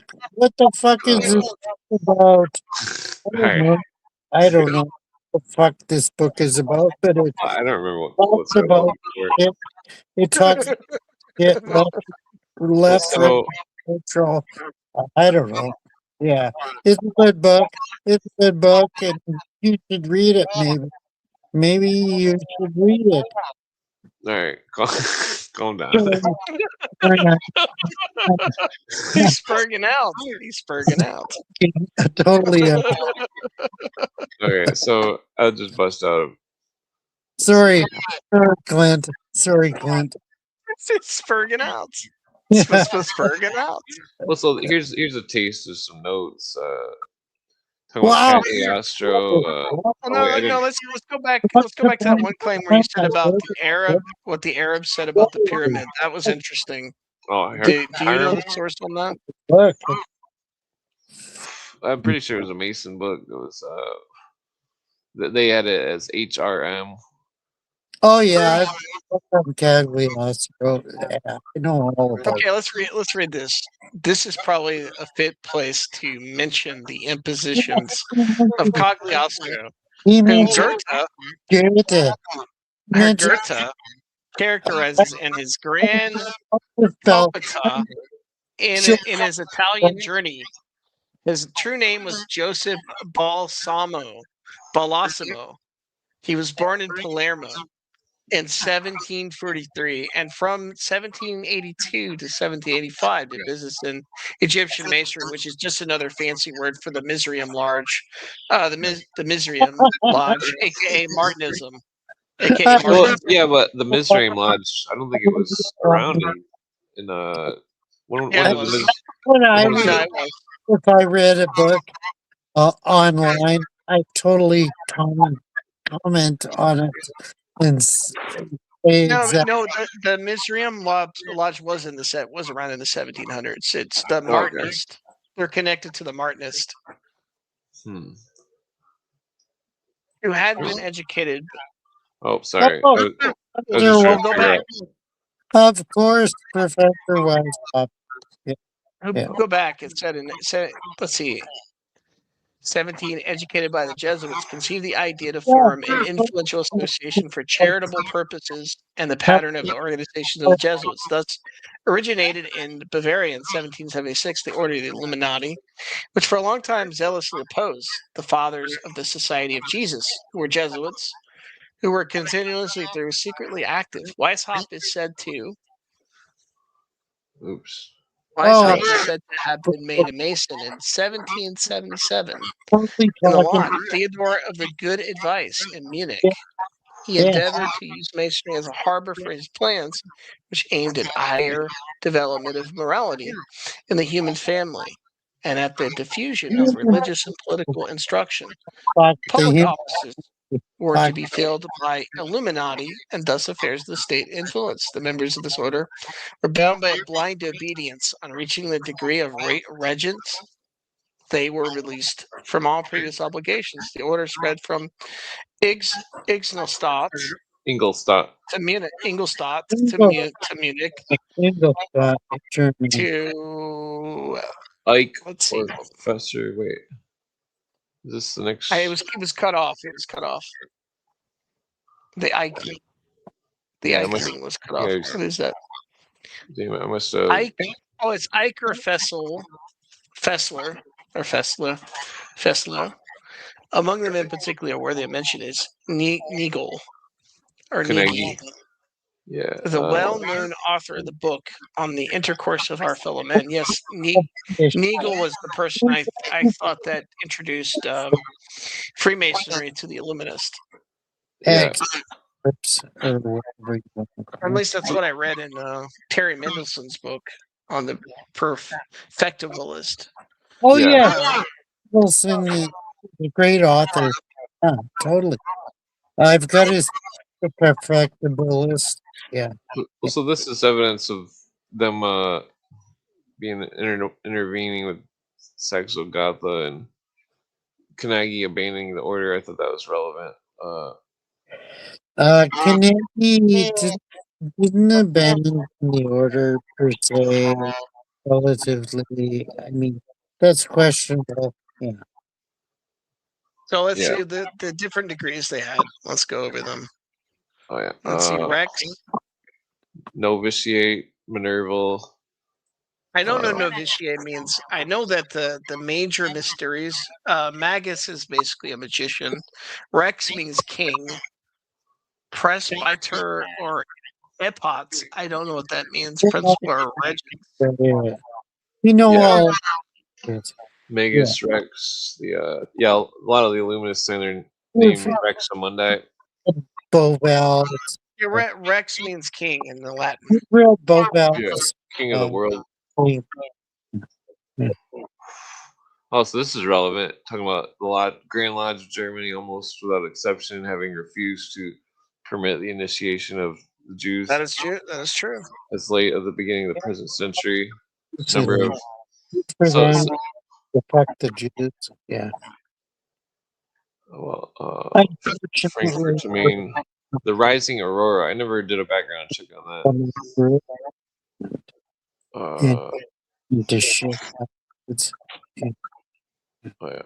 Ferdinand. Charlton Hesse. Yeah, Hesse is connected to the royal family. Saxo Coburg Hesse. Yeah. Obviously, these people were connected to financially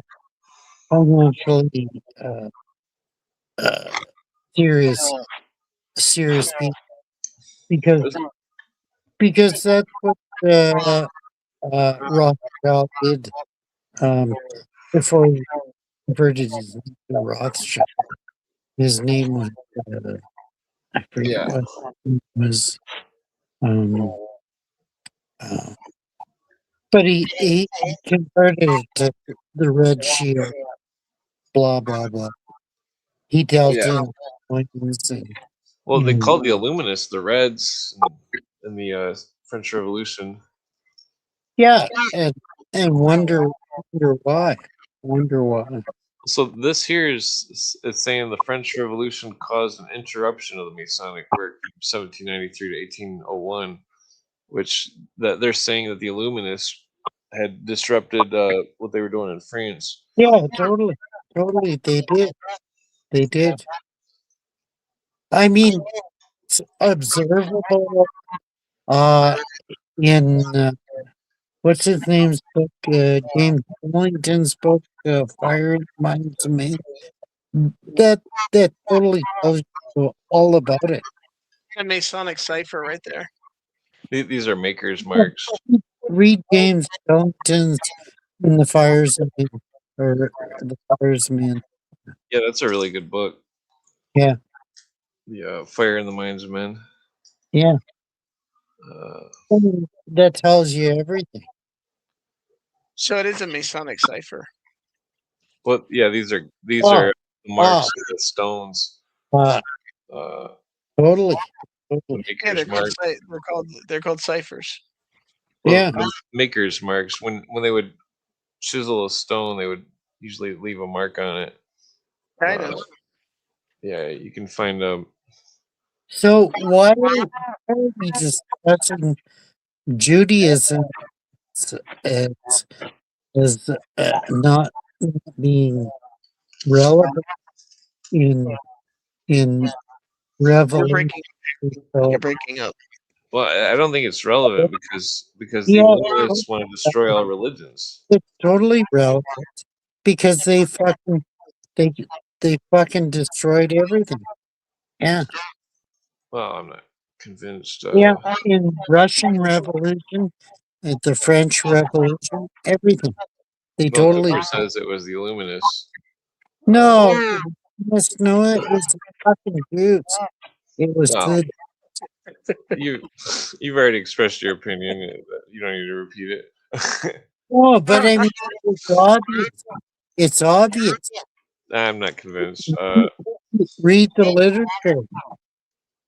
Well, you're here if you want to quote the literature or paraphrase it. That's Okay, fine. okay. Read, read. No, I'm saying to paraphrase what the literature says. If you want to say that. Well, Read the literature by um. Oh no, he's breaking out his anti-Semitic books. Oh no. Uh, Michael Jones. well, that connection with Illuminati and Michael. Phi Beta Kappa, JJ was pointing out a few the Dulles brothers were Phi Beta Kappa. Yeah, that's a serious problem. Yeah. I don't remember why I would save these. Illusion of the Fraternatus. I'm trying to think of what book this is. Oh, they mentioned Hermetic Society there. Yeah, I got to sort and label all my notes. Look at that Hermetic. They say Hermetic. It was. There seems that many assume that it was sort of a Hermetic society that Yeah, always yeah. exists since early times, and it was probably greatly affected the progress of the Society of Freemasons. They're talking about the Rosicrucians, who Yeah. were Hermeticists. Yeah. Let's see. Let's talk about Spain. Where does it? It starts off more to the right here. Okay, so this is where it starts. Let's see. 1630. Israel's jacked. The Society of Rose. You need to read Steve. Yeah. No, Steve. Mornius. I'm not familiar with that. 3 chief secrets. I mean, nobody read anything. Like nobody's read anything. I'm actually illiterate. Like, no, we are not illiterate, but very focused on topics. And Oh, so it's in the Fez of Morocco. Yeah, that's why you see Shriners in Fez. read out 1613. And a certain Illuminati in Spain, which were, I think, the Illuminambo or something. Alumbrados. Yeah. Illuminados, yeah. Yeah. Alumbrados. Lumen. Illuminados. Well, Yeah. alumbrados is Spanish for illumin. I know, Yeah. I know. Okay. The Illuminati organization that you need to discover. Alright. Yeah, the Morocco and the Illuminist thing is, I think it's relevant. Oh, yeah, the Morocco. Yeah, they talk about the Fez. That's what's relevant. Yeah. Yeah. Have you ever read Spinoza? Hello? I have a Fez cap. Pretty You cool. read Spinoza? Uh-huh. But yeah, I've read Spinoza. Yes. He's an early pantheist. Didn't he write that weird Yeah. comic or something? Or some kind of weird book about I can't remember. He was condemned by I think his own Jewish people. Yeah.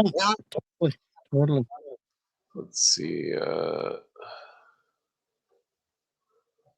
Yeah, But so this have you read the book written by Jonathan Israel, a No? Jew? He wrote From Spinoza to Mark. Who is this again? Jonathan Israel. No, I'm not familiar with him. Oh, he's a Jew. I love his work. I've Okay. Yeah. I'll I've check him out. bought six of his books.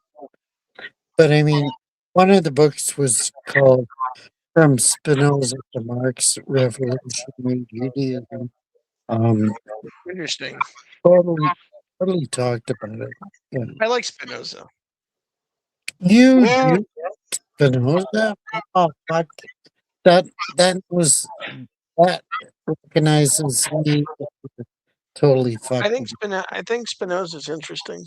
Yeah, totally fucked in the head. Well, here it is. Okay, so blah blah. Among his mysterious principles, the Illuminists expose to the world the whole of the doctrine which the Jacobins of Paris have since put in practice, and it has been proved by the most irrefragable documents. Blah blah. Blah, blah, Correspondence together before the French Revolution. Yeah. Destruction of Christian religion and all subversive, every throne and all governments. Blah blah blah. Well, so this is where it gets interesting. It was not understood by the new associates of this order, which is the Illuminati, that the magic words, the happiness of the people, were the surest means to recruit their numbers with ease. Does that make any sense? Happiness, the people. Yeah, they're selling these ideas. Go ahead and be happy. Think about it like a salesman. You're trying to sell an idea, and that they sell the ideas of Illuminism through telling people that it's going to be for their benefit. Yeah, happiness is a totally ephemeral thing. Yeah. Yeah, the happiness of the people. Here's some more blah blah. It is. Wait, where does it start? So when once a person was enlisted and fully penetrated with the enticing words, the happiness of the people, let us labor to procure the happiness of the people. He became impatient to know the obstacles which were in the way of this purpose and the means to be made use happiness of the people. of to remove them. What does that mean? Yeah. That's how the Illuminists wanted to sell the socialism. Yeah. So the order has 5 degrees, and the lower the mysteries are not unveiled. They're only preparatory, in which the minds the novitiates are founded and prepared. Then by degrees, those who are found worthy are initiated into the higher ranks. The mechanical part of the order bore some faint resemblance of that of masonry, but the principles and doctrines of or science were never introduced. Talking about the science of masonry, even subsequently to the admission of Weishaupt Masonic Lodge, nor could they, forbearing a character so decidedly hostile to his views, they would have destroyed the very foundation on which the Illuminati illuminating scheme was erected. The artful professor adopted our secrecy and sanction for sanction his purpose, secrecy to sanction his purpose by screening him from public Yeah. observation and All legislative scrutiny. bullshit. So Total bullshit. no, this is relevant. It's No, total bullshit. he's using the Illuminist order Yeah. to screen himself from the public observation and legislative scrutiny. I understand, but it's all bullshit. It's all obfuscation, blah blah. Uh, Why are they talking about this shit? It's total bullshit. well, I think you've had too much to drink and it's time to go to sleep. Okay, I will. Well, you can still hang out. Just let me. No, I'll go to sleep. Well, I was gonna pass that after this joint, anyways. Let's see. Wait. Yeah, I appreciate talking to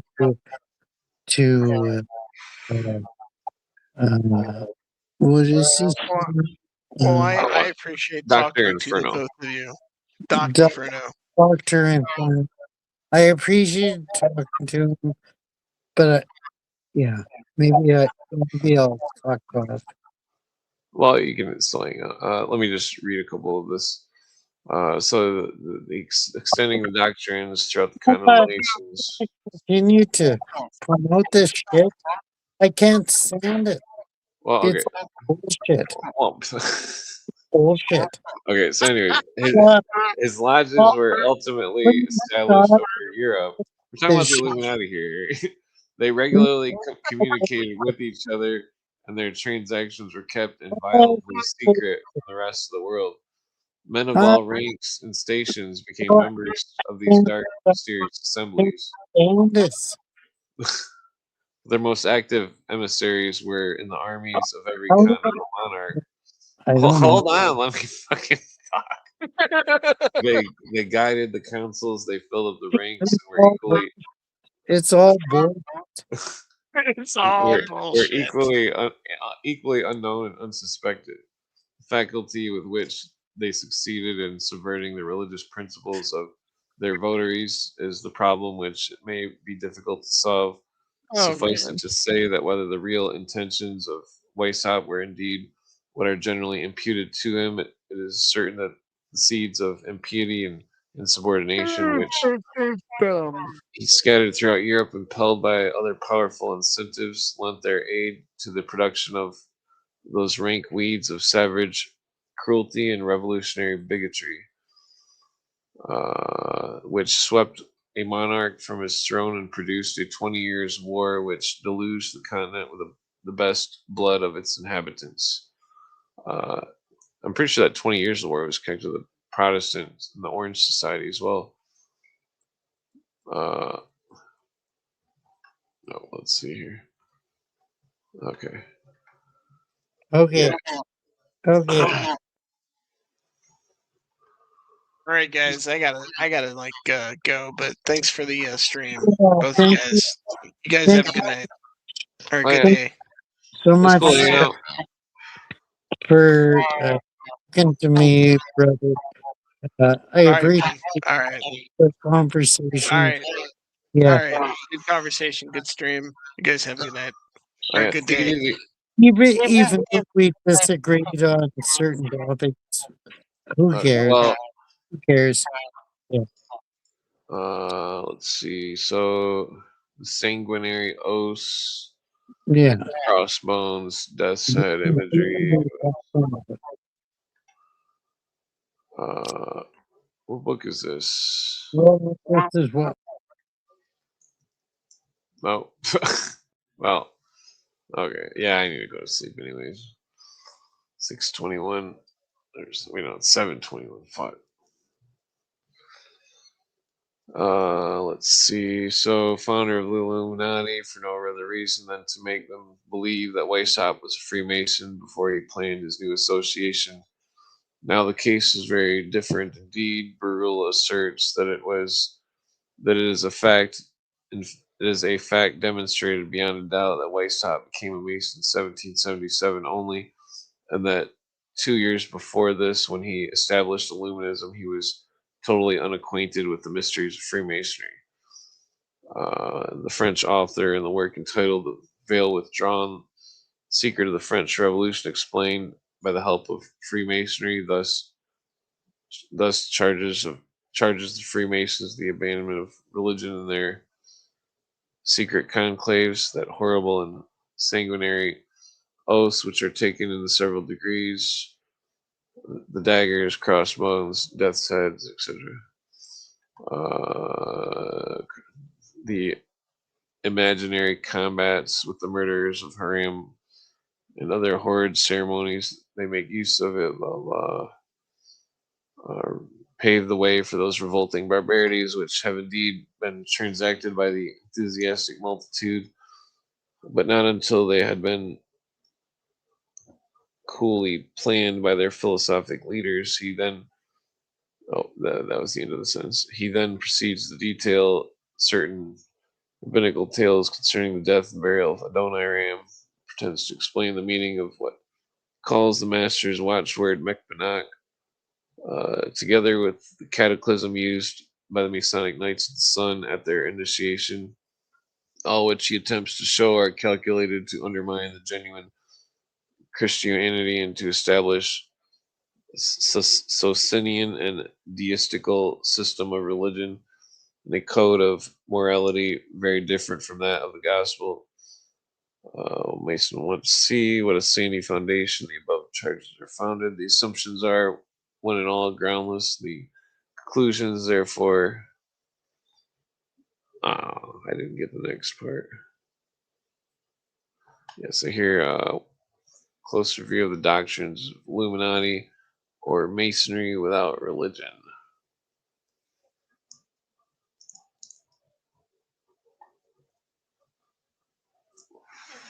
Masonry without religion. Yeah, so here, the Illuminists talking about let us destroy them all and raise their very foundations. Secret order of the Illuminati included among its mysterious principles that present exposed to the world the whole doctrine of Jacobitism. Paris. I've already read that part. Let's go back here. What is this?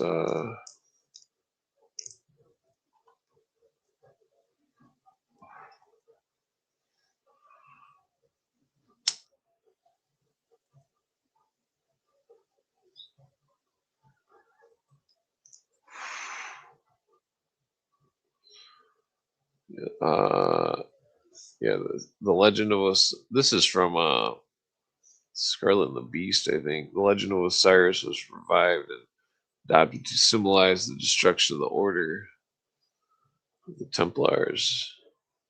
Oh wait, no, this is Pike's. No, is Pike? No, this isn't Pike. Yeah, that's Pike. Blue degrees, but the court or portico of the temple, part of the symbol display there to the initiate. He is intentionally misled by false representations. It is not intended that he shall understand them, but is intended that he shall imagine he understands them. Their true explication is reserved for the adepts, the princes of masonry. The whole body of royal and sacerdotal art is hidden so careful centuries since in the high degrees as that it is even yet impossible to solve many of the enigmas which they contain.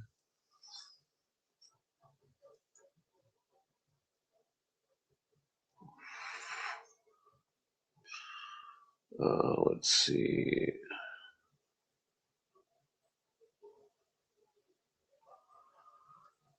Skip that. Templars under the veil.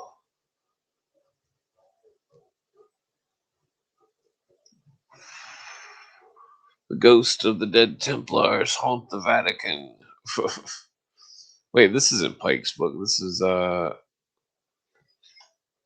that's what the fuck is that book? That's that other dude that writes about 33 degrees. He's a Mason. What the fuck was his name? I thought this was interesting because he mentions the sword of Damocles. I've very rarely seen that. Oh, whoa. Yeah, I better go to sleep here.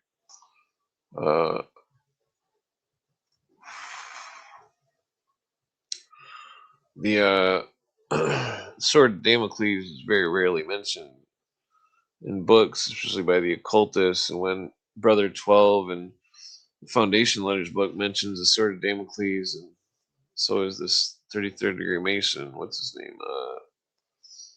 Not Pike, the other one. Name it. I can't remember his name. Whatever this book is from, I can't. The author of this book.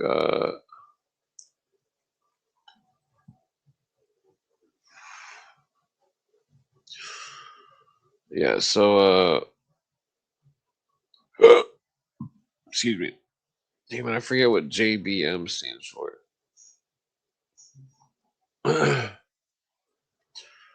It's the older Templar flag.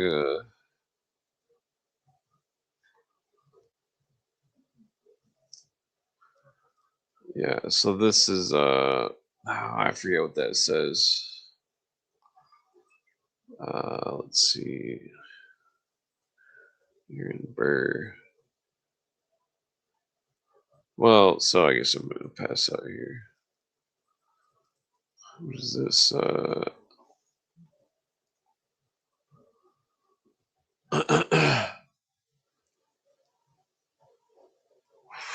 Yeah, I need to get all these notes put together, order and labeled.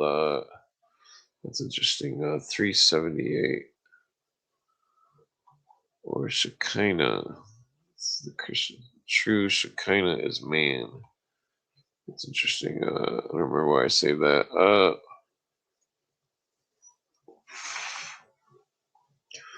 Some of the religious comparisons, the occultists.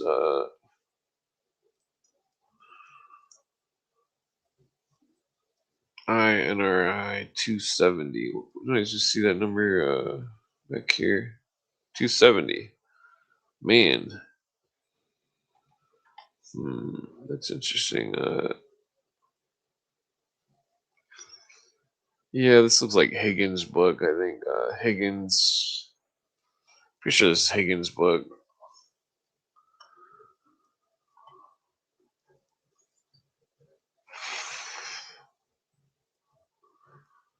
Yeah, you can see the positions of the constellations and planets. So the sun and Draco, the moon and Pisces, the Mercury and Gemini, was that Venus and the Bull, Taurus, the was that Mars and Aries? Mars and Aries at the top. That's interesting.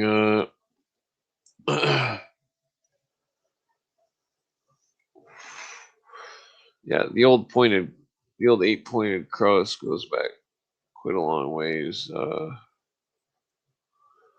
That's relevant. I thought this was interesting because Albert Pike. This one I'm pretty sure was Albert Pike's. No, that's that other guy. Damn it, I can't think of his name, but he says that says the precursor name of Israel, which is Idumea. Idumea, right there. thought that was relevant.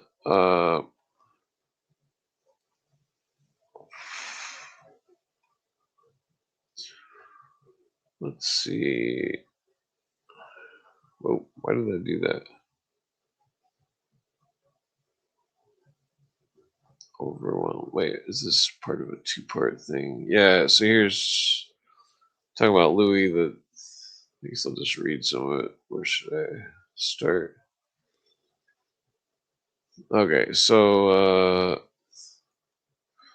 for the first time, because Guillaume Dolores, who died 1265 years before the birth of Alighieri, had not completed his Roman della Rose, which was continued by Johann de Mung half century afterward. One is astonished to discover that the Roman della Rose and Divina Commedia are two opposite forms of one and the same work. Initiation into independence of spirit, a satire on the contemporary institutions, and the allegorical formula of the great secrets of the Society of the Rose Cross. The important manifestations of occultism coincide with the period of fall of the Templars, since Johann de Mung, surnamed Chopinel, contemporary of the old age of Dante, flourished during the best years of his life at the court of Philip IV. The Roman della Rose is the epic of old France. It's a profound book under the form of levity, and revelation is learned that is that of Apuleius, the mysteries of occultism.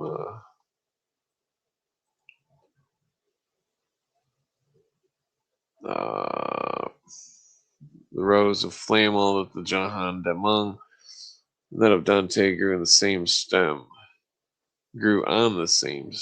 Wow, yeah. Swedenborg's system has nothing else than a Kabbalah minus the principle of the hierarchy. It is the temple without the keystone and the foundation. Cagliostro was a great agent of the Templars and therefore wrote the Freemasons of London that time had come to begin the work of rebuilding the Temple of the Eternal. He had introduced into Masonry a new rite called Egyptian and endeavored to resuscitate the mysterious worship of Isis. Remember, the Illuminati was the concealed worship of Isis. The three letters LPD on his seal were from the initials of the words Lilia Pedibus Destru, tread underfoot the lilies. Talking about France, and the Masonic metal of the 16th or 17th century has upon it a sword cutting off the stalk of a lily. And the words Telum Dabit Altio Messum, such harvest revenge will give. A lodge inaugurated under the auspices of Rousseau. Wait, is that the fanatic of Geneva became the center of revolutionary movement of France, and a prince. Remember, Rousseau was connected with the Illuminists. Became the center of revolutionary movement of France. The prince of the blood royal went thither to swear the destruction of the successors of Philip the Fair on the tomb of Jacques de Molay. The registers of the Order of the Temple attest that the regent, the Duke d'Orleans, was the Grand Master of that formidable society. That his successors were the Duke de Maine, the Prince of Bourbon Conde, and the Duke de Brissac. The Templars compromitted the king. They saved him from the rage of the people to exasperate that rage and bring on the catastrophe prepared for centuries. It was a scaffold that the vengeance of the Templars demanded. The secret movers of the French Revolution had sworn to overturn the throne and the altar upon the tomb of Jacques de Molay. When Louis the 16th was executed, half the work was done, and thenceforth the army of the Temple was to direct all its efforts against the Pope. Jacques Desmoulins and his companions were perhaps martyrs, but their avengers dishonored their memory. Royalty was regenerated on the scaffold of Louis XVI. The church triumphed over the captivity of Pius VI, carried prisoner to Valencia, and dying of fatigue and sorrow.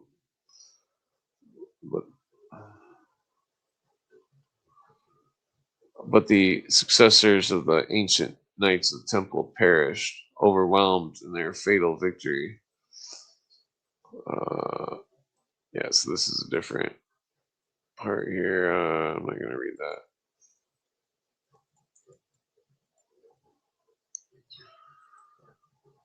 Was 30th degree? No, that's a totally different subject. Prince, I already read that part. Yeah, I'm gonna pass out here. It was UN, San Francisco. Damn it, I was going on a good UN rant earlier. I didn't get to finish it. No, it wasn't Mackie.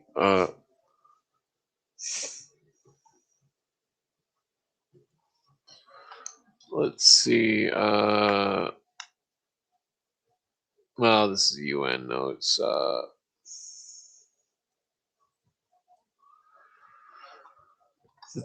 So here, I mean, the court says, referring to the UN Charter, the Charter has become the supreme law of the land. The judges in every state shall be bound thereby. Anything in the Constitution or laws of any state to the contrary notwithstanding.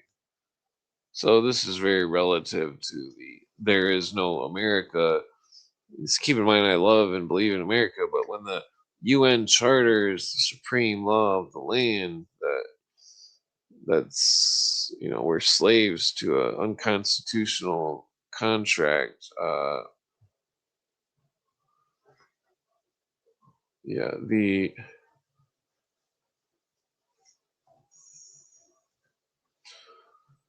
court says, referring to the UN Charter, this became the supreme law of the land.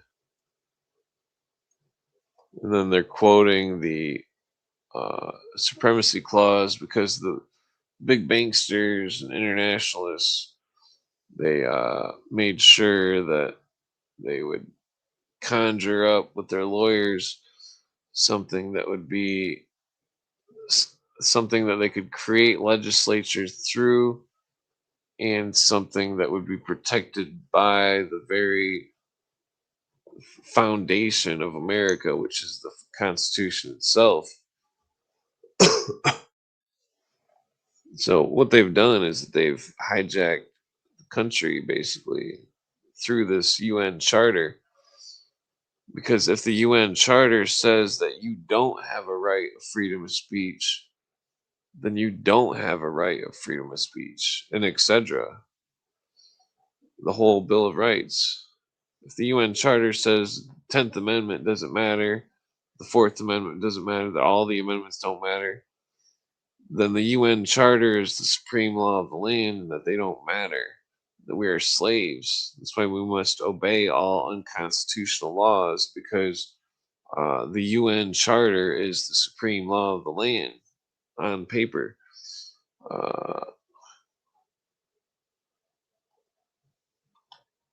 Yeah, I should have. I've got the book itself in my thing in case they take it off Google Books.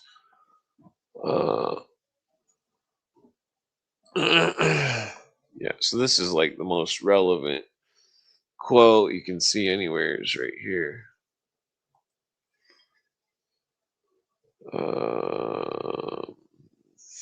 Is this UN peacekeeping, the effectiveness and legal framework? Why is that sun so bright? The U.S. joins the UN-sponsored police action of the Persian Gulf, 1990. Others quarreled. 1990. Where's that last sentence start?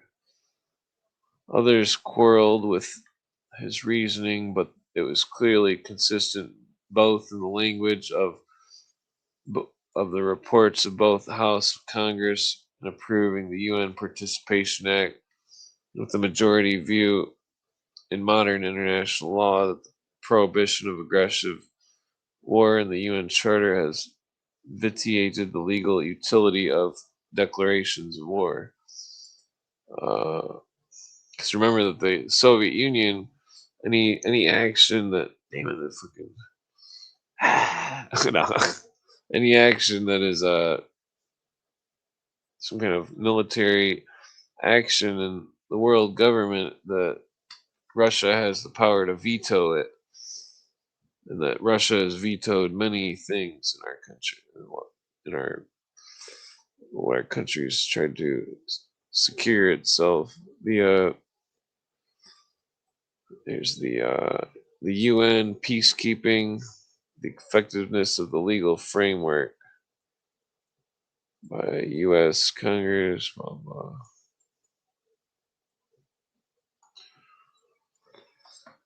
Let's see. Senator Tom Connolly, for example, who had co-chaired the U.S. delegation to San Francisco, told his colleagues in the Foreign Relations Committee upon his return that, quote, the very usefulness of the Security Council is that it is supposed to have at its disposal forces it can use immediately and quickly in emergencies. If we have to wait to get somebody's consent, the war will be on and we will not be able to control it, in my view, end quote. So that was Senator Tom Connolly talking about how the United Nations Security Council should have forces at its disposal without consent of anyone. So you guys better wake up. What does that mean? What does that mean to everybody? Does everybody see what's going on here? Where is America? Where's the gold and silver money? Where are the allodial titles? Where's our Bill of Rights? Why is it that they can enforce contract law and have criminal liability on something that's a civil complaint, such as a traffic ticket? How can this be if we have common law, if we have constitutional law? How can this be? Because the Constitution can only be defined in the common law, according to, forget the court case. The Constitution can also be defined by the Federalist Papers, the writings of the Founding Fathers, and Supreme Court cases, which stand and hold ground and hold water and constitutionality.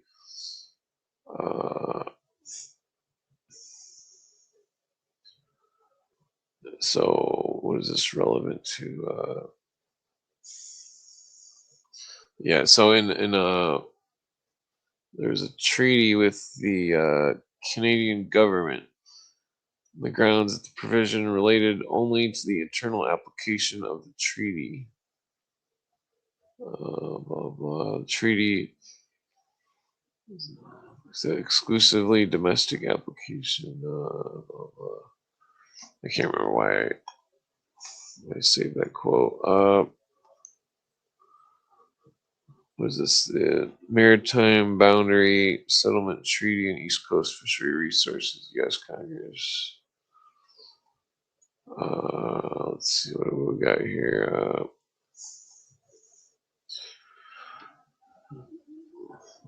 Yeah, so courts have tended to examine each article of the multilateral agreement rather than the entire agreement to determine its self-executing effect. A leading case applying these principles was, say, Fuji versus State, where the California District Court of Appeals and California Supreme Court constructed the provisions of that state's alien land law in light of the United Nations Charter. The District Court had found that the human rights preservation provisions of the Charter, Article 1, 55 and 56, were the supreme law of the land, superseding the contrary provisions of the state law. So that's relevant because I'm pretty sure they overturned that later, but that's only because it went to Supreme Court and the state the state judges are all uh, they're ruling in favor of the UN Charter of the U.S. Constitution.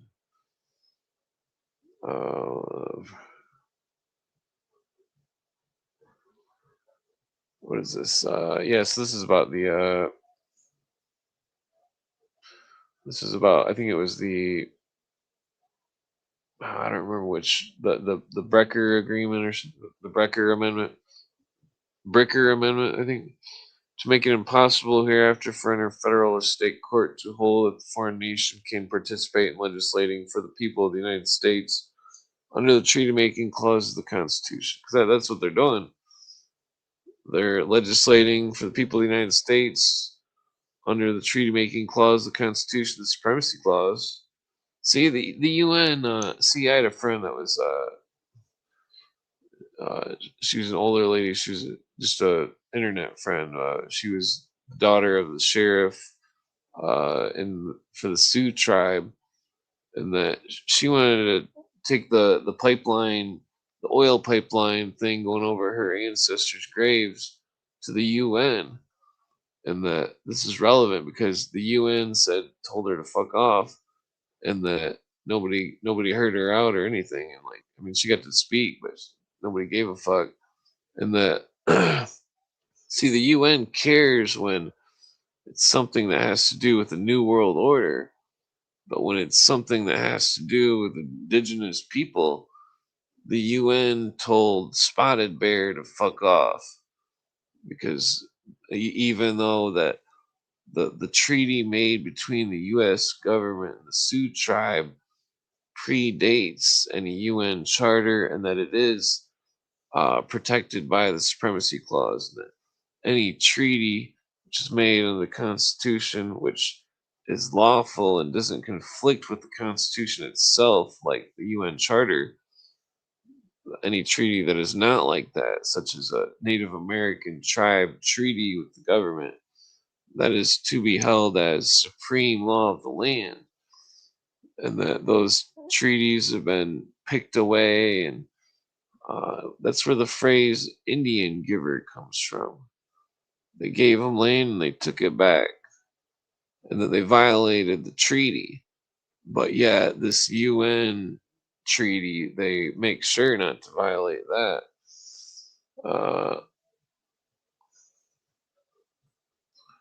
Yeah, so let's see here. I'm pretty sure this is all about the alien land law. Let's see here.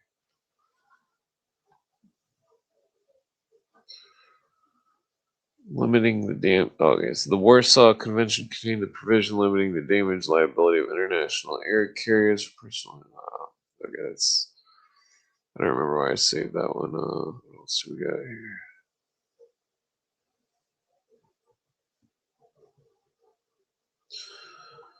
Okay. In the steel seizure case, Chief Justice Vinson, dissenting with the support of two other judges, made the pronouncement that the United Nations Charter and the North Atlantic Treaty, being treaties whose purpose is the suppression of aggression, give the president power to seize private property, though he lacks statutory authority, well, except for the Emergency Powers Acts that nobody wants to talk about. And though the majority of the court holds he has no such power in the Constitution, he is denied the power under the Fifth Amendment to take property without due process of law, blah, blah. Two additional judges had accepted the view of the Chief Justice.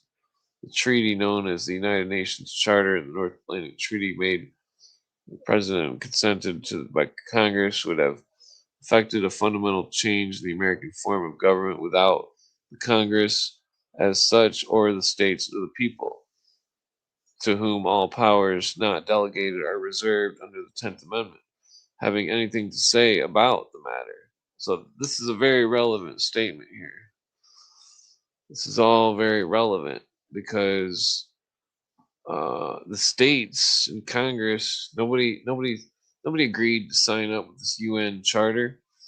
It's unconstitutional. It takes away the War Powers Clause from Congress, and it gives enemies of the United States the power to use the United States military at their disposal, and that is grossly unconstitutional. And that fucking you know, review of the UN Charter, compilation of staff studies prepared by United States Congress, Senate Committee on Foreign Relations. Because keep in mind who wrote this charter. All the people that wrote it. You know, so anyways, the quote, the charter has become, quote, the supreme law of the land, and judges in every state are be bound thereby.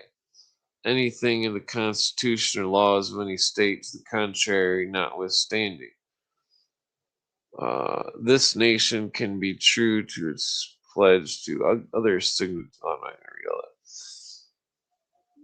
that. Restrictions contained. Yeah. That has to do with that case in California where Fuji versus California. Well, that's, yeah. I'm going to sleep. What is this fucking Golden Dawn books? Yeah. There's the Chinese Hongman Society.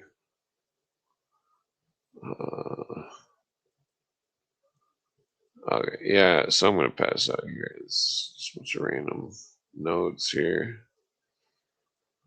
What is that?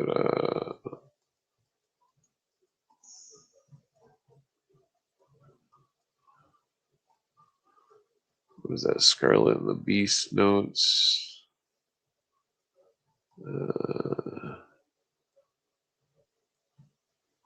Okay. What is it? Elvin.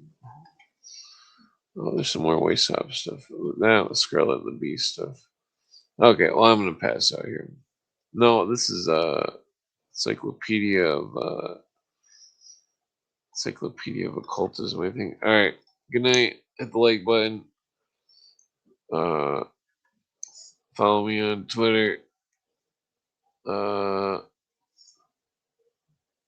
Man, why does that sun so bright? No. No.